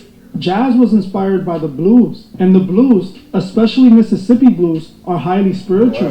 If you saw the movie Sinners, you would have seen not only how spiritual music is, but how all music is powered by the same spirit. They showed us how this spirit powered the music from the beginning till today. The same spirit that was found in blues, that transferred to jazz, that then transferred to rock and roll, and eventually into hip-hop. Afrika Bambaataa is considered to be one of the founding fathers of hip-hop. I personally grew up walking distance from the building where hip-hop was created. I have actually been in the building, and it's now named the birthplace of hip-hop. Africa Bambaataa is considered one of the 3 founding fathers of hip-hop. Bambaataa was an occultist, and he made the occult a part of the foundation of hip-hop. He was deep into the occult and ancient Egyptian rituals. He was a servant of the god Ra and Horus. All the way back then, at the start of hip-hop, you can see him planting these occult themes in the foundation of hip-hop. He wore devil horns and occult practice outfits. He displayed the Eye of Horus and dressed up awfully similar to the occultist Aleister Crowley. Bambaataa was an occultist, and he put the occult in the core of hip-hop. This is why hip-hop seems to merge with the occult. It's because it's been like that since the very beginning. Now what's interesting is that if you look into Bambaataa, you would notice he has similar accusations made against him that Diddy is facing. Bambaataa was exposed by many people, one being Hassan Campbell. They all came out and exposed Bambaataa for being a PDF file who used kids for occult magic rituals. While Diddy is being accused of doing these rituals with women, he also has been accused of doing them with kids. This is a part of the system of hip-hop, rock and roll, and almost all of music. They use these rituals to communicate with higher spirits who guide them in making music. I know it sounds crazy, but after reading all I have read about the occult, this is what they believe. For example, there's a story I read about Michael Jackson waking up his producer at 3 a.m. in the morning to write a song he received while he was in a dream. When his producer asked Michael why he couldn't record the song in the morning, Michael said because if he didn't record it right now, Prince would record it before him. What Michael was talking about were these rituals that these artists do to tap into a higher spiritual realm, where they're able to be fed ideas by these deities they enslaved themselves to. Michael knew that if Prince was also tapping into that higher realm, he would have gotten the same song. This is why the music industry is controlled by the Freemasons, because they know the power of music. Diddy is in fact a Freemason. He is a part of the Black Bowley fraternity. The Bowley secret society ties back to a black fraternity called Sigma Psi Phi. In 1904, a group of prominent African American men founded Sigma Psi Phi. These men, mainly medical professionals, sought out to establish a fraternity for distinguished black professionals. Freemasonry influenced Bowley since the beginning. The Bowley Secret Society was just an offshoot of Prince Hall Masonry, and they actually participated in the same rituals. So essentially, Bowley is just another branch of Freemasonry. And what's interesting about this is that many black celebrities have been connected to the Bowley Secret Society, like Diddy and even LeBron James. Not only does Diddy routinely do Masonic hand gestures, but he also has been seen wearing the Mason Shriner hat. This is the Masonic Shriner hat, and if you look at Diddy, this hat looks exactly the same. The only thing is missing is the logo. Also, his son was caught wearing clothes that featured the Masonic all-seeing eye on it. Again, showing the Masonic connections and even proving that his own son is involved as well. Like I exposed in my last video, Diddy has been connected to the Masons since the beginning, as one of his early parties was actually hosted inside of a Masonic hall. Since the beginning, he has been involved in Masonry.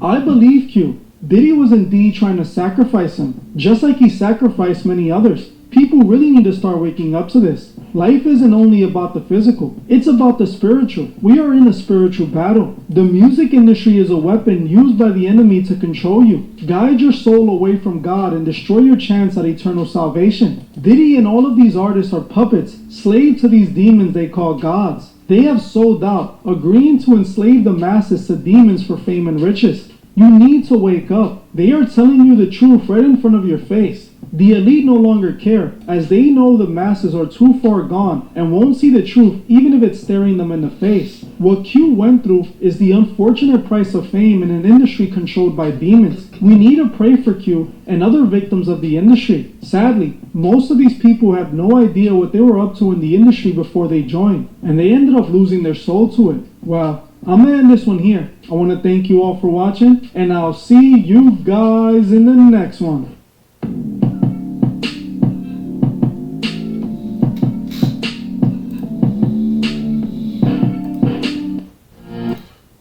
I want to see what they're saying about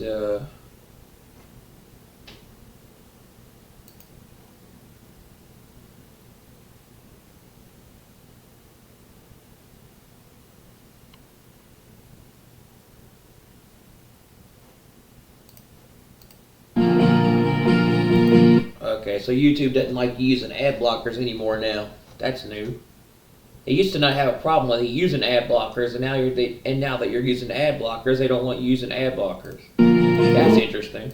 Yeah, they're really cracking down, bro, aren't they? I could care less. They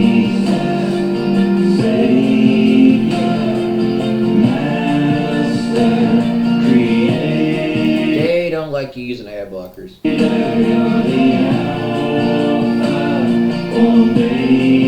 And because I use Pi, YouTube does not like me using Pi. Pi is like a thing that blocks ads. I don't care if they like it or not. They continue to keep using it. A question. So, are you guys ready to be caught up together to meet the Lord in the air? I sure am. We're going to talk about that today. My name is Tom, and you are watching the Watching River channel. I'm really glad you're here. I hope you're well. Thanks for joining me. I want to remind you that I am not a prophet. I am not a pastor. I'm just a guy sitting in my mobile office in the middle of Connecticut by the river talking about Jesus. I want to start off by going to 1 Corinthians chapter 15, verses 51 and 52. Behold, I tell you a mystery. We shall not all sleep, but we shall all be changed in a moment, in the twinkling of an eye, at the last trumpet. For the trumpet will sound, and the dead will be raised incorruptible, and we shall be changed. I'm starting to see the reality of this, that this moment, this twinkling of an eye moment, is coming very, very soon, where we will get our new bodies in the twinkling of an eye, and we will be with the Lord. These rapture verses get more and more powerful the later we get in this season, that Paul told us he wouldn't have to write to us regarding the time and season. We would know. And these verses just grab hold of me, and they give me such hope. I want to read the words of Jesus in John 14, verses 1 through 3, that just couldn't be any more clear. Let not your heart be troubled. You believe in God, believe also in me. In my Father's house are many mansions. If it were not so, I would have told you. I go to prepare a place for you. And if I go and prepare a place for you, I will come again and receive you to myself, that where I am, there you may be also. How clear Jesus said it right there. Jesus didn't say, I'm going to go off and prepare a place for you, and then I'm going to come again, and my feet are going to touch on earth on the Mount of Olives, and I'll spend some time with you, and later on I'll show you the place I prepared for you. No, he said, and if I go and prepare a place for you, I will come again and receive you to myself, that where I am, where is he? Preparing a place for us in heaven. There you may be also. It can't be any more clear. 2 Thessalonians chapter 2, verses 7 and 8. For the mystery of lawlessness is already at work. Only he who now restrains, that's the Holy Spirit within us, will do so until he is taken out of the way. And then the lawless one will be revealed, the Antichrist, whom the Lord will consume with the breath of his mouth and destroy with the brightness of his coming. That's his second coming. 7 years after the rapture of the church. I want to go to this one because this one is so encouraging. 1 Thessalonians 4, 16 through 18. For the Lord himself will descend from heaven with a shout, with the voice of an archangel, and with the trumpet of God. That's the voice of God. Don't confuse that with the trumpets in Revelation. And the dead in Christ will rise first. Then we who are alive and remain shall be caught up together with them in the clouds to meet the Lord in the air. And thus we shall always be with the Lord. Therefore, comfort one another with these words. If we were supposed to endure the 7-year tribulation, how on earth could we comfort each other with those words? You guys were about to face war and death and famines and pestilences, and isn't that comforting? It's a pre-tribulation rapture because we are not appointed to God's wrath. Yes, believers have faced the wrath of men for 2,000 years, Many have been martyred. We're talking trials and tribulations, troubles. We know we're all going through them right now. That's not the wrath of God. Let me put it to you this way.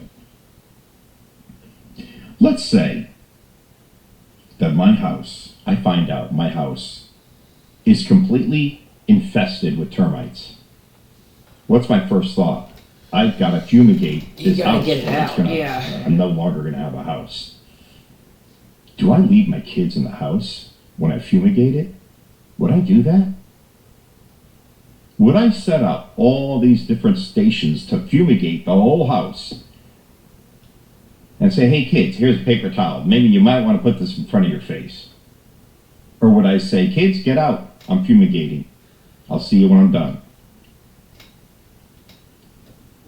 No good father would leave his children in the house while he's fumigating to get rid of the termites. No good father would do that.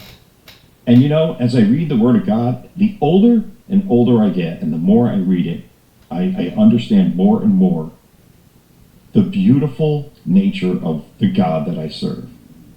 Loving, gracious, compassionate, merciful. His wrath is going to be shown to a Christ-rejecting world. He's not going to show it to his children. No good father would do that. Which is why earlier this week I read Luke 21, verse 28. Now when the words of Jesus, now when these things begin to happen, look up and lift up your heads, because your redemption draws near. He did not say, when these things begin to happen, endure, get ready, buckle in, buckle up. You're about to see you're going to have to endure. You're going to see some nasty times. He didn't say that. He said, when these things, the signs we are told, look, when they begin to happen, the things he told us that would happen. Look up, lift up your heads, for your redemption draws near. And he didn't say when these things have happened. When they've already happened, lift up your head. No, he didn't say that. He said when they begin to happen. Well, you know what? They've begun to happen. We're seeing wars and rumors of wars like I've never seen in my lifetime. We're seeing technology speeding at a rate that is shocking the people who are creating the technology, and I'm talking about artificial intelligence. We're seeing lies and deception growing.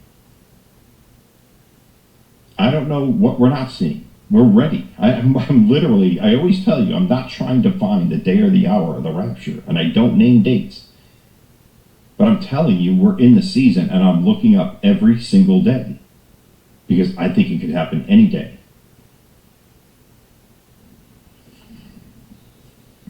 What do you guys think?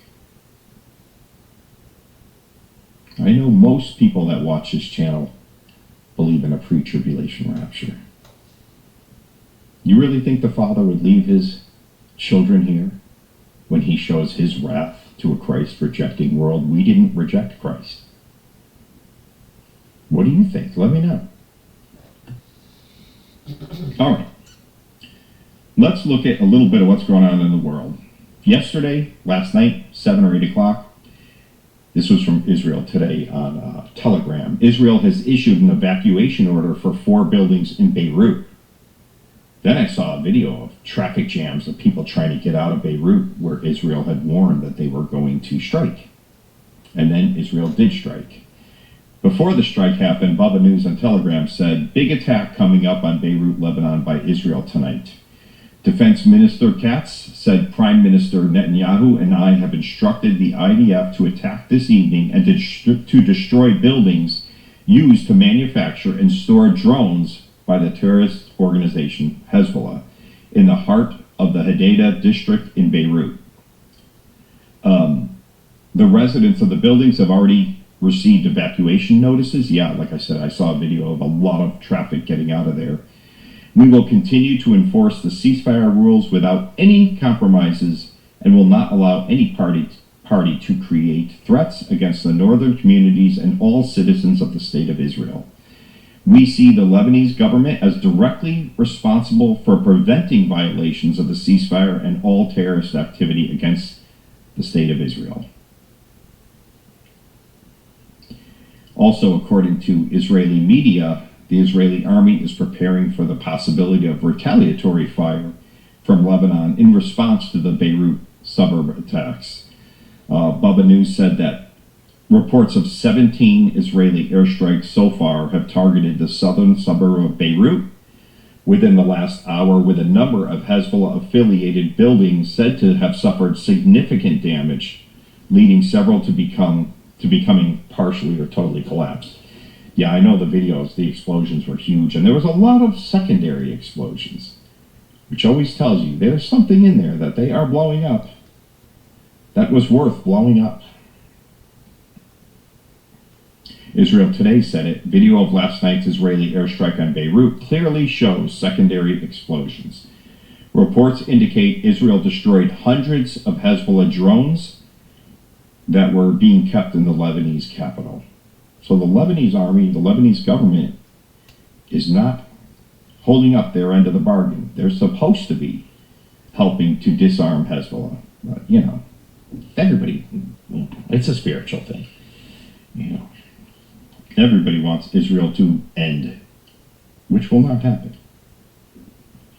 Lebanon condemns last night's airstrikes in Beirut.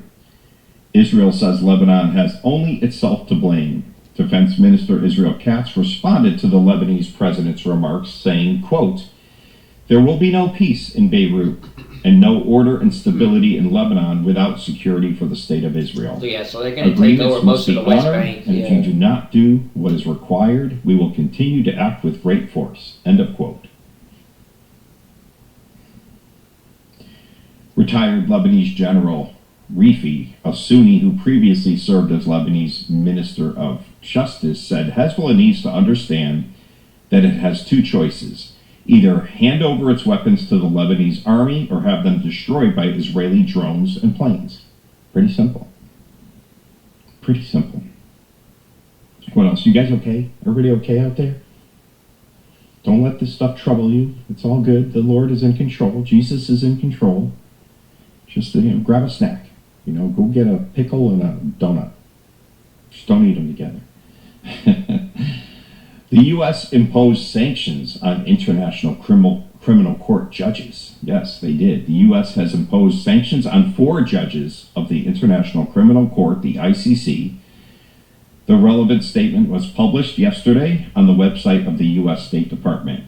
Today, the United States is imposing sanctions on 4 individuals who are currently judges of the ICC, the statement said. That's pretty wild.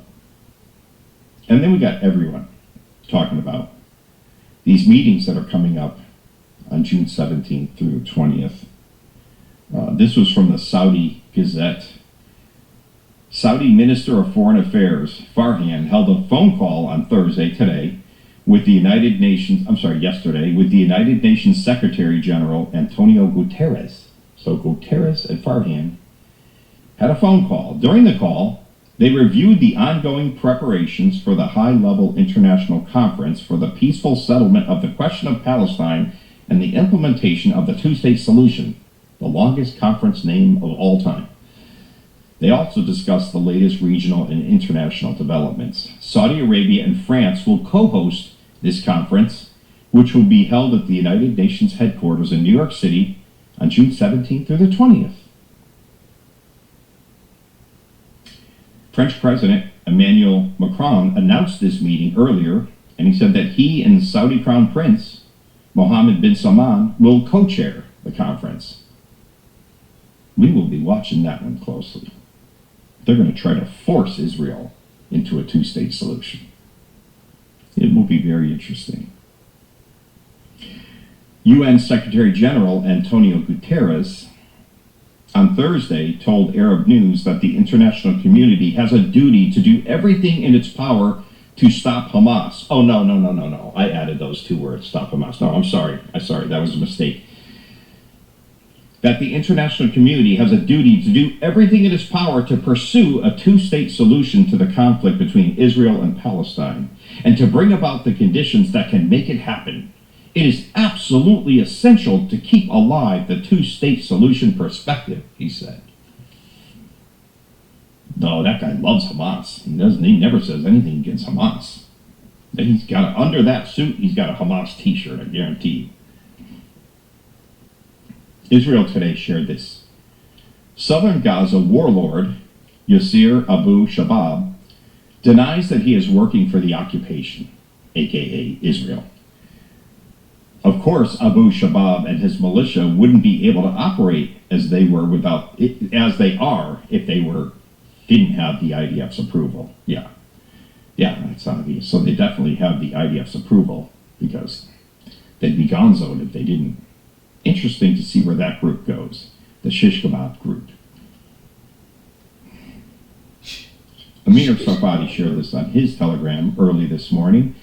The Guardian reports, in an unusual move, Iran has begun pumping fuel into advanced IR-9 centrifuges capable of enriching uranium 50 times faster than the old model. In doing so, Iran is effectively violating the agreement with the U.S. and beginning to double the rate of enriched uranium production. Of course they are. Of course they are. They can negotiate forever. They can do whatever they want. We'll see where it goes. I like what he said here. Amir said, I am not a prophet. In fact, I work for a nonprofit organization. However, based on all the signals I'm receiving, Iran's nuclear sites will likely be attacked before the end of this month, June. This won't stop their goal, but will certainly delay it. So Amir thinks, from all he hears, it will be before the end of June. I happen to believe it probably will be also, but we'll see. I don't know. Israel assured the U.S. it won't strike Iran unless the talks fail. They reassured the White House that it won't launch an attack against Iran's nuclear facilities unless President Trump signals that negotiations with Iran have failed. Two Israeli officials with direct knowledge told Axios that yesterday, so I don't find Axios to be the most reliable source. But we will see. You wonder how long we're going to negotiate. You know, they have another meeting set up soon to meet with them again. It's like, how long is this going to go on? IDF spokesman in Arabic orders the evacuation of the northern Gaza Strip ahead of a wave of attacks. That was right before I hit record. So they are still full force with Gideon's chariots and trying to end Hamas once and for all. Hamas could end it today if they just released the hostages and laid their arms down, but you know that's not going to happen. They're not going to do that. It's a spiritual thing. Last night, Ukraine under intense bombardment as massive explosions rocked the capital. Russia launched a full-scale assault. I think that was his retaliation for the last attack that Ukraine did. Last night, Russia launched 407 drones, 38 cruise missiles, and 6 ballistic missiles on Ukraine. The Ukrainian Air Force announced that it shot down 368 out of the 407 drones and another 36 out of the 45 missiles launched by the Russian army. Last night, I saw footage of it, and some of them got through, and it was just awful to see that. Man, I'm so sick of war. So sick of war. Pray for peace over there. Amir Sarfati also said a Ukrainian drone swarm has struck the Russian oil depot in Saratov, which supplies Russia's strategic bomber fleet located at the nearby Engels 2 air base. The fire is spreading from one oil tank to another, and he shared a video of that. And it's just, this war just goes on and on. Just please pray for our brothers and sisters over there in Ukraine and in Russia. And then we've got the catfight going on. You probably heard about it because it's all over the place. The love affair between President Trump and Elon Musk seems to have ended abruptly. It's like people were watching X yesterday, formerly known as Twitter, with like popcorn, you know, just what's he going to say next? It started off with Elon saying, without me, Trump would have lost the election, Dems would control the House, and the Republicans would be 51-49 in the Senate. He said, such ingratitude. Of course, President Trump doesn't like to be criticized, and we get that, so he comes back hard. Elon was, this is President Trump's reply. Elon was wearing thin. Yeah, that thing with him and I asked him to leave that and thing took with away him and his Musk is just EV pure mandate entertainment that comedy. forced everyone to buy I get electric what's cars going that on nobody there. else wanted, that he knew for months It's I was going to entertaining, to do, say and the he least. just went crazy. It's And the then- funniest thing to And happen. then he probably. tweeted out, Since the those easiest two- way to it's- save money since in our those two budget, pretty much billions work and together billions pretty of much. dollars, is to terminate I knew that Elon's wasn't gonna go- governmental I knew that subsidies wasn't and gonna go well. contracts. I was always surprised that Biden didn't do it. Well, you didn't do it either, in all fairness, President Trump, until Elon got on your nerves yesterday. And then he dropped the heavy bombs. Then Elon, he just went for the throat at this point. He said, time to drop the really big bomb. President Trump is in the Epstein files. That is the real reason they have not been made public. Have a nice day, DJT, Donald J. Trump. And then he said, mark this post for the future, because the truth will come out. Then they talked about having a phone call today to straighten out their differences. And then right before I hit record, they was breaking all over that no plans for President Trump call with Elon Musk. He said, I'm not particularly interested in talking to him now, President Trump said. So that's your catfight update. I don't know why I shared that. It's, they're two of the most powerful men, probably the two most powerful men in the world right now. And, I usually don't share that kind of drama, stupid drama. Hey, there's a blackbird on the fence across the street. It's my live studio audience. It showed up. Hooray. All right, 42 earthquakes over 4.0 and 7 over 5.0 in the last 24 hours. This is a little bit clowny. This is from Reuters. OpenAI finds more Chinese groups using ChatGPT for malicious purposes. Wow, that surprised anyone? OpenAI reported a rise in Chinese groups utilizing its AI technology for covert operations. These tactics have broadened but generally focus on small-scale operations targeting limited audiences. Concerns have grown since the launch of ChatGPT in late 2022 regarding the impact of generative AI. OpenAI frequently publishes findings on malicious activities, including malware creation and fake content creation. So the Chinese they're playing around with the ChatGPT for malicious purposes. I don't surprise anyone. I mean, you live in Clown World, you play Clown World games, you win Clown World prizes, right? Soon we will be with Jesus. I can't wait. How's about we get to a few comments of the day, shall we? Let's see if I can find them. Mark, I'm surprisingly calm and peaceful despite the chaos around me. Thank you, Jesus. Beautiful, Mark. That's that peace that surpasses understanding when you know the Lord, right? We can talk about really crazy things. It just doesn't rattle me because I know who my king is. Zachary, I used to be so scared about everything, and now I know God is in control, and I don't belong to this world, and I just trust in the Lord. Amen. Yeah, many people who belong to the Lord say that. They used to be scared about everything, but again, that peace that surpasses understanding. Juan, how can I truly describe the love of Jesus? I spent much of my life cynical, bitter, and self-righteous, wearing a smiling mask in public, yet underneath a miserable, incorrigible sinner. The enormity of what he did on the cross for a wretch like me is unfathomable. I am so, so grateful. Man, a lot of people are saying amen right now, Juan, because that was me too. Yep. And it is hard to comprehend what Jesus did for us on that cross. So amazing. Lisa, good morning, Tom and Saints. Praying for Israel, America, and everyone as we await the coming of our Lord. Let us not faint, for in due time he comes. Amen. Love and hugs. Thank you, Lisa. In due time. In due time, yes. We are in that season right now that Paul told us he wouldn't have to write to us about. We've seen all the signs line up. And I'm just wondering out there's got to be people watching this who don't have a relationship with Jesus, or they aren't sure. And if you listen for the next few minutes, I'm pretty confident, if you are seeking Jesus, that you will walk away knowing who he is and what he did for you. Because what he did is miraculous and beautiful. I always refer to it as the greatest love story ever. Because what's more loving than laying your life down to rescue someone? Is there any greater love than that? That one would lay his life down for his friends?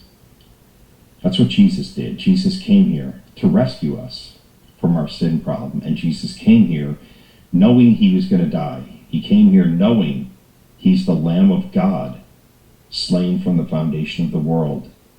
Jesus came here to shed his blood. Why does his blood need to be shed? Because without the shedding of blood, Hebrews 9:22, there is no remission of sin. Blood has to be shed. It's been set up like that from before the foundation of the world.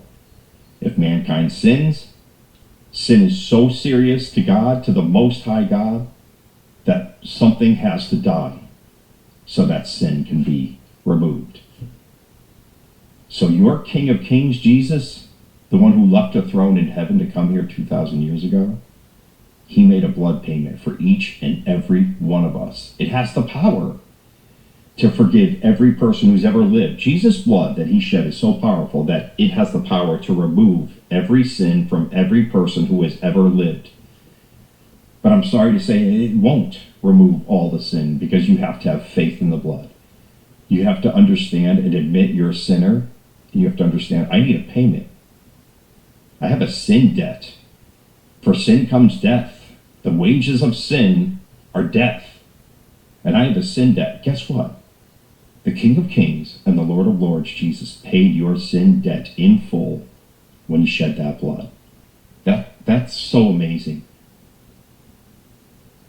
So all you have to do to be saved is say, Jesus, I admit I'm a sinner. I know I'm a sinner.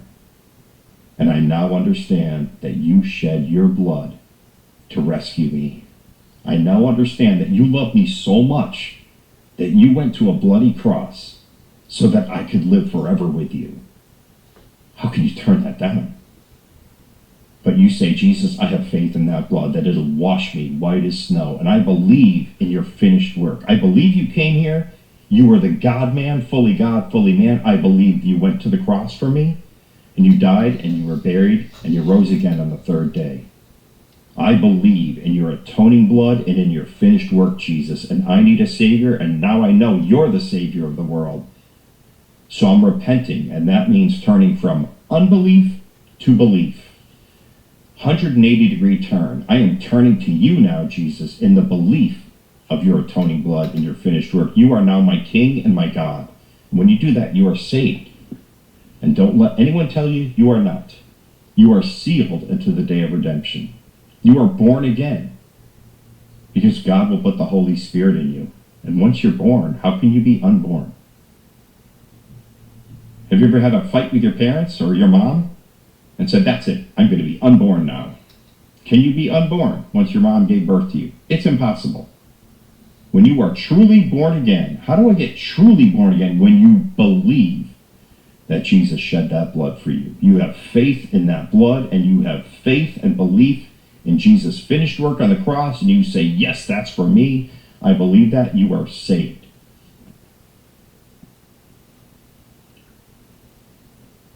But if you hear all of this and you're just like, this is all nonsense, I don't have time for this, I don't believe any of it, I'm a good person, if there's a heaven, I'll get in. No, I wish it were that easy. Jesus paid for your sins with his blood, and if you don't acknowledge that and submit to Jesus and what he did, and believe in his atoning blood and in his finished work, you're going to be eternally separated from God. You're going to show up on Judgment Day. You'll be kneeling before Jesus, because you know what? Every knee is going to bow before Jesus, and every tongue is going to say, you are Lord. But if you don't believe in Jesus before you take your last breath here, you're going to be kneeling before him, and he's going to say, away from me, I never knew you. And that is terrifying. I wouldn't wish that on anyone. You don't have to hear those words, because today is the day of salvation. Today you can say, Jesus, save me. I believe in you. All right. I'm going to shut the camera off. I'm going to say a prayer for everyone who watched this video. And if we're not raptured today, my goodness, today is a perfectly good day for the rapture. But if not, God willing, I will see you guys tomorrow. I love you guys. Oh, Jesus, Savior, Master, Creator, you're the Alpha, Omega, you're the King of Kings. At the start of the year, Donald Trump was once again voted in as president. Right there, as Trump was being given the keys to the castle, was his great friend Elon Musk, celebrating like he was the one who became president. Elon was pushing hard for Trump to become president since the beginning, which made sense when he was then made the head of the Department of Government Efficiency by Trump. It looked like the start of a powerful relationship. Now, months later, Musk not only had a falling out with Trump, but he's even claiming that Trump won't release the real Epstein list because he claims he's on it. Hey guys, I hope all is well. Welcome back to The Truth Is, where I drop new videos exposing the truth weekly. In today's episode, we will be talking about Elon Musk claiming Trump is a part of the Epstein list. But before we begin, I just wanted to let my Patreon members know I will be dropping a new exclusive video about a man who discovered a ghost town where he found a satanic sacrifice site. I'm finishing up on this video, and it should be up soon. If you're one of my members, make sure to be on the lookout for that video. If you're not a member, you should consider joining. For $3 a month, not only will you be offering support to the Truth Movement, but you will also get access to over 45 exclusive Patreon videos that are not allowed here on YouTube. If you would like to join, you can find the link in the description and in the comment section. I want to thank you all. Now, let's get right into it. On Monday, January 20th, Donald Trump was once again elected President of the United States of America. When Trump was sworn in, Elon was given a special role in the government hierarchy by Donald Trump. Trump and Musk were talking about how they were going to change America and make it great again, which many Americans supported. Elon even tweeted out Novus Ordo Seclorum, which translates to New Order of the Ages, basically announcing that there was going to be a new world order now with him and Trump running things. Both Trump and Elon benefited greatly from this new relationship. Is Elon Musk. He saved free speech. He created so many different great things. Where is he? Come on up here, Elon. He created the first major American car company in generations, and his rocket company is the only reason we can now send American astronauts into space. Come here. Take over, Elon. Yes, take over.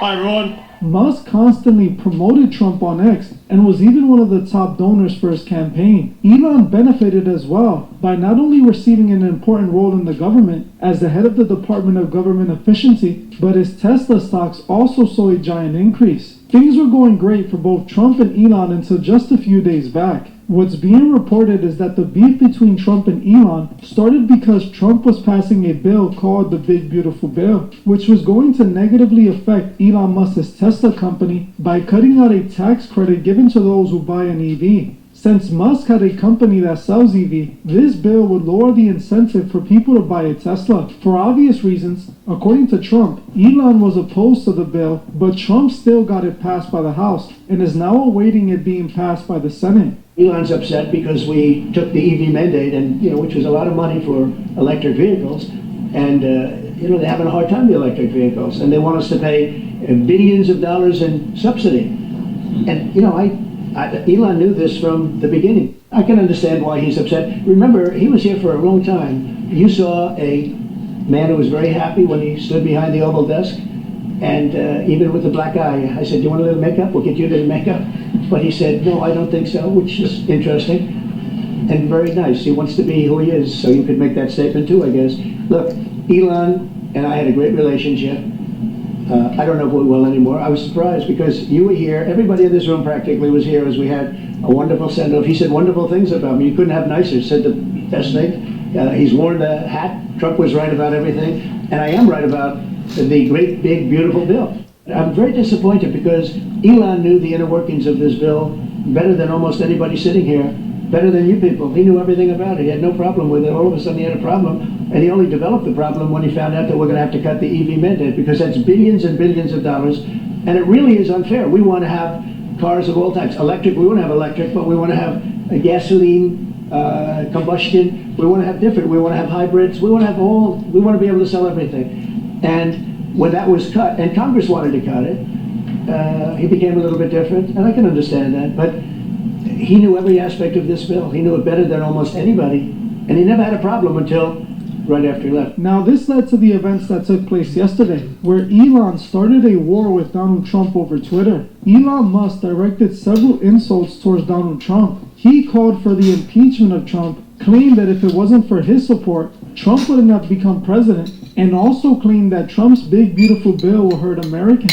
But the most alarming thing he stated was that Donald Trump doesn't want to release the real Epstein list because he's one of the names on it. Elon Musk tweeted this out. Time to drop the really big bomb. Donald Trump is in the Epstein files. That is the real reason they have not been made public. Have a nice day, Donald J. Trump. This was a serious allegation to make against the President of the United States of America, especially after they were just best friends and seemed so close. Trump responded to Elon claiming he went crazy and was only saying these things because he found out that the big beautiful bill was gonna cut out the EV tax credit. Elon dropped this allegation, and seriously, it isn't something to look past. Now, there have been rumors that Trump could have been on the Epstein list for a long time now, as he did end up on the flight logs. Trump explained this off by claiming he was only on the flight logs because he borrowed Epstein's plane once. While Trump and Epstein were friends, Trump claims he stopped associating with Epstein as soon as he found out he was a monster.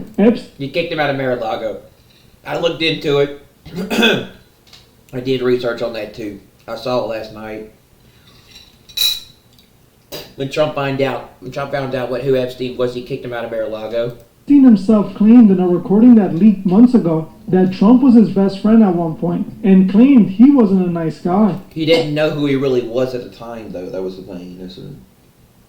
People fight each other. Right. Supposedly that's what it is. He sort of poisons the well outside.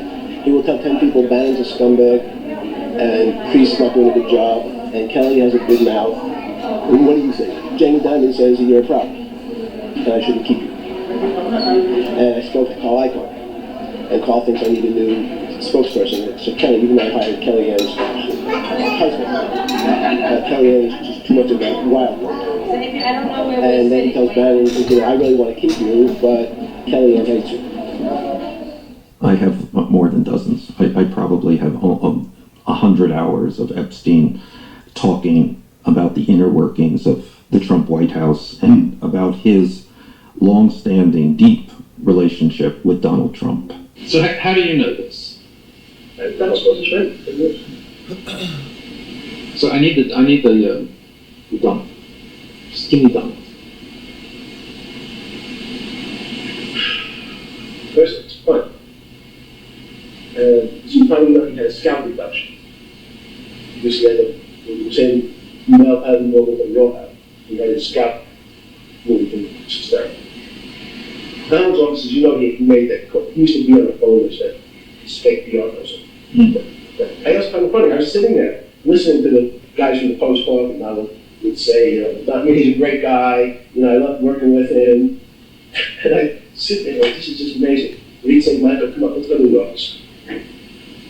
And he'd say, tell me, what's it like to be married? He'd say, do you like having sex with your wife? How often do they? He'd say, it's great. Seriously, Michael, how often do we have sex? We don't you want to go? You and I can go upstairs, or tomorrow come over. There's this girl's coming in from Los Angeles, part of the Hawaiian Tropic Council. So come over to your car.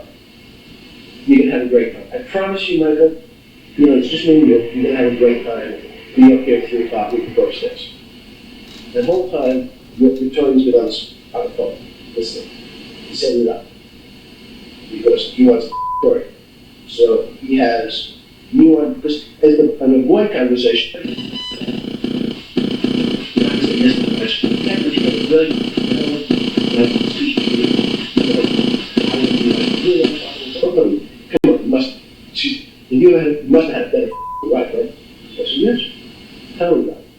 and invites the speaker to listen, Donald, and say, I know I think you're really hot. And I know you think you're guy might go like the end of the world, the best guy on earth, will be America, you're wrong. Just listen to the next 20 minutes. And go with the others, set you up. So, just tell me about his intelligence.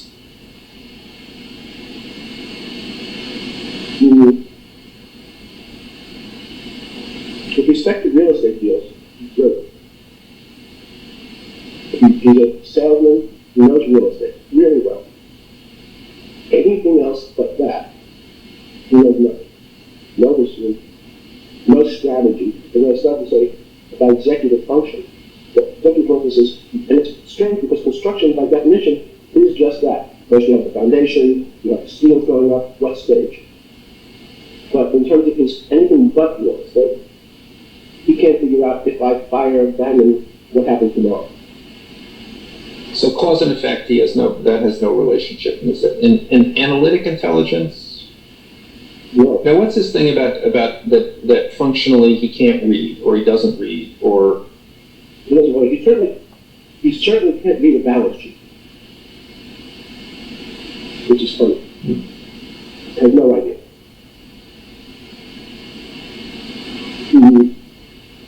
He doesn't read. He needs page 6. So he's not functionally illiterate. But his reading comprehension is anything complicated. He does that.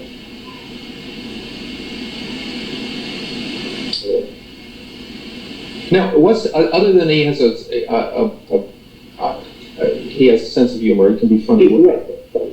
What else recommends it? His ability to sell. He is charming. He is able to convince people. It's very much like Clinton. Both Bill and Donald have the ability to go over to a fat, ugly woman, say, you are the most beautiful thing I've ever seen. So he tells everybody what they want to hear. Not the words charm. And I'm telling you that I know 4 or 5 people who have recently sued him. I just realized it's funny. He broke the UN Plaza Trump Tower was in that vision. I was going to take the top 4. I went with Donald to see. And it makes again, you can pay me if that was 11. It's a $13 million transaction. You can pay me 11, you're recording the 13 that you give to the walls. It's always. So the idea that he's bad, dirty business, he's a construction person in New York City with electricians in the country. I don't know, that's no idea what to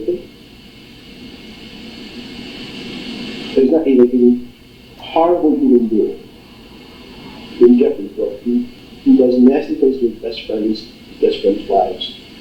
Anyone who first tries to gain your trust and then uses it to do bad things.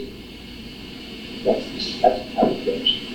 Now, like I said, Trump denies being a part of the Epstein files So does and that mean he claims could he be was the never Antichrist involved in then? any of Epstein's activities and denies ever being on his island. Now here's Elon claiming he knows Trump is a part of the Epstein files and it's why he won't release them. I know a lot of people aren't going to like Elon for saying this, and honestly it's already showing. Right after Elon started beefing with Trump, his Tesla stocks crashed significantly. It was reported it dropped by 15%, probably as a direct result of Trump threatening to cut government contracts with Elon's companies. This beef got real serious real quick, with Elon openly calling Trump an Epstein accomplice. Honestly, it's not surprising to me that people think Trump was involved in Epstein's shady behavior. But it is surprising seeing Elon being the one to call it out, especially after they were just celebrating winning office not that long ago. Now you have to wonder if Elon saw something that confirmed to him that Trump was guilty. What do you guys think? Now honestly, I don't really trust either of these two guys.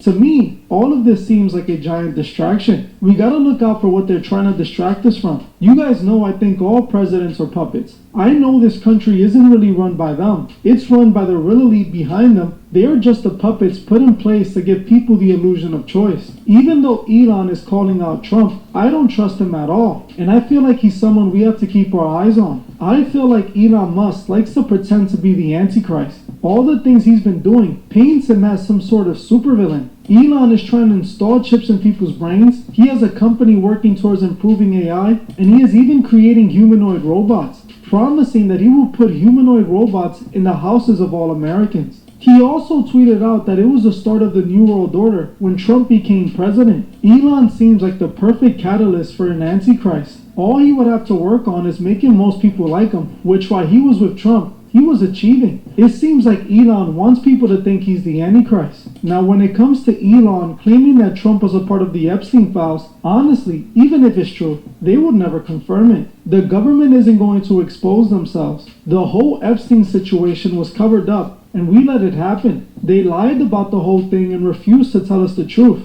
The information would never come out. Like I said many times over, I myself don't think Epstein took himself out. I honestly believe he either faked his death and escaped the prison, or they silenced him before he can snitch on others. But my money is on him still being alive somewhere, continuing his evil behavior. Obviously, there was a lot of powerful people who partied with Epstein. A lot of powerful men participated in that evil behavior. But our world is sadly so corrupt that we will never get those answers. Everyone who's named in the Epstein list is explained away, while the real evildoers aren't even mentioned. Like I said, this is obviously a big distraction. I'm honestly looking for what they're trying to distract us from, as all the attention quickly shifted to this random beef. A beef between the richest man in the world and the President of the United States. I want to know what you guys think below. Is Elon right about Trump? Do you agree with me that this is a distraction? Let me know in the comment section. Well, that's it for this video. I want to thank you all for watching, and I'll see you guys in the next one.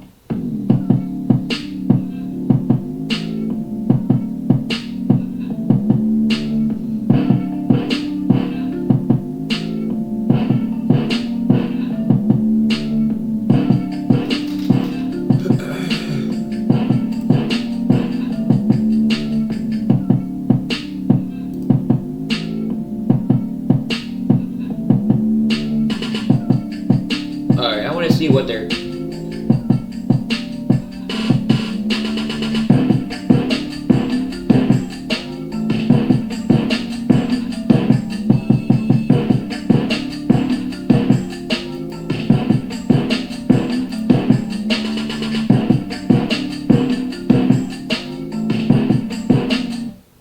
I want to see what they're saying about Nintendo Switch.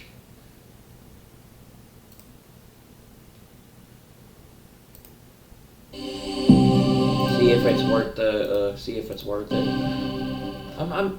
The original Switch was lightning in a bottle. I don't know. It was a perfect concept. I forgot it that was released executed today. extremely well, supported by a company that finally had its ducks in a row and was able to get to the peak of its creative powers.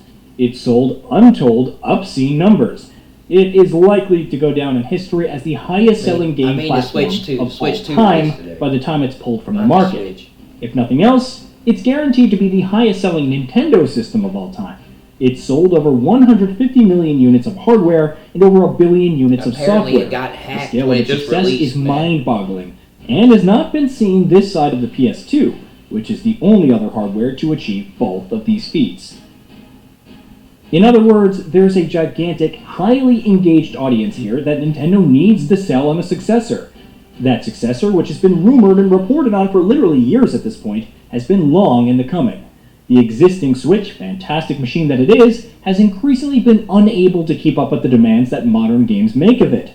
Not just the third-party titles, but even Nintendo's own. And the Switch concept has remained evergreen, with the original Switch, in spite of its age, or those aforementioned limitations, or those expectations of a successor, or even the lack of a price drop, continuing to sell millions upon millions more than 8 years after its release. All of which points to the necessity of making a Switch 2 that is an applicable upgrade over the existing console, but also not a disruptive one. And ultimately, that's exactly what Nintendo has delivered here.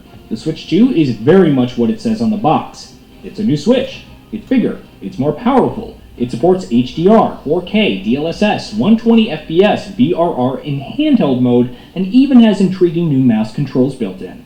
But for all that, it's ultimately a bigger I do like the fact Switch. that it comes with 120 FPS.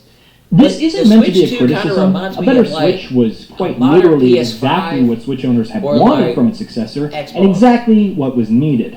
Nintendo couldn't afford any gimmick that would take away from the hybrid functionality of the Switch, as much for its appeal in the marketplace 50-50 as for on the getting fact that it, or Nintendo even, could not like, afford maybe splitting considering development buying it, 'cause, resources like, I across don't know, it's just independent not, like- handheld and console platforms again. I'm not that So interested getting in it exactly what that was much. needed without any unnecessary disruptive features thrown in just for novelty's sake Plus, I heard there's is going to good. be a lot of A nicer Switch was precisely problems with what they games got at to launch, order. I heard. And it is nicer. By a lot. Gone is the But I flimsy do like the and 120 plasticky FPS. build of the original. The Switch 2 feels I do like to premium. edit at 100 The build I do quality like to is edit excellent, with 120 very FPS high-grade materials used stuff for the to body, new the Switch. controllers, That the is screen, and even the kickstand, which is where Nintendo cheaped out the most on the original Switch. An oversight that was addressed with the OLED version. And I do like backwards compatibility. High-grade metals and plastics have been used With for the other games. construction, and the whole package reeks of a mature aesthetic and sensibility that is very unlike Nintendo. This is an expensive machine, and when you hold it in your hands, Yeah, it's it feels $500. expensive. Yeah. A lot of this comes down to the new attachment mechanisms for the Joy-Cons. Rather than being slotted into a rail, they now attach electromagnetically, which makes a world of difference. Unlike the original Switch, the Joy-Cons do not wiggle, do not flex, and do not give under pressure at all. They sit flush with the system, so flush in fact that it would be easy to assume they're a solid part of its body rather than being discrete attachments. The whole system feels solid as a result, which goes a long way towards addressing that sense of flimsiness in the original Switch. Aesthetically, this is very much a Switch, using the exact same design language and with very few inherent differences. Yeah, the color is different, yes, the size is bigger, but other than that, there aren't that many visual differences between the Switch 2 and the original models.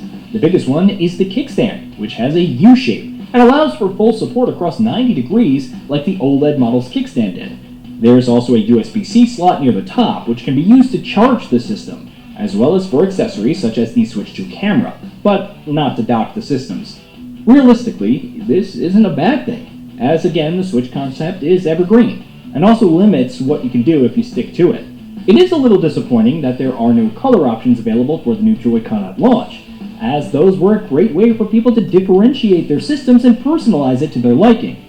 But hopefully, Nintendo will launch multiple colors and variants over the next few years. And the Switch 2 should be expected to last for a few years, if it's anything like its predecessor. This system will play sole host to all Nintendo games as well as the entirety of the Nintendo ecosystem for the better part of a decade. It is therefore heartwarming to see Nintendo has equipped the system well to be able to keep up with modern third-party titles. Out of the box, it comes with support for 4K graphics. In dock mode, the handheld screen is 1080p, 120 frames per second, HDR, 3D audio, variable rate refresh, we'll get back to this in a bit, NVIDIA's DLSS upscaling technology, refined haptics and SSD, and even ray tracing. Across pretty much all metrics, the Switch 2 supports every major current generation feature in some capacity. Obviously, none of these features are anywhere near close to being as robust or substantial as they are on a PlayStation 5 or a higher-end gaming PC. But their presence here suggests the possibility of third parties finding it easier to scale their games to run on the Switch 2 than they ever have for the original Switch, which often had to get separate bespoke versions made for it, which would still run poorly. Across the board then, whether you prefer handheld mode or docked mode, you are looking at substantially better graphics and visuals on the Switch 2 than on the original Switch.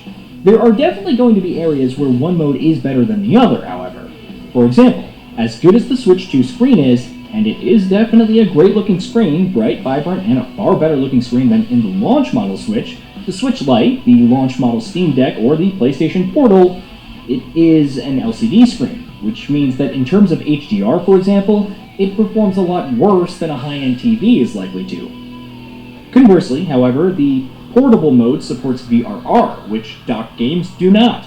VRR can be game-changing, particularly for games that target lower frame rates, which you have to imagine a lot of games on lower power devices like the Switch 2 will, and it's only available in portable mode right now. This comes down to how the Switch 2 outputs its video signal in docked mode. It sends it out over USB-C, which converts it to HDMI via DisplayPort, a series of conversions that wreaks havoc on VRR.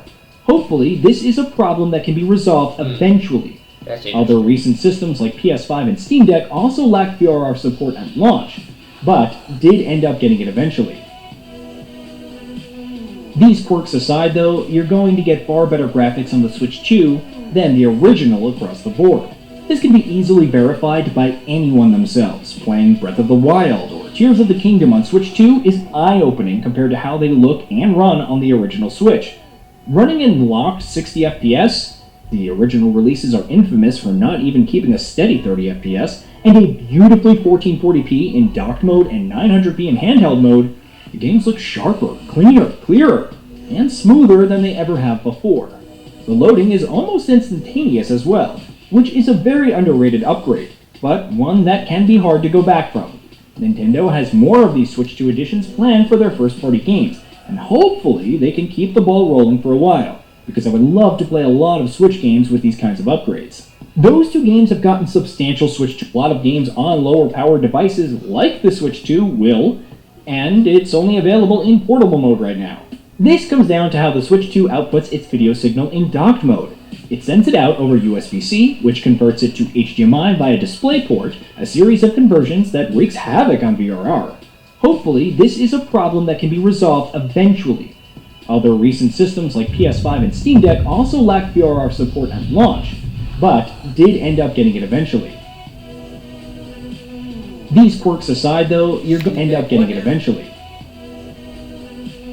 These quirks aside though, did end up getting it. PS5 and Steam Deck also lack that can be resolved eventually. Although recent systems like PS5 and Steam Deck also lack VRR support at launch, but did end up getting it eventually. Yeah, they added that in. These quirks aside though, you're going to get far better graphics on the Switch 2 than the original across the board. This can be easily verified by anyone themselves. Playing Breath of the Wild or Tears of the Kingdom on Switch 2 is eye-opening compared to how they look and run on the original Switch. Running in locked 60 FPS, the original releases are infamous for not even keeping a steady 30 FPS, and a beautifully 1440p in docked mode and 900p in handheld mode, the games look sharper, cleaner, clearer, and smoother than they ever have before. That's nice. The loading is almost instantaneous as well, which is a very underrated upgrade, but loading is almost cleaner, clearer, and smoother than they ever have before.